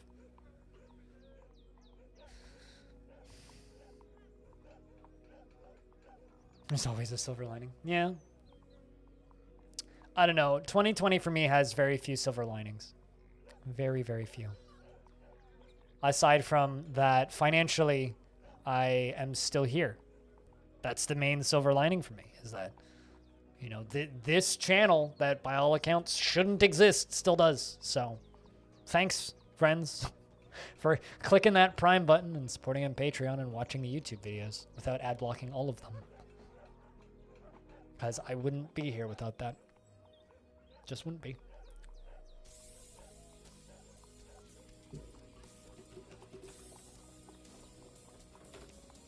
All right. Diary. Did I not select it? I thought I did. I hit escape too early.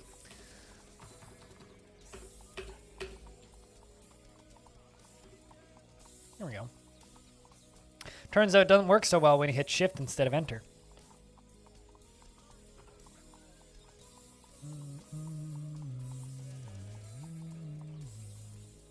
Although I don't know, I've been wearing earplugs at not conventions, at concerts for most of my life. So I went to a few concerts early on without earplugs and very quickly converted to the I wear earplugs to all concerts life. Very quickly converted to that.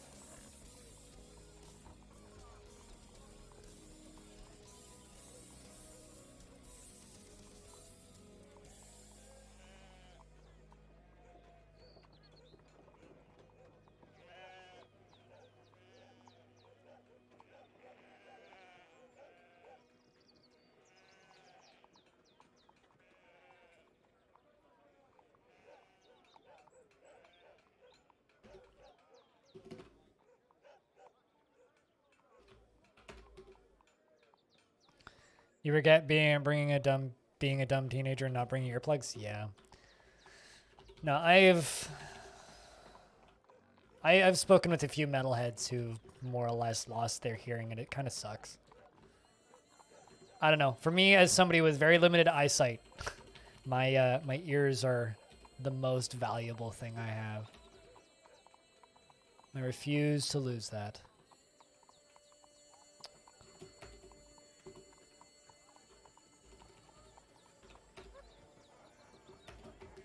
It's raining, but we'll get this done. Just want to get it done before we get snow. And then... do I put another layer on this? I think I do. I think I tower this area a little bit.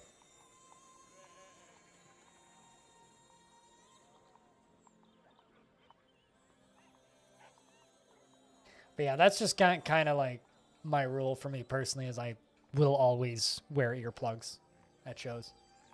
There will never be a point where I stop wearing earplugs at this point. Earplug, very important.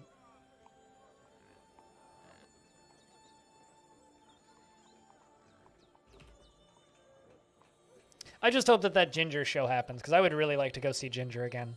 That was I saw Ginger in 2019 on Halloween. And they all came out dressed up as fucking stormtroopers. So, I would like to see them in October again. That would be really cool. Because hopefully by then I will have gotten through to the vaccination people and gotten vaccinated.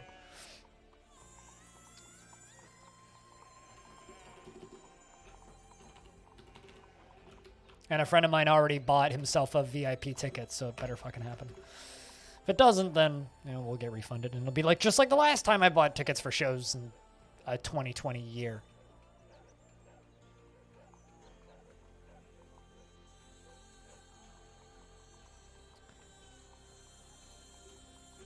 How's King doing? King kind of happy. Okay, good.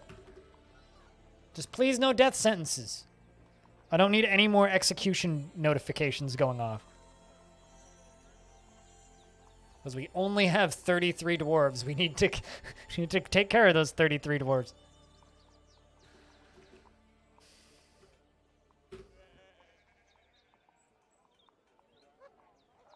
Over the years, one of them is, I want to say immortal and living in my fort. That or it's dead in the cage. I'm pretty sure all vermin are immortal, aren't they? At least tame ones? Because there's a few fluffy lamblers that are just floating around my fortress indefinitely. That I purchased from the elves in the early years of the fort. I see them every now and again. There we go. Investments are open if you wish to invest your tickets, chat.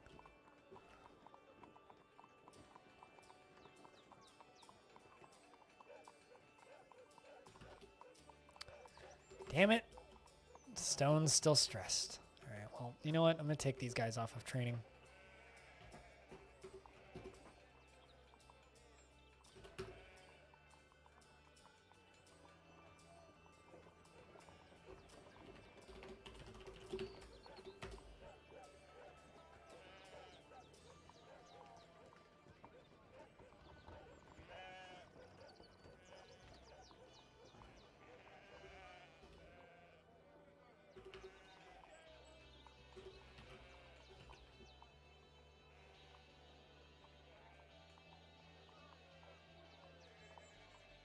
Jump over onto my Discord if you happen to have it and stick it in the music talk room. That's where I take music suggestions because I can't just like look them up right now. So unless I like look them up in a tab and minimize the tab and don't forget about the tab, I will forget. So if you want me to look at music, post it on the Discord and I will look it up.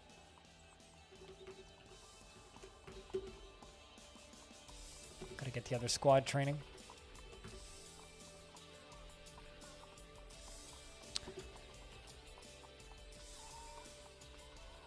But yeah, no, I listen to a lot of different music. Like, I listen to kind of an upsettingly varied bunch of music.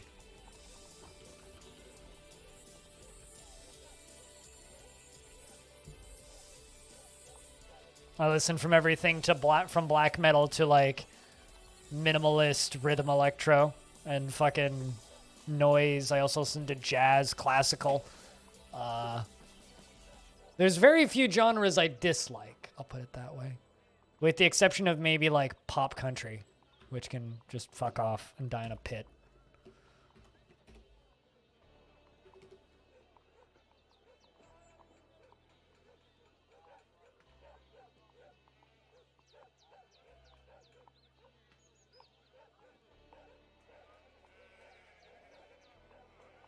Like, Luke Bryan could fall off the planet and never show up again, and I don't think anybody would lose anything. I don't think anyone would care.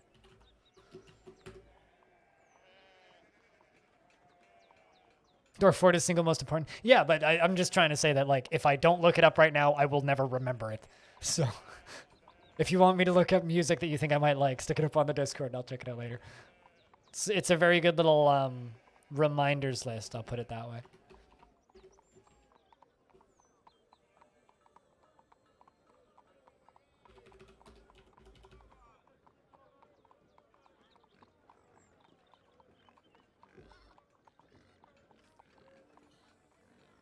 The game's frozen because I accidentally hovered over the block screen because we've got 28,438 blocks. I want to say that, actually I need to ask Sathatos how many blocks Arch Crystal had. All right. Cloth, how are we doing?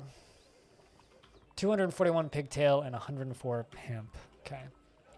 Let's do another round of clothing and see if we can do it faster.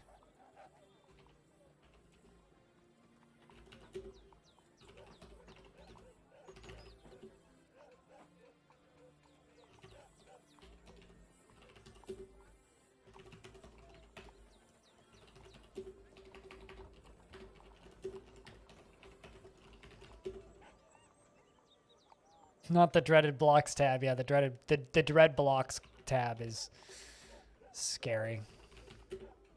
I should really macro this.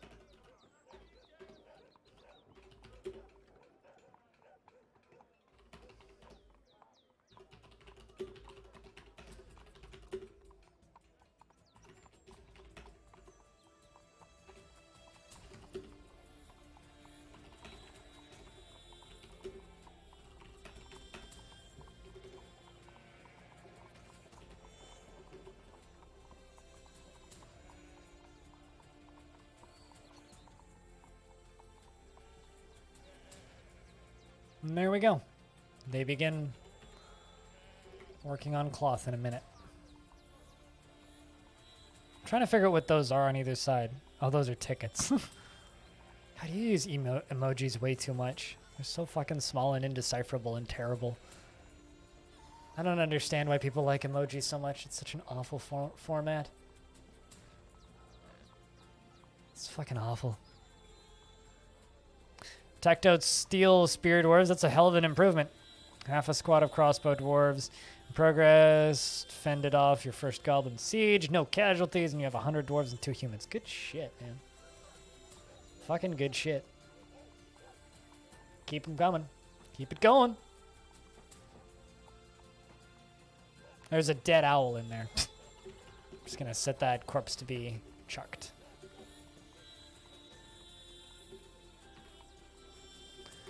You know, now that I think about it, owls must be kind of scary. I need to shut this squad off long enough so that they can go trade stuff. Until someone corrupted you with... I mean, but my emotes are real good. My emotes are real good. Much better than emojis, okay? Besides, people have paid you with the premium of being able to use that. When you were gifted that subscription, you earned the right to be able to use my emotes.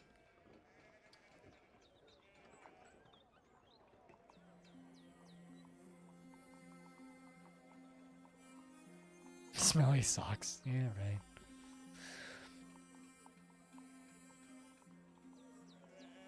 right. Also, have you been making double the amount of socks, and do I need to be?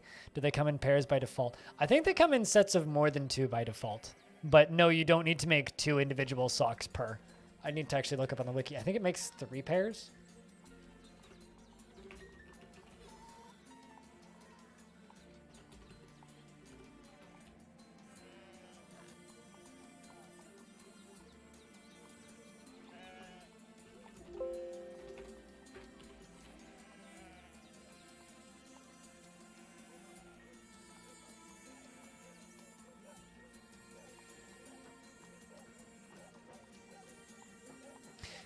Yes, they make 2 socks per. And with mugs, they make 3.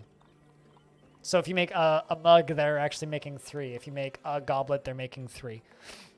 If you are making a sock, they make 2. But if you make an artifact sock, they make 1. Same with shoes. If they make an artifact, it's only 1. But if you make a sock or a shoe, then you're fine. Also, socks, I'm not certain... You were here for it earlier, but your dwarf died. Yeah.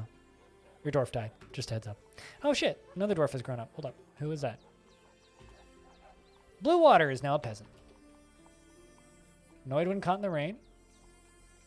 Felt adoration gaining a sibling. It's one of Zanny's kids.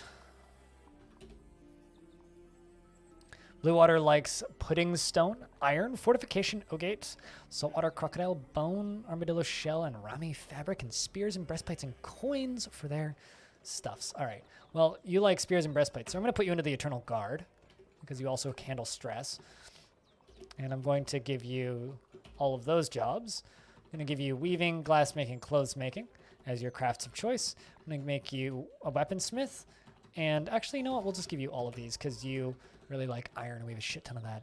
I'm also going to give you mining, the basic healthcare stuff, and tanning.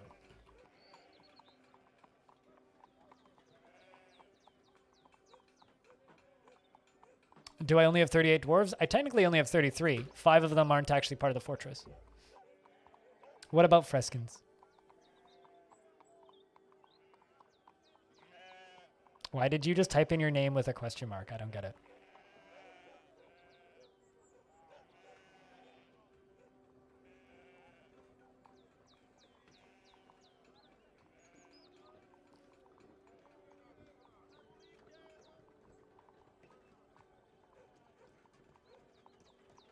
In the magma pits? As if, like, this fortress has dug deep enough underground to find magma. No. No, you were put into a coffin, like the rest of the dwarves. Everybody gets their own tomb. As did you.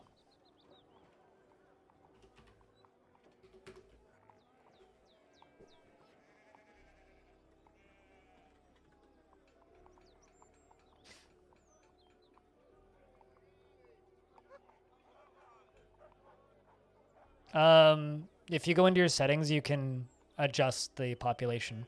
It's one of the init. I think it's just D init, and then you scroll down, and just set your population cap.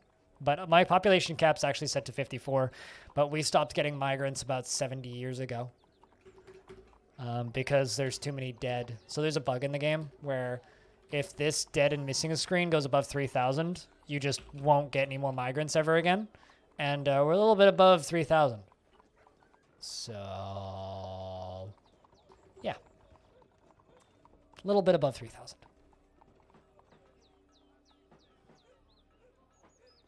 So the population wavers between 30 and 40. But yeah, there's a setting. It tills. If you give me a minute, I can show you.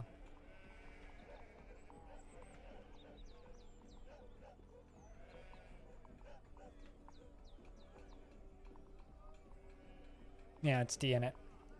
And the option that you want is population cap 54. And then strict population cap is 65. So mine's set to 54 and 65. By default, it's 200 and 220. So D init in the data init folder in Dwarf Fortress. Yes. Dwarven Gaming. Which is why there's so many long periods of time where the dwarves are literally doing nothing but socializing. And why I baby all the depressed dwarves like this one.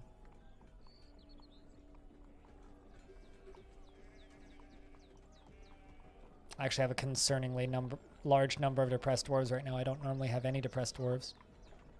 I have 2 right now. Although one of them is Abe, who tends to just get over the depression after he trains for like 6 months. So. Nope. They hung up. Well, the phone line cut. It swapped to ringing and then hung up. Be like. And now it's back to the old, please hang up and call again later. Yep. Why'd you have to ask? Now I'm salty again. Yeah. Not really. Not that salty. It's more like eye roll. Government websites. Sorry, but you missed it. It's none of your fucking business. Frankly, who cares if you miss it? It was relevant because at the time it was happening, but it's over now.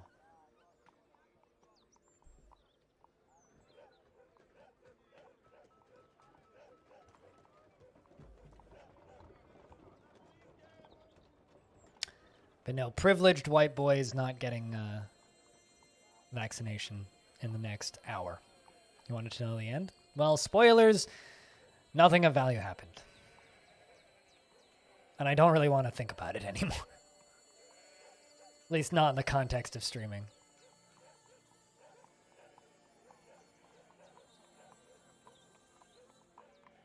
You're hilarious, Socks. I'm going to sit over here and belly laugh my ass off until I die of asphyxiation.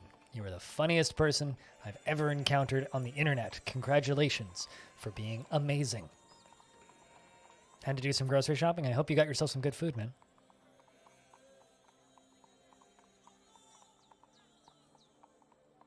Lots of leather from master-crafted cups. What?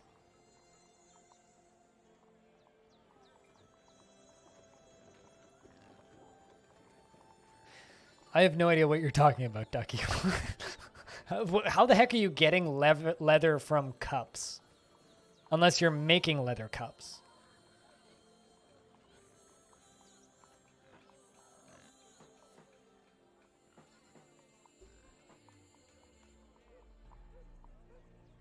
Oh, yeah, that would do it. If you're trading for leather. I don't know, I always have so many resources, I never need to actually trade for anything. But although I was actually just trading for cloth, because mysteriously a lot of my plant cloth disappeared. It took me a couple years to resupply. You want to know what's way better as a trading material, Ducky, than cups? Menacing wooden spikes. If you're going to accidentally a whole bunch of a thing, accidentally a whole bunch of menacing wooden spikes, because they're very effective.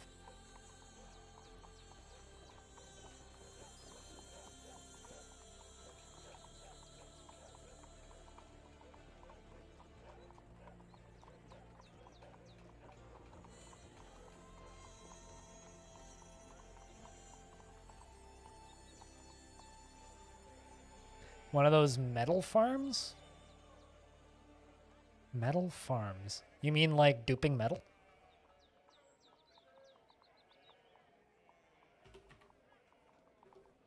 I mean, that's not hard to do.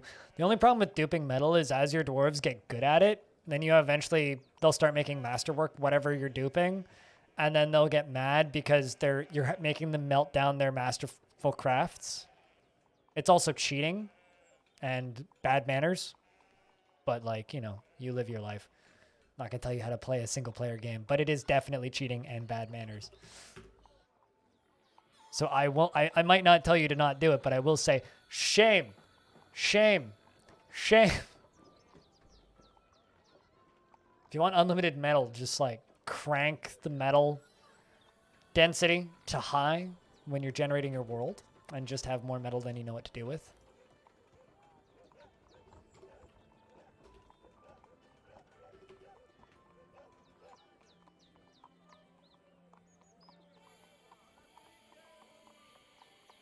I would do it with coins, but yeah, bolts work too. That or just do it with like giant spikes, and then you don't need to worry about splitting the gaps.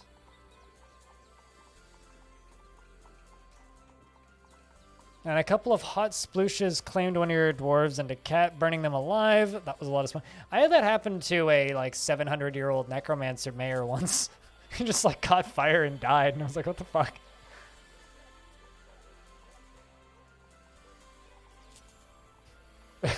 Either you buy the spike or we make you sit on the spike. I like just the or we poke you with it. Yeah, that's a real good negotiation tactic. It's like we have all of these swords. Either you buy them or we will kill you and take your stuff with them. It's up to you. Whatever works is easier for you.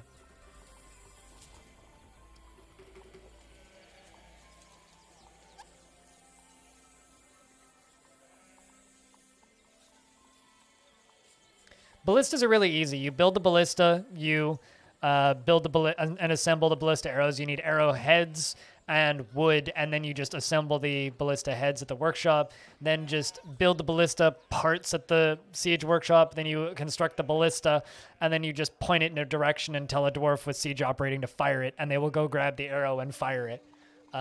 But know that the squad or the dwarves that you set up as siege operators, just make sure that they're brave. Like, make sure that they're in another squad. About to boot up and relearn everything? Best of luck. Now's a good time, though, because there was just a bound patch out recently. What's shaking? Not me. I'm sitting pretty still, actually. Probably some beverage in a bar near me.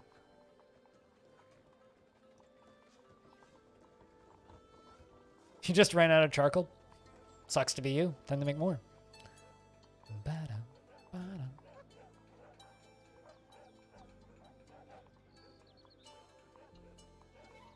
I have like 600 charcoal and I haven't like cut down a single tree in like several years. Actually, that's not totally true. I cut down a few recently, but 34 minutes and 15 seconds until that is back up. Dwarven Gaming.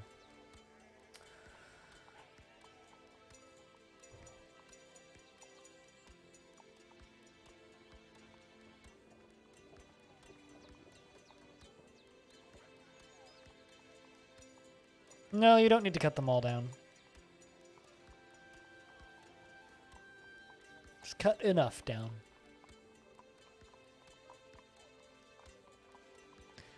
Otherwise, you won't be able to trade with your friendly local elven residents for very long.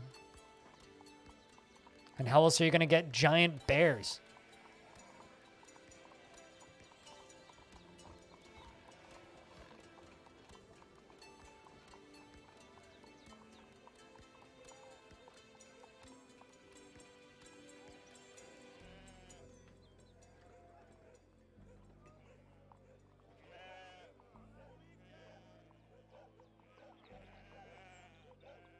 Gotta at least leave something to grow back. I mean, you only need to chop down like 20, 30 trees a year tops.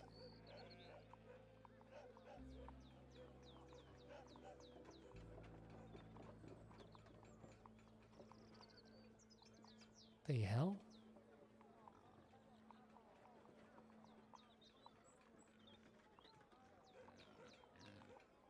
I'm very perplexed because all of a sudden my YouTube channel started getting like 200 views an hour and I have no idea where they're coming from. Weird.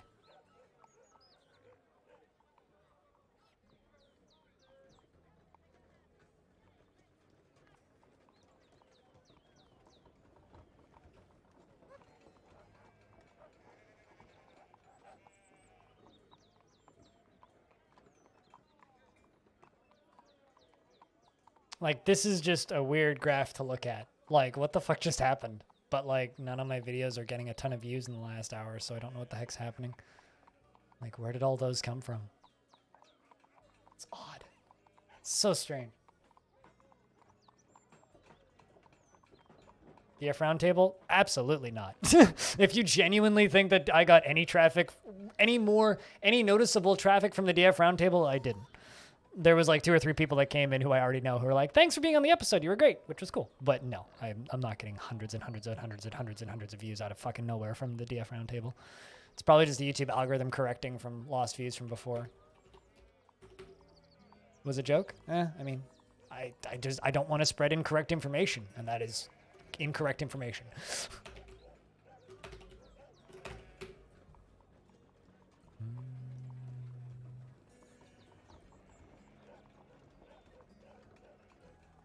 The average sapling takes to grow to full size, 2 or 3 years. But if you want like the really big trees, those take a very long time, like actual trees.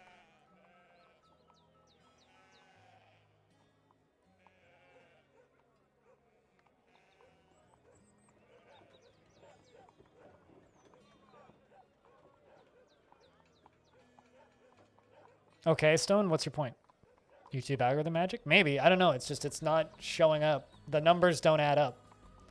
It's like I got 39 views in the last hour on one video, but like that doesn't equal 222. But like none of my past videos have gotten that many views in the last 2 hours, so it makes no sense as to where they came from. So YouTube algorithm magic or the graph is wrong. I'm thinking it's the second one.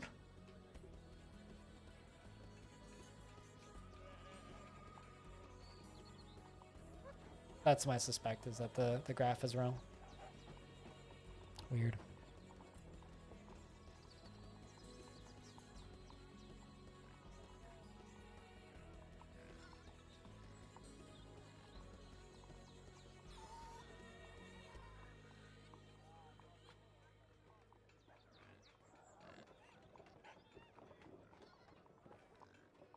What season is it? It's got to be summer or fall. Somehow you struck gold and didn't notice? It's like me striking adamantine and not noticing once. I mined up most of an adamantine spire in another fortress without noticing. Because it was just on auto dig and I didn't get the notification for whatever reason. What time of year is it? Early winter. Okay, so we're through summer. Almost at 201. Oh, damn, it's 3 p.m. When did that... Today's... I don't know about you guys, but today's stream is just... Boom! Flown by. It's been an entertaining stream. Cheers, everybody.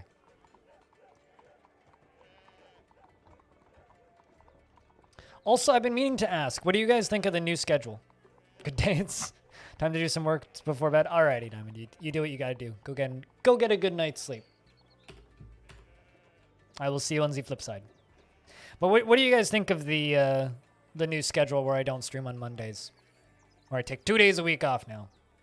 This week I did effectively nothing yesterday. But the goal is to actually get work done on the off day. So I think starting next week I will actually start doing work. There we go. I think I finally like recovered my clothing industry, which is good. I don't know where the fuck all my seeds went. I must have accidentally dumped a bunch of them or something. It's snowing!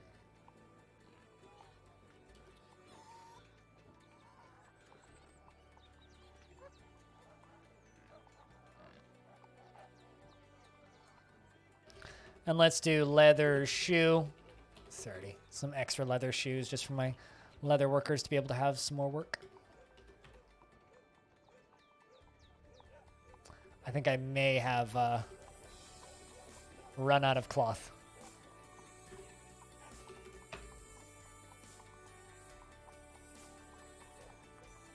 Yeah, looks like it.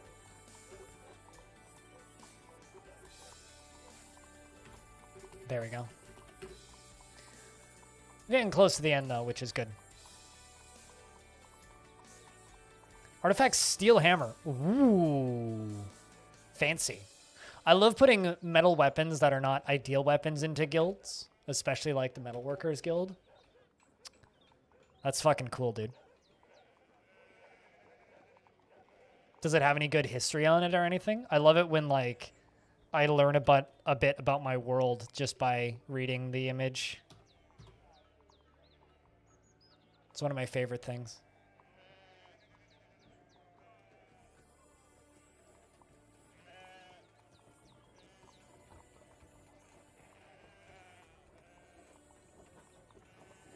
Just menaces with spikes of steel, so just simple but effective. I gotcha.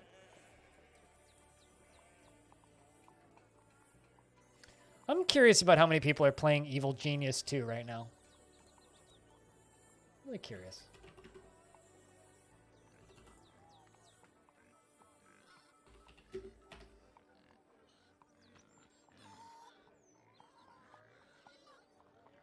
Okay, so there's 169 people playing Evil Genius 1. And internal server error on Evil Genius 2. All right, time to the other stat tracking site.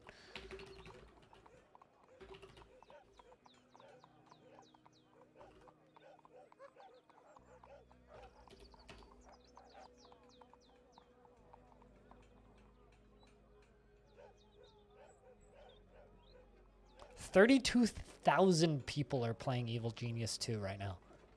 Apparently, there's still a market for cutesy tycoon games. Who knew? That's a lot of people.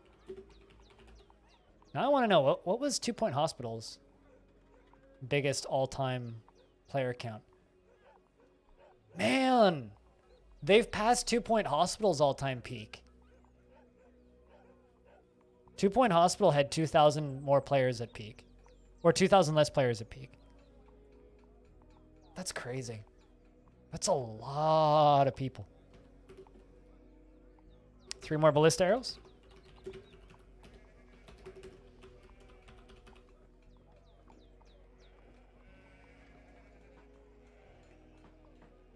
You suspect more than 5. I mean, you were right.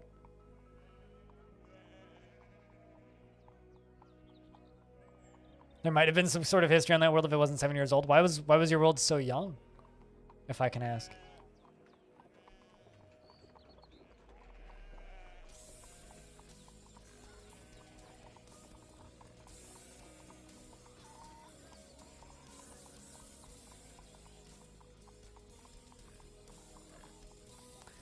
So there's something that I've seen happening more and more with this one company that likes to sponsor streamers. So there's several companies that I pay attention to in the background that put out sponsorships for streamers and internet peoples. Welcome back, Will. And one of them has been sending me these opportunities to fundraise for either a charitable cause or like some barely charitable cause or questionably charitable cause in exchange to be entered into a giveaway. It's like, do a charity stream for this group that you've never heard of and seems kind of shady. And we will enter you in a giveaway to win a 2070.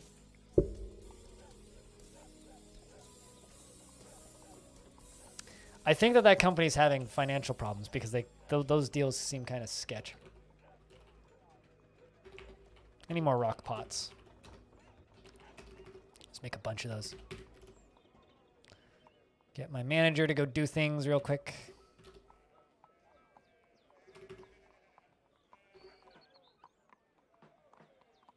Start with a very short history for some better performance, and you'd like to see it change while you play. Fair enough. Do you wait until necromancers are there, or do you not wait until necromancers are there? Because this was a year 5 world, right? And it's been real fun watching the world evolve slowly over time.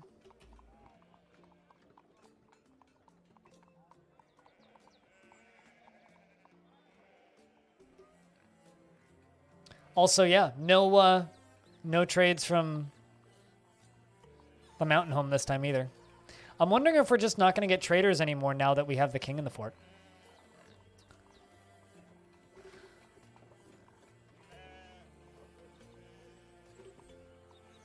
They'd spring for a 3080 or something. I just made that up off the top of my head. I didn't actually look what the prize was this time, but I do distinctly remember one previously where they're just like, here's a giveaway. But this, I just got an email for another one where it's like, raise money for this organization you've never heard of, and you will get entered into the chance to win a graphics card and then a few, you know, like Steam gift cards and shit. It's like, it's just like when companies are just like, stream this game and earn 2 keys for the same game to give away. It's like, that's not worth it. What?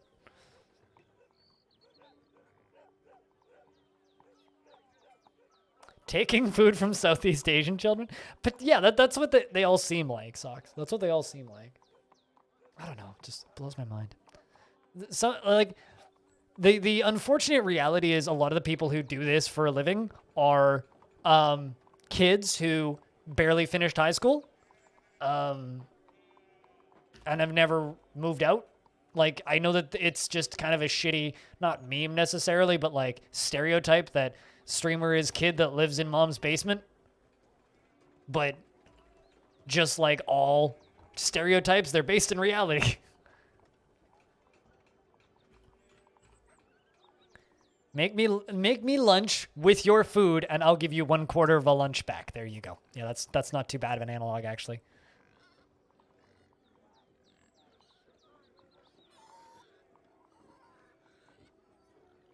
Well, here's the thing. With Dwarf Fortress, there was life before 5 years ago, right? There was life, and there is history.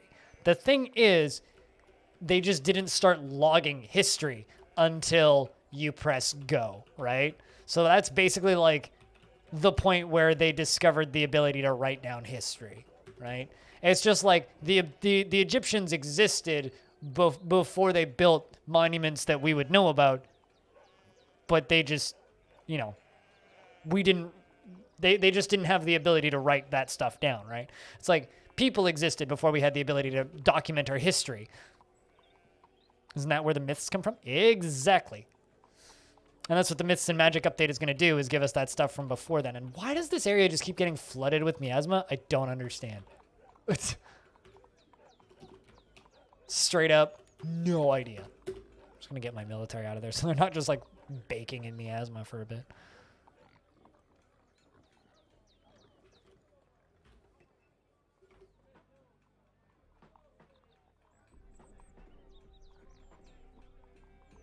But yeah, that's what the Myths update is going to be for. Look at this dwarf. This dwarf's giving themselves a bath. What are you covered in? I wonder. Dwarf pus. Their head is covered in dwarf pus. Are you... No, you're not injured. Then why is your head covered in dwarf pus? As somebody who really enjoys reading legends, I just want that prototype myths generator so bad because I want to fuck around with it. You know what I need to try and do? I need to try, the next time I have Tarn on the stream, I need to try and get him to open up. Because, like, there was one time previously we were able to get him to open up the source code and double check something, right? Because of Sal's Dwarf Fortress Dwarf therapy shit that she was doing. We need to see if we can get him to open up the myths generator and generate us a world and read from it. He's done it previously for he's done it previously for other things. We have to try and get him to do that for us. You're alive. You made the flight. You survived. And your dwarf is 7. I hope you had a safe flight. Does that mean you're in Moscow now? Cutest. Why are they fixated on these baubles? You don't have... Oh, you do have one upset thought. You were uneasy remembering dwelling upon being nauseated by the sun and annoyed after being caught in the rain. Aside from that, you're a perfectly happy little dwarf. You're a little baby girl. You know, there you go. You're a little baby girl.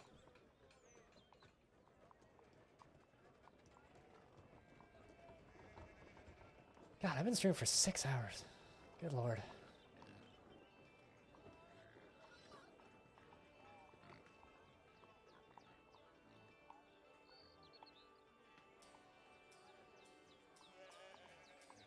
Nope.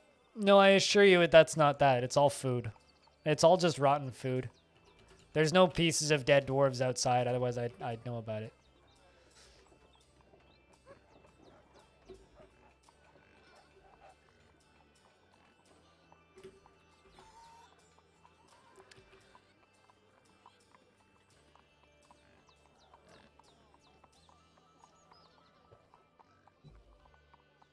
You need to work on a bigger tavern? Well, I mean, this was my old tavern, right? This area here, which now has my trading depot in the middle of it. This is the new tavern, all the way up here. So, like, every now and again, you gotta work on a new tavern. I mean, come on. This is a bit of an upgrade. Just look at this thing. It's fucking badass. Hell yeah. You wish you had a tavern like mine. It's fucking flying saucer. Is Stone still depressed? I think so, yeah. You were making clothing. Where did you go? There you are. Yeah, still depressed, but like not super depressed. And apparently you feel so good. Like you're a little depressed. You're making rock pots, so you are satisfied at work and having a good time working, which is good. Lead floor? I mean, are you asking me if you should use lead? I would make lead statues. I don't know if I'd necessarily do a lead floor, though. I would make lead statues and, like... I like lead furniture because it can just be, like, placed and then forgotten about. All of these statues down here are made of lead. That's what I did with lead, and they're all identical. So every single one of the statues down here are identical. No, lead poisoning is not a thing. Well, in my mind, lead poisoning is a thing, just not for dwarves. But that's just my headcanon. That's not actually accurate. Gotta use the lead for utensils. I mean, you could. Blissful remembering a bedroom like a personal palace. So, Stone, the reason that you were depressed was because the three repeating thoughts in your mind where you saw somebody die and you kept gaining a sibling and that was making you uneasy. So, seeing somebody die was making you angry and scared, and gaining a sibling was making you uneasy.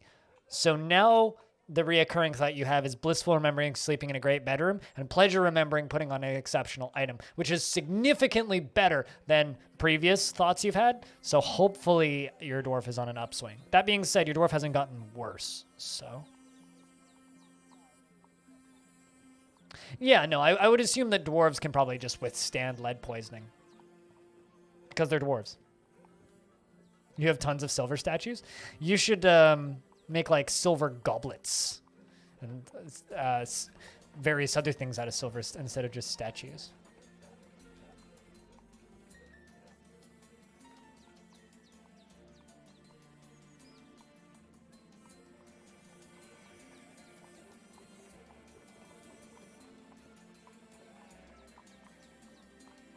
Just so the headcanons are... Yeah, for slightly shortening their lifespan, right? One of my favorite things is trading lead bins to the elves, and then they take like a year to get off the map because they're moving so slowly. I do enjoy doing that. That's pretty funny. Just sell the elves lead bins and then they never leave. Just takes them a week to get off the map because they're so weak.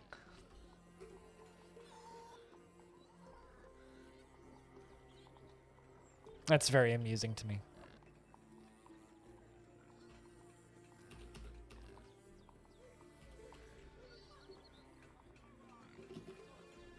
What are we planting up here? Plump helmets? It's that season. It really is, yeah. It's very funny. And slowly killing goblin towers. One day, I'm sure we'll eventually get that deep. What about this? Myths and magic adds electricity. Just simply like say lightning magic, right? Dwarf gets lightning magic, or you have a lightning magic adventurer. Electrify the rivers and just electrocute anybody who tries to get food. Done.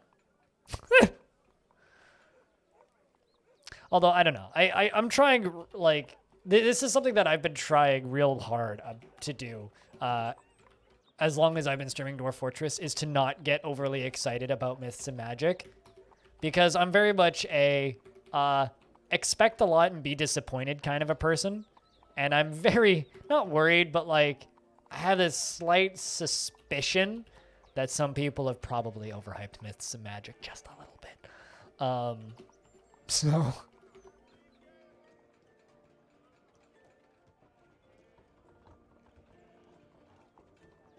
Oh, they just need like more iron in their diet than like humans. I believe it.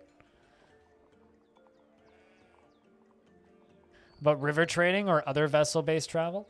See, like that sort of stuff sounds really cool, but the one thing that I keep coming back to that I really want in Dwarf Fortress, I don't care about boats. I don't really care about Myths and Magic. It'll come out eventually. But the one thing that I think that Dwarf Fortress needs sooner rather than later is a proper diplomacy system. And I really, really, really, really hope it's in by the Steam release. Because a proper diplomacy system would go so far. Like, just the ability to be able to convince, even if it's simplistic as fuck, just some way to be able to end a war with the humans and elves. I don't care so much about the goblins, but some way to be able to go to war with a faction for a time, end the war, and then have peace. Or them offer peace after invading you a couple of times. Like, anything like that. Anything to make the diplomacy system a little bit more robust. I mean, right now there's some really cool back-end stuff where, like, factions can become allied if somebody digs too deeply and too greedily and it dumps demons into the world. Like, right now they could do that. That's, like, the one thing that I really want to get added to DF. Everything else, like all those really big long-term features, it's like all of those would probably be cool in a vacuum, but I just, yeah, well, not even formal declarations of war necessarily, but like we don't quite literally, we don't need to go as crazy as like a Paradox does. But like proper trading and a robust diplomacy system. And I'm super happy. You could send a caravan to trade with. Yeah, that'd be cool too. Or being able to like send out requests for caravans and all that stuff. Like there's a few small tweaks that they could make to, and I say small, I don't know how complicated they'd be to actually program, but like in my mind, there's a few tweaks that they could give to Dwarf Fortress that I think would go a really long way in making it a much more robust game to play, especially for new players. They went full Paradox and had you pay for diplomacy DLC. Why would they do that? Like, this is a game that barely wants to sell itself, let alone sell a DLC.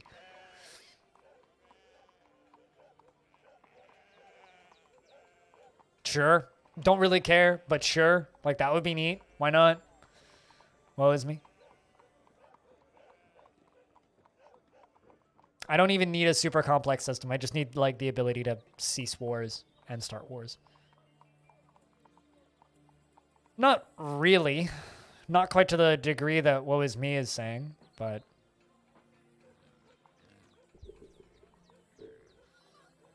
About Paradox being money grabby?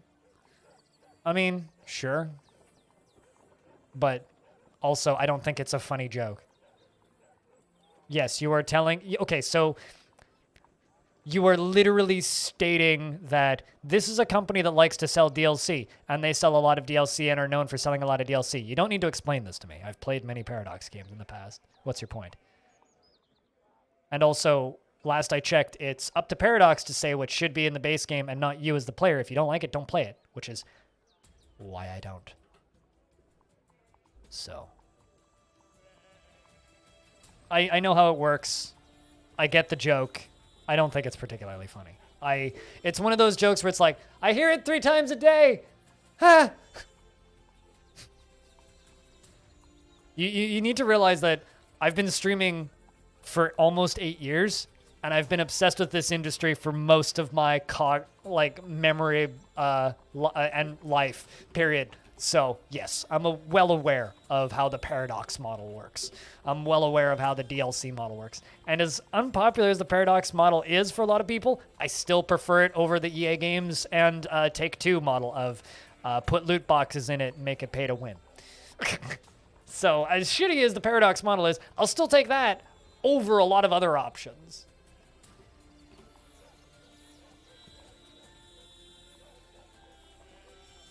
Like, when it comes to degrees of shit, option number 1 is just game that puts out a big expansion once a year. Option number 2 is game that, you know, sells sequels. Option number 3 is game that sells small expansion packs 3 times a year, which is the Paradox model. And after 5 years, it's ridiculous. And then there's, you know, unfortunately, Paradox is a studio with a lot of employees, or a set of studios with a lot of employees and a publishing wing that needs to make money. And they have shareholders to keep happy. Whereas Dwarf Fortress is Tarn Adams and Zach Adams. And frankly, those fuckers are underpaid. Like, I love those dudes, but they are not paid enough. Like, Bay 12 Games on Patreon makes like 10 grand a month, and they get another couple grand a month off of tips. That's not enough for 4 people. Come on. Like, if you divide that 4 ways, that's basically what I make. That's ridiculous. Especially when, like, you talk about how legendary Dwarf Fortress is in the grand scheme of things. They do not get paid enough for making this thing.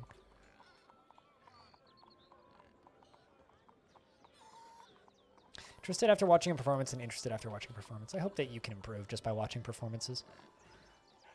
Giving the dwarves the rest of winter and spring off. I'm not going to assign any new tasks.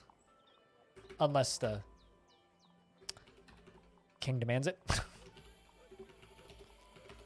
What's the other thing they need? High boot.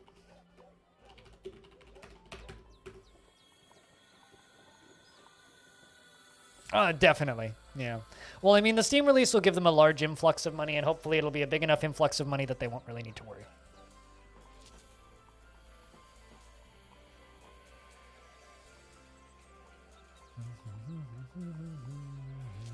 Anyway, how you doing, Death of Fish? Sorry for just, like, shooting your joke in the face with a buckshot. I hope you're doing all right.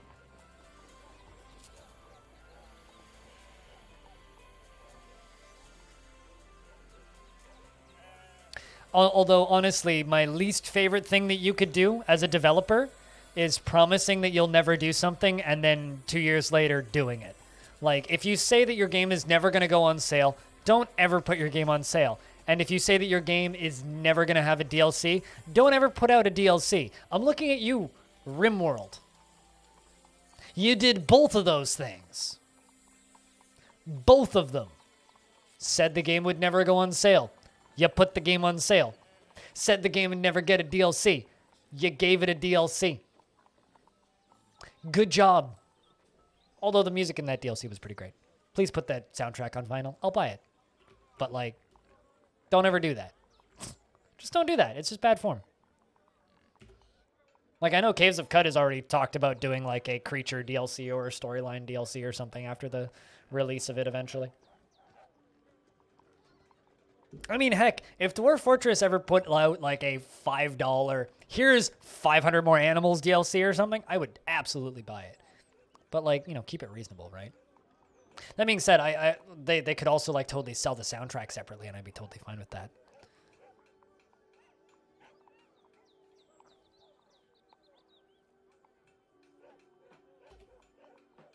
You already want another one? We just completed those 3, and the king already wants another ballista arrow.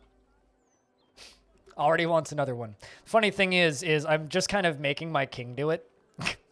So my king basically keeps getting the job to go do it himself, which is kind of funny. Speaking of, how is Kingy doing? Kingy, how's your time? How's your life looking? Do you like being king? You happy? You're enraptured when communing with your god. Bored after being unable to fight. Well, okay. Yeah, I mean, like, if Dwarf Fortress decided to put out a perfectly reasonable cost DLC, I'd be down. But, like, outside of that, it's like, I just wish that more games would go down the, you know, this kind of sucks, but support this developer on Patreon, especially for smaller devs. It's like, just support the dev on Patreon and convince your friends to buy the game. But unfortunately, it's just not the reality for a lot of studios. A lot of studios, like, just look at No Moria. The reason No Moria isn't being developed anymore is because the game stopped selling. Straight up, like, that's what happened. The game stopped selling, and nobody supported it. You know, maybe there's a reality where big YouTuber makes video out of it and the game sells another 80,000 copies and then they can afford to work on it for a few more years. But like, very few studios are in the position that Cries and Stonehearth. They got bought by Riot Games, though. That's a bigger, weirder thing. It's like, I mean, I worry about Odd Realm. Odd Realm is another game where it's like, yeah, the game's $10. The game is selling, but like not super fast, and the dev has 8 patrons on Patreon. It's like, that's not a huge amount of money that game's making. Or even games like Jupiter Hell, which I worry about all the time. Although that game is, since they got it partnered with a publisher, they've been doing a bit better. It's like, I don't know, man.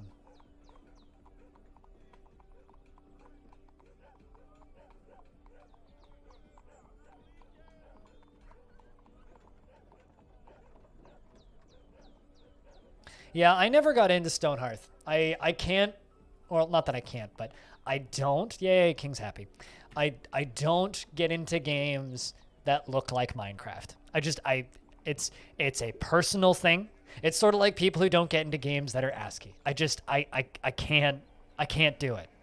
I can't do it. And you know, I'll probably extend that to I can't get into games that look like Minecraft or games with Fortnite dances in them. I just can't do it. I wish I could. I genuinely wish that I could, but I just can't do it. I don't know if anybody out there has any like weird things where it's just like, I can't get into games that look like this, but man, that's me with games that look like Minecraft. If your game looks like Minecraft, I'm almost guaranteed to not play it immediately.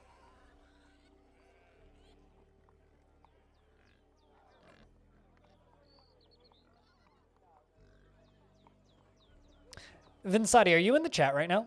The worlds that you're making in World Painter remind me of Advanced Wars maps. That's what they look like to me. You can't do Minecraft at all. So if a game looks like Minecraft, you're like me and you can't play it. Heads up, chat. Investments are open if you wish to invest your tickets.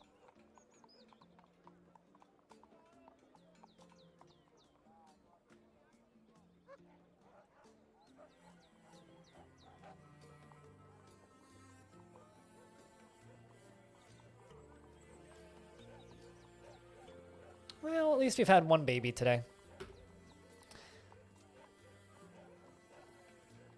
Yeah, those maps look like Advanced Wars maps. Like the scenario Advanced Wars map that you unlocked later in the game.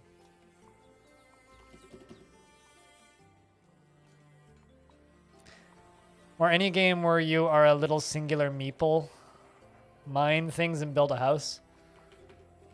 So basically any game that looks like or plays like Minecraft. Fair enough. I can't do the, well, I can do the, it's voxels game stuff still. I can, but I have to kind of force myself to play games that have the Minecraft look.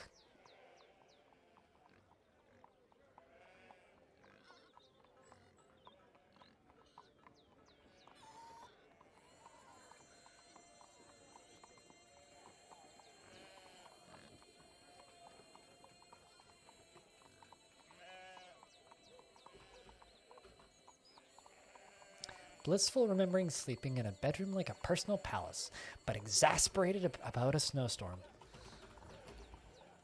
Mang, I got 2 upset dwarfs.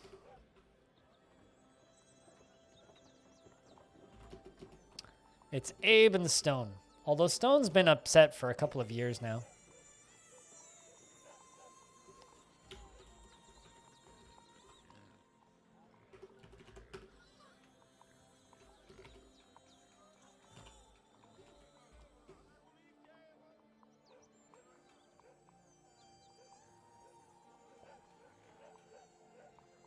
I mean, for me, something that will turn me off by default with a video game the second I see it is anything that has the tag roguelike, which makes me excited because I think roguelike, I like that. And then I look at it and then I see it's actually a bullet hell. That is the fastest way to disappoint me and make me completely uninterested in your game.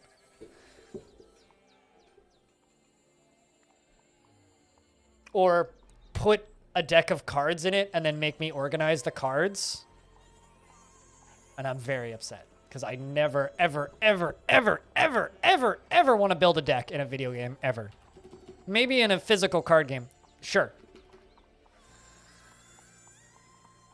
Ironically, I enjoy some dating simulators, though. I've played through and liked dating simulators in the past. That's the irony there. So, like, I'm not totally with you. I do enjoy, like, a good old dating sim sometimes. Yeah, there's been a few that I've played that I've liked. Which one? Doki Doki Literature Club I liked. I played both Honey Pop 1 and 2. True fucking story. I played Clanad back in the day. Like, a well-written visual novel dating sim? Fuck yeah, why not? Those are just good stories, though. I've never played one with a tentacle boy or girl. I've never been into octopus tentacles much.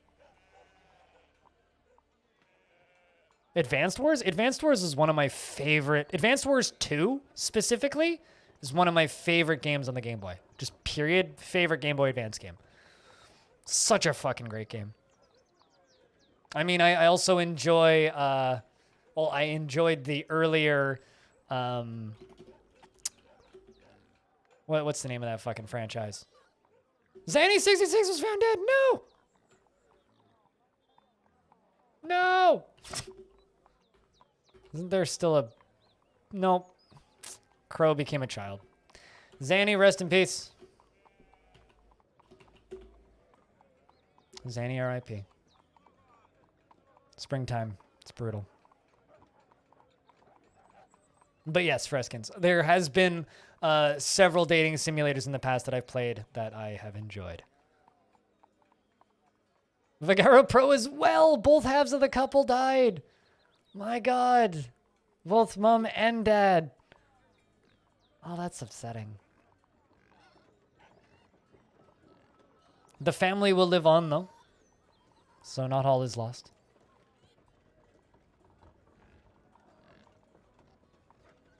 Spiral incoming? That's not how that works. 2 dwarves died of old age. Why would there be a spiral? It is the 1st of spring. Well, 3rd of spring now, technically. It's perfectly normal.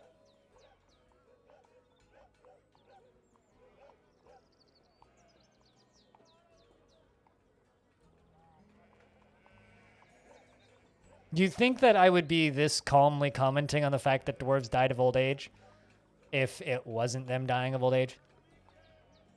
Like, if this fortress was tantrum spiraling, the game would be paused and I'd be very carefully figuring out how to split them up.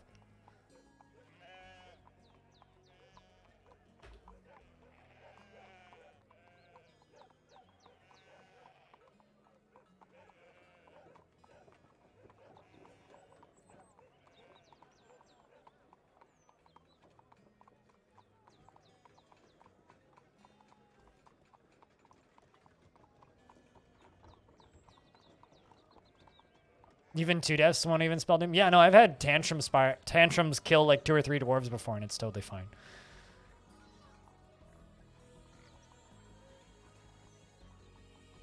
I've had like maybe 1 or 2 instances of a proper tantrum spiral. You really need multiple dwarves to be tantruming in order to actually spiral forts into nothing. Those 2 dwarves weren't even technically members of the fortress. They were migrants. Oh, Defcom grew up. Who likes copper, zinc, alexandrite, short swords, and peafowls for their coloration. Skink men for their colorful tongues, and the sound of the satin of rhyming. Well, I'll give you those first 3 jobs. Pottery glazing, clothes making, glass making, bone carving, and woodworking. Why not? Also give you gem setting, because you like gems. Furnace ops, metal crafting.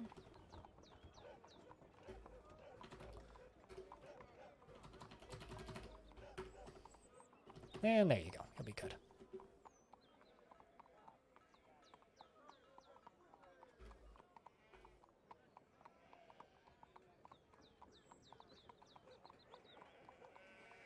I mean, I generally assume that you're into dads. That's a fish.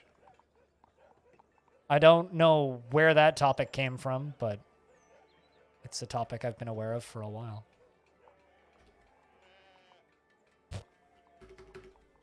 I'm not. That's all that needs to be said there.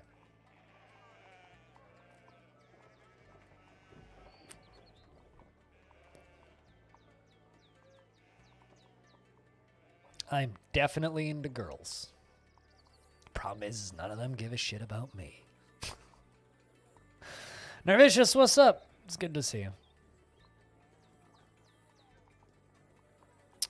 Speaking of dwarfs, Nervicious, you're still the manager. You're also in the military. Generally a pretty ecstatic dwarf. 147 years old. Getting up there in the years. It's gonna be sad when we finally lose you because you've been a good one. You've been a good dwarf. Speaking of,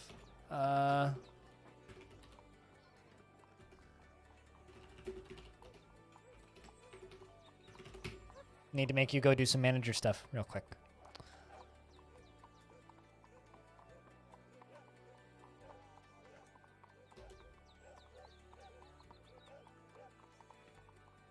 I think B-Leg's probably got more than Stone, channel points wise. Figured you'd be a dead dwarf by now? Nope. Your dwarf's been perfectly mentally stable and generally a pretty happy, pleasant dwarf to be around.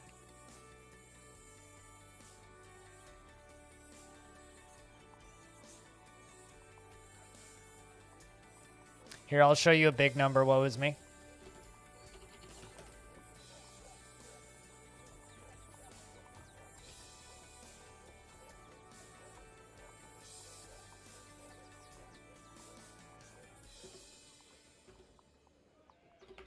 Lost a lot in investing. He asked about channel points, though, not tickets. How many channel points do you have? The thingy that's at the bottom of the chat that you use to pretend to be rich sometimes. Pretend to used to be rich sometimes.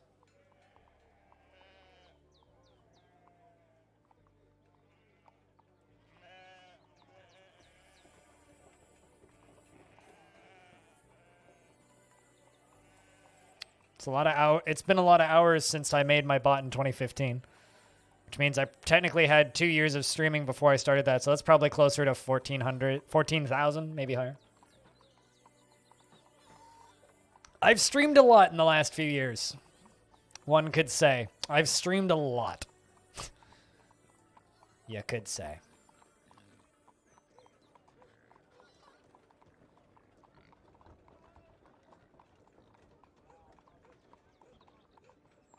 You can't. Because only one person could use it per day. He could use it once. How much of my was streaming DF? I started streaming DF in 2018. But I've played DF on and off since 2009.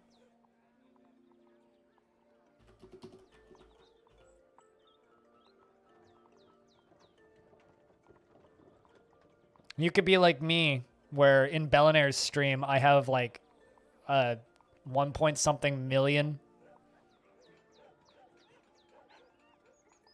channel points.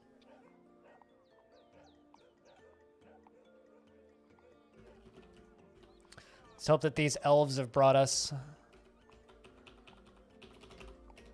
Should also make some meals. 100 lavish meals.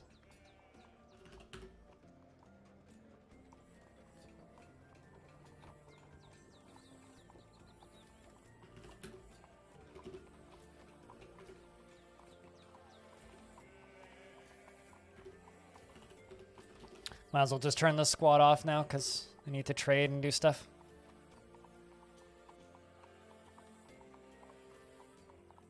On the topic of wasting channel points.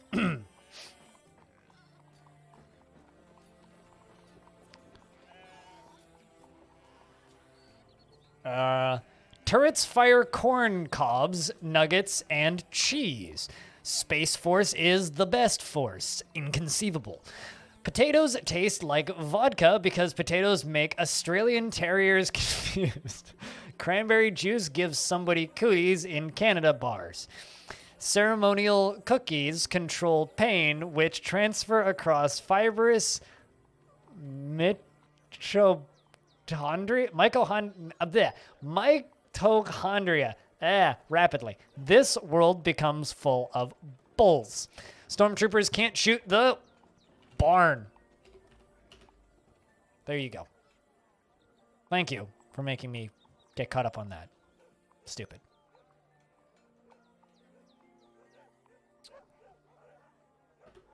If you want to add to that, go to the Discord and go to the Add a Word Stories room and slowly add words one at a time in an organized fashion, and then you can make me read them occasionally. Badger boar, cow moose, ooh.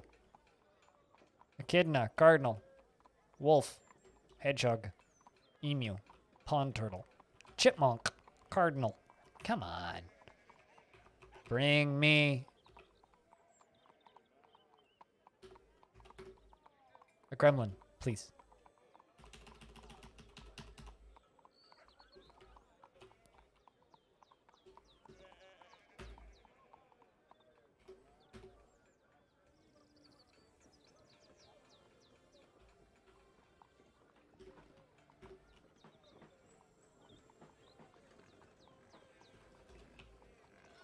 I've also got too many unicorns.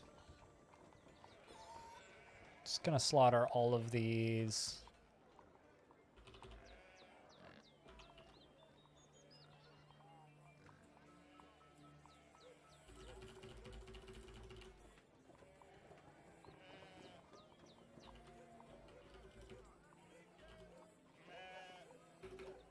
There we go. It's a bunch of unicorn foals we're gonna slaughter. Almost feel bad, but kind of not really. All right. It's one stressed out dwarf. Hopefully we'll be less stressed out sooner rather than later.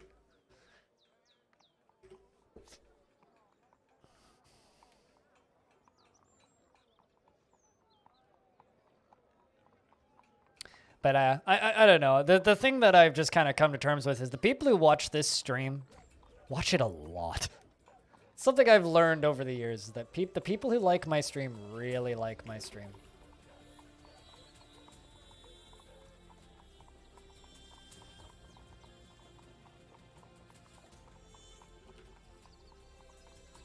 The people who like my stream really like my stream.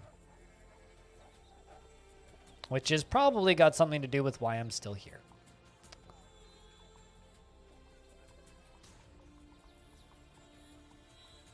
Do you want me to actually answer that question, or was that a rhetorical question? Genius.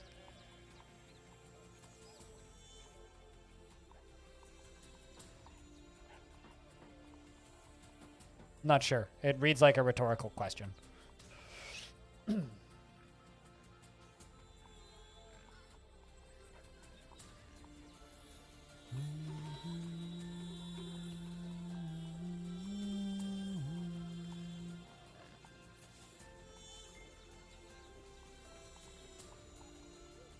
But if you did want me to answer it, yes, there's states for other than stressed out dwarves if you're good at the video game. If you're bad at the video game, all you'll ever get is stressed out dwarves.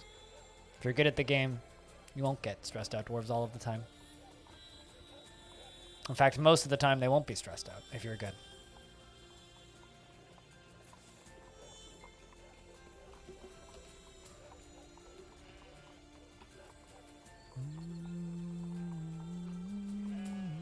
Fair enough.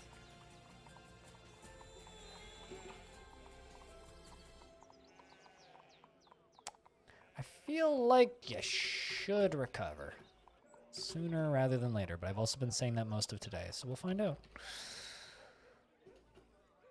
King, what's our status? Do you want anything? No. Do you want anything? Can't export high boots. Fine, won't do that.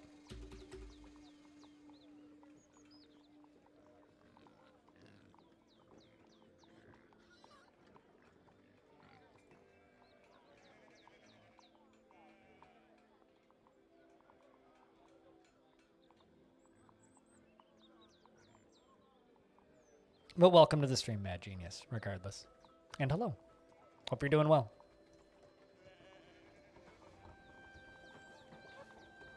I will say that I'm kind of getting close to the end of my Dwarf Fortress portion of the stream for today.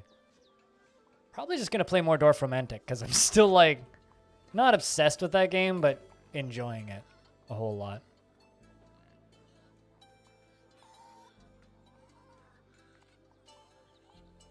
Kind of would like to play some more of it. Play more of that town romance.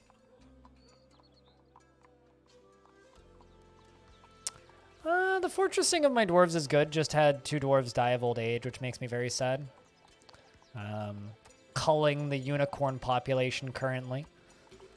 The main goal for today, which I kind of haven't really completed because I've been babysitting some sad dwarves, is getting this roof over here in the corner done, which isn't done because this is going to be my king's welcoming hall, or throne room, rather.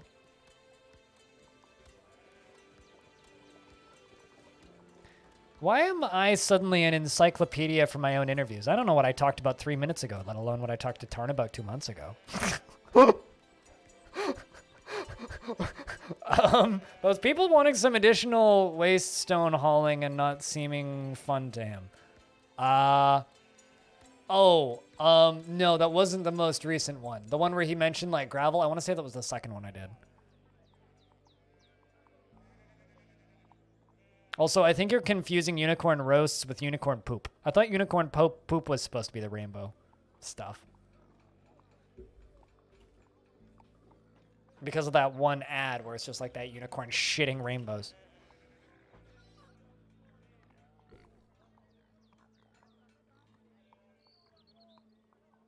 Enjoy the lurks, Rusty. But yeah, I want to say it was the second. Why? Are you looking for something to timestamp to somebody? They do all have timestamps in them.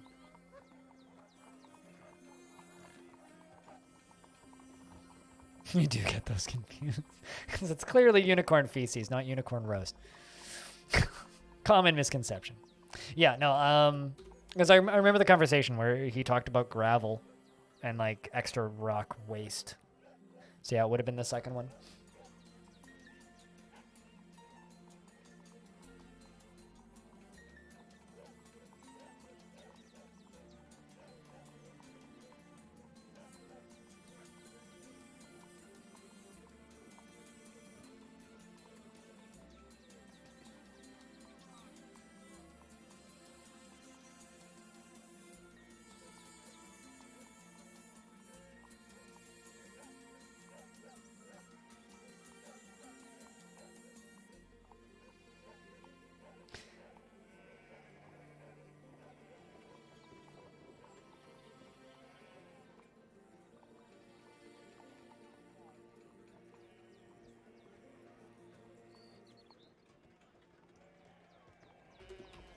I don't know what I'm going to do when Vuzel Vuzel dies of old age, because that dwarf is just making me the vast majority of my good food.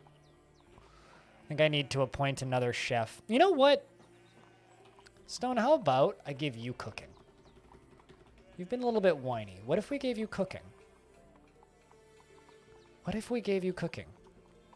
It's not something that needs to be done super frequently, but when it needs to be done, there's a lot of it. I could use another cook.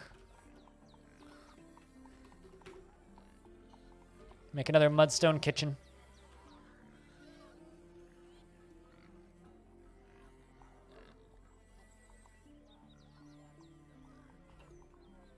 Because currently I literally only have one cook in the whole fort. As far as I know.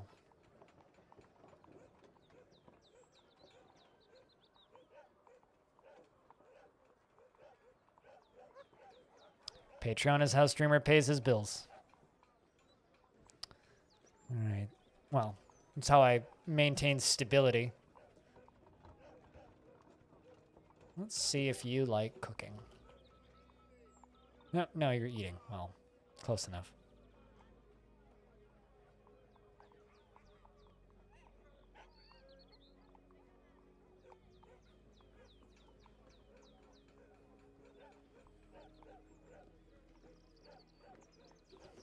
Whose bedroom is that currently? Currently no one.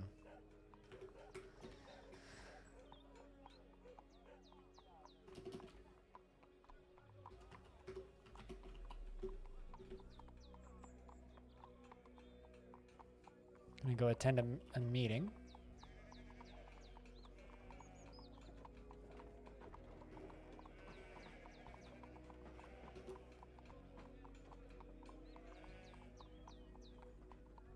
Almost nothing. It's very, very, very, very, very, very small. Out of the, like, 390, I think, is the public amount that I'm making. Because, like, yearly ones are weird. So when people up for a whole year, like, to give you an idea, if somebody ups for a whole year, it's like $76 for the sound commands. And I get like 75. Patreon's cut's very small, and they don't take any cut from the small pledges. It's only the higher pledges, and it's a very small portion. Magma? Is that fucking magma? You know, I never assign uniforms, and I never have any problems with that. They always just go and equip the best possible one.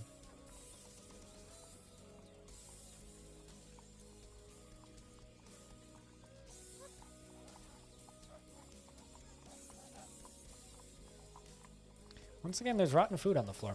I'm starting to think I might need bigger stockpiles for food.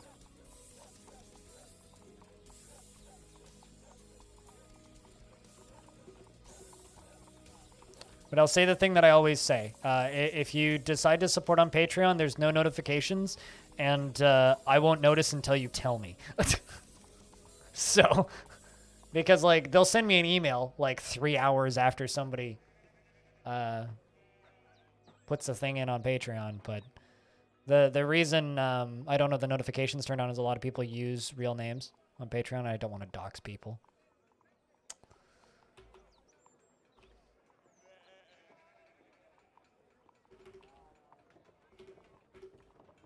You know what? Let's put Abe into that other squad. Turn the other squad on.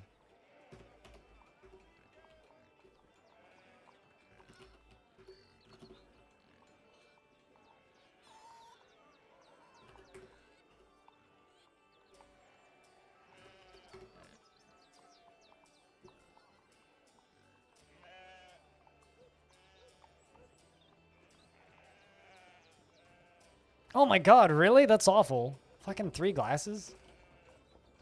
Stupid cats. One of my FG during her stream earlier today, one of my teammates, her cat knocked over a glass of water that landed on her power bar and crashed the whole stream. Shut everything down. Luckily, it didn't damage the computer, but... Although, one of the best clips I ever saw was someone who doesn't stream anymore reaching over and grabbing a can of Coca-Cola and doing this. And his stream ended. Like, literally just started taking a sip and stream ended. We were all like, what the fuck happened? And then he posted on Discord like 2 hours later. So my hand slipped and I poured the whole Coca-Cola into my computer. Because it quite literally, like, he went to go put it back down and it fell out of his hand and landed on top of the computer and just went gluk gluk gluk gluk gluk into his computer case and just fried the whole thing. It's almost as good as my computer catching on fire halfway through a stream, which happened. Flames came out of my graphics card.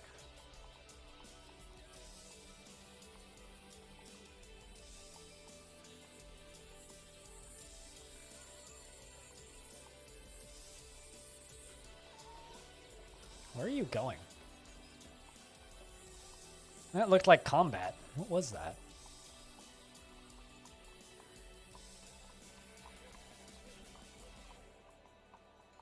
On your keyboard all the time? I don't believe I've ever spilled anything on my keyboard. You couldn't afford to lose your computer? I wouldn't even want to imagine having to replace my whole computer.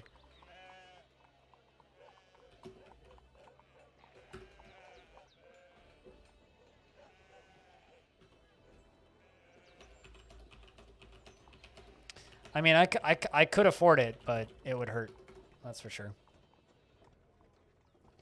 It would certainly hurt doing that.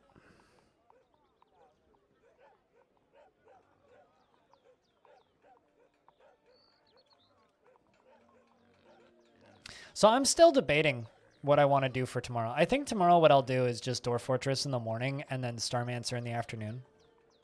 Because I'm not 100% certain how good that game will be. I think I'll mess with that a little bit tonight and see how it is off stream. Because I'd like to play some Starmancer, but...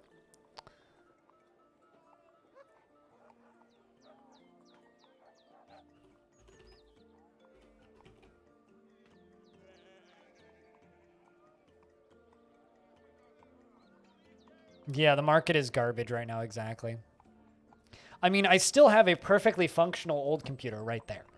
So in theory, like, if this computer got fried, I could download my saves from the cloud because I have a Google Drive with all my DF backups.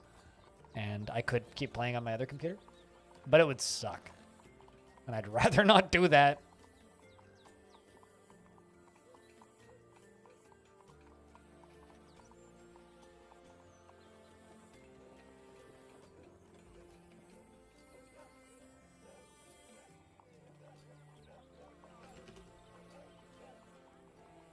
That being said, that old computer is the one that the graphics card exploded in, so.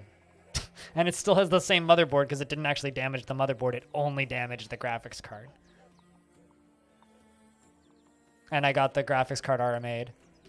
Ah, okay. Is there like buzzards or something? Oh, there's a great horned owl dive bombing us. That's it. You're the problem. Go get stabbed on a weapon trap or something, you stupid animal. Owls in real life. Cool as hell. Owls in Dwarf Fort. Annoying as fuck.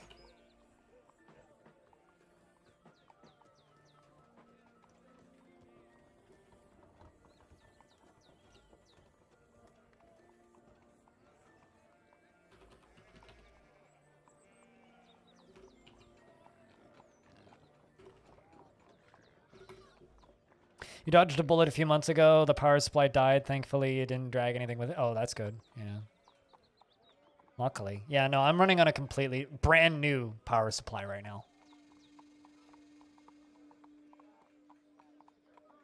That game's so fucking good. We'll do more of that on Wednesday this week, Rusty. I'll continue that playthrough. Because that game's so fucking good. It's such a good goddamn game.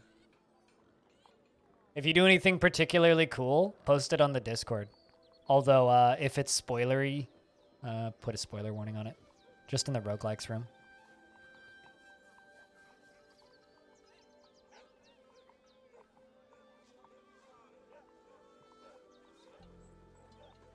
Just grinding for XP right now? Gotcha. What class you playing?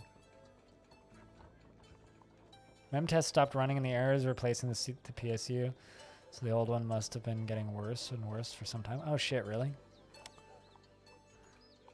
Yeah, no, I'm all three of my depressed dwarves are in the same squad. This will either make them all happy or this is going to be really awkward. Although they're all receiving happiness hanging out in this squad. So, and then Suede's just here cuz reasons.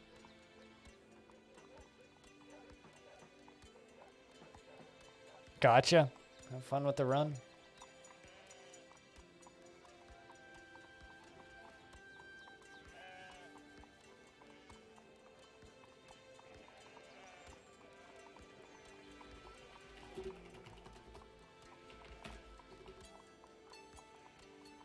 Let's queue up a bunch of bone crafts because I know I got a bunch of craft stores that can make some bone crafts.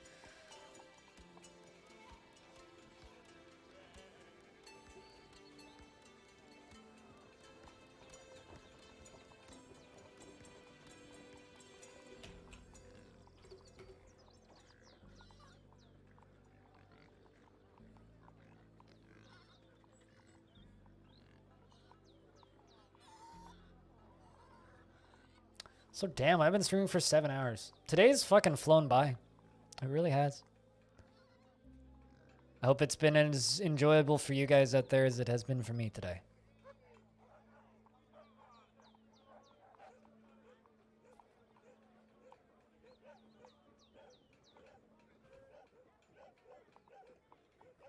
There we go. Got a bunch of bone crafts getting worked on. Unicorn bone, cow bone, Wolverine bone.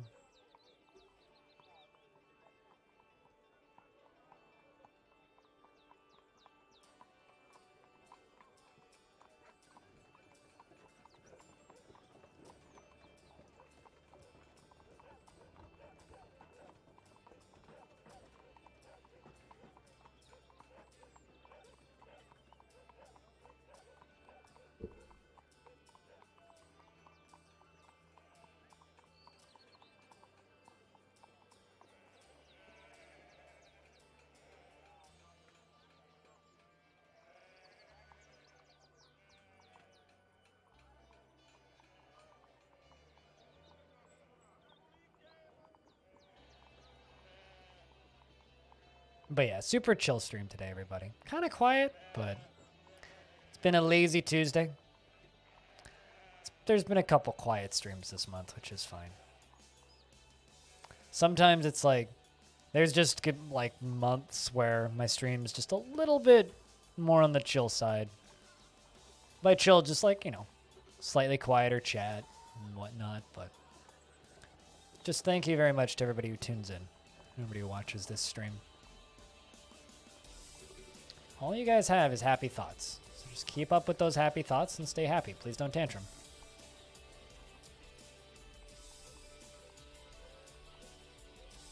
And those dwarves making all kind of crafts. Hopefully meaning they will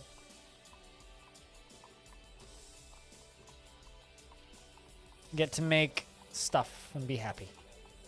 Let's make a few more craft store shops because I know I got extra dwarves who could be making crafts.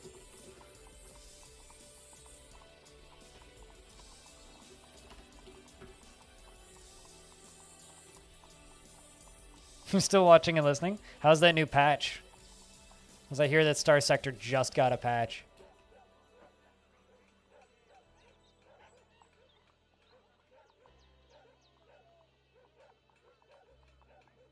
Sorry if it's distracting from your Star Sector too much. Oh, also, on the topic of space games, I was watching a stream yesterday of the, I think they're calling it an alpha? The preview, basically, of Space Legs for Elite Dangerous. And yeah, that is absolutely not what I want out of Elite Dangerous. I was watching a friend of mine walk around a space station and take quests from people and walk around his ship and all that stuff. And I'm just like, my God, that is not what I want from Elite. And I don't understand why people want that. I don't want to walk around as a puny human in a game about being a big, cool spaceship. It's not interesting to me. Like, I get it. It's interesting to a lot of people, but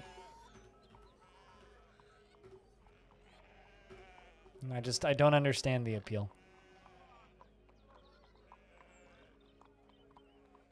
I just would like to assume the position of giant starship and just continue to be giant spaceship.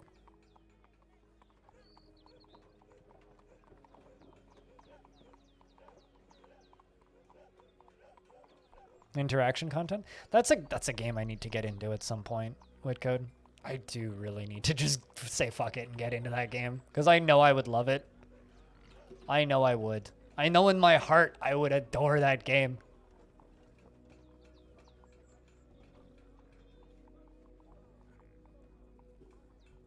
I'd be a little bit concerned about the battles, but I know the battles have like a pretty robust pause system, so.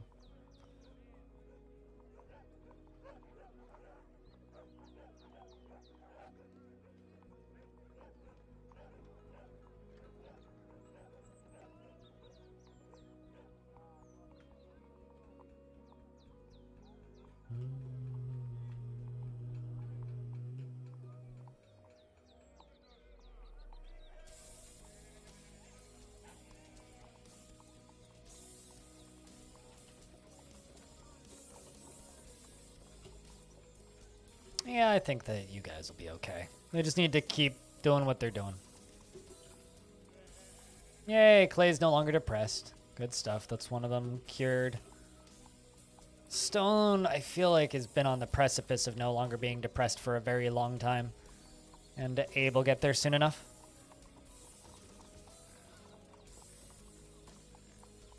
Wow, they finished those bone crafts really fast.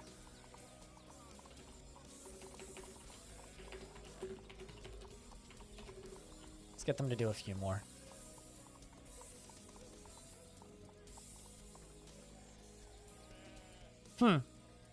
Neat. I've never gotten heavily into that game, so I'm not entirely certain how that changes the game, but that's good. Glad that game's still doing its thing. It's nice to see.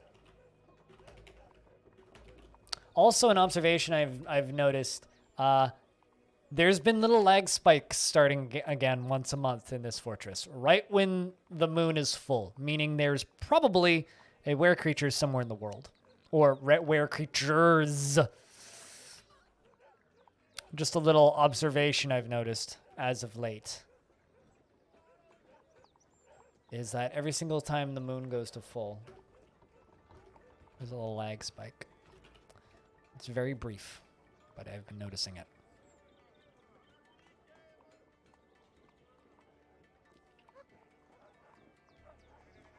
It's enough to be noticeable.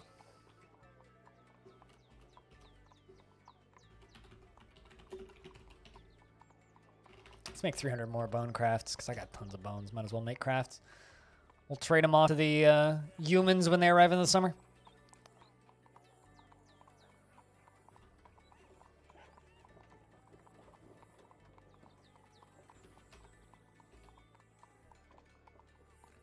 Feels sad after somebody's death. Man.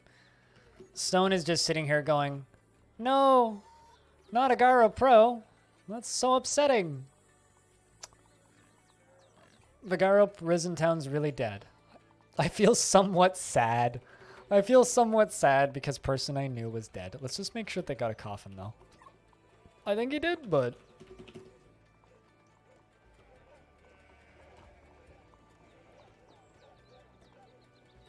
Uh-oh. Maybe he didn't. Let's just put it in here with Zanny. I was somewhat sad indeed, yeah.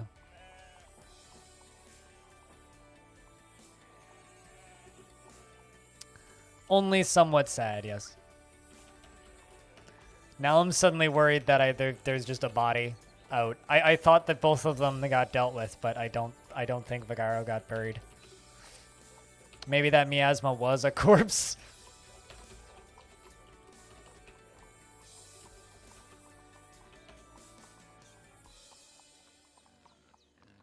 So that's what nobles are getting in their rooms? It's just pink. Black bronze is a nicer color in my opinion. At least the way I have my colors set up.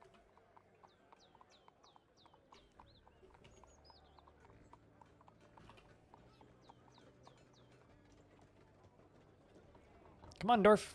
Get her done. There we go.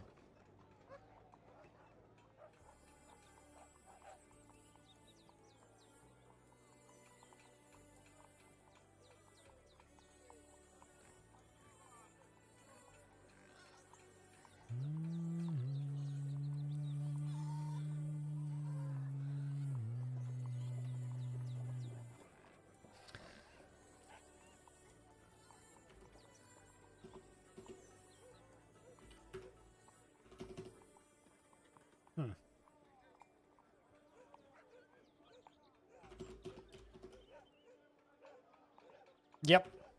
That body never got dealt with. I feel real bad. Whoops.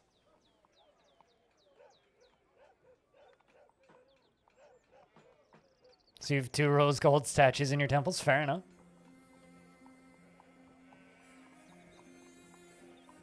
Rose gold is a neat material. And we're into summer.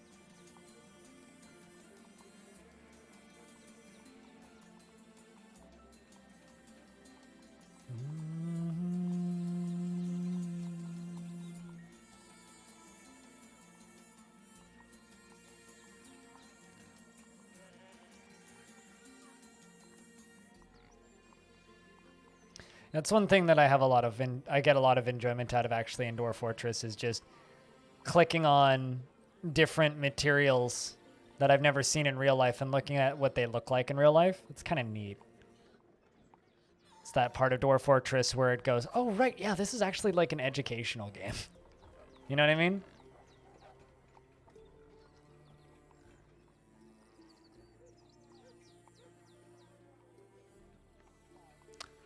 All right, chat room. We're in early summer, the year 201.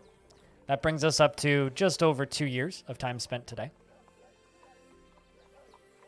You also had to double bar stockpile, even if you ever have the fortress in adventure mode. They're going to be richer than a king. Yeah, well. Most of my forts, that's the case. It's like if I ever come back and revisit them in adventure mode, they're a billionaire. Or dwarven equivalent. At least now the married couple can be buried in the same tomb, even though I fucked up and left them not buried for way too long.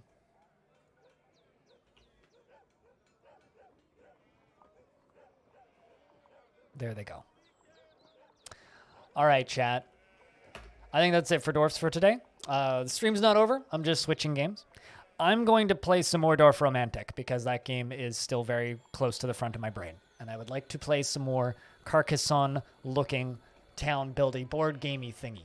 If you are going to go watch a different stream, that's up to you and totally your call. I've just been welcomed to my own chat room and I just got disconnected from my own stream. That's never a good sign. Nico Live is currently live, who has 5 people watching. If you would just specifically like to watch more DF, I can recommend their streams. Their streams are good.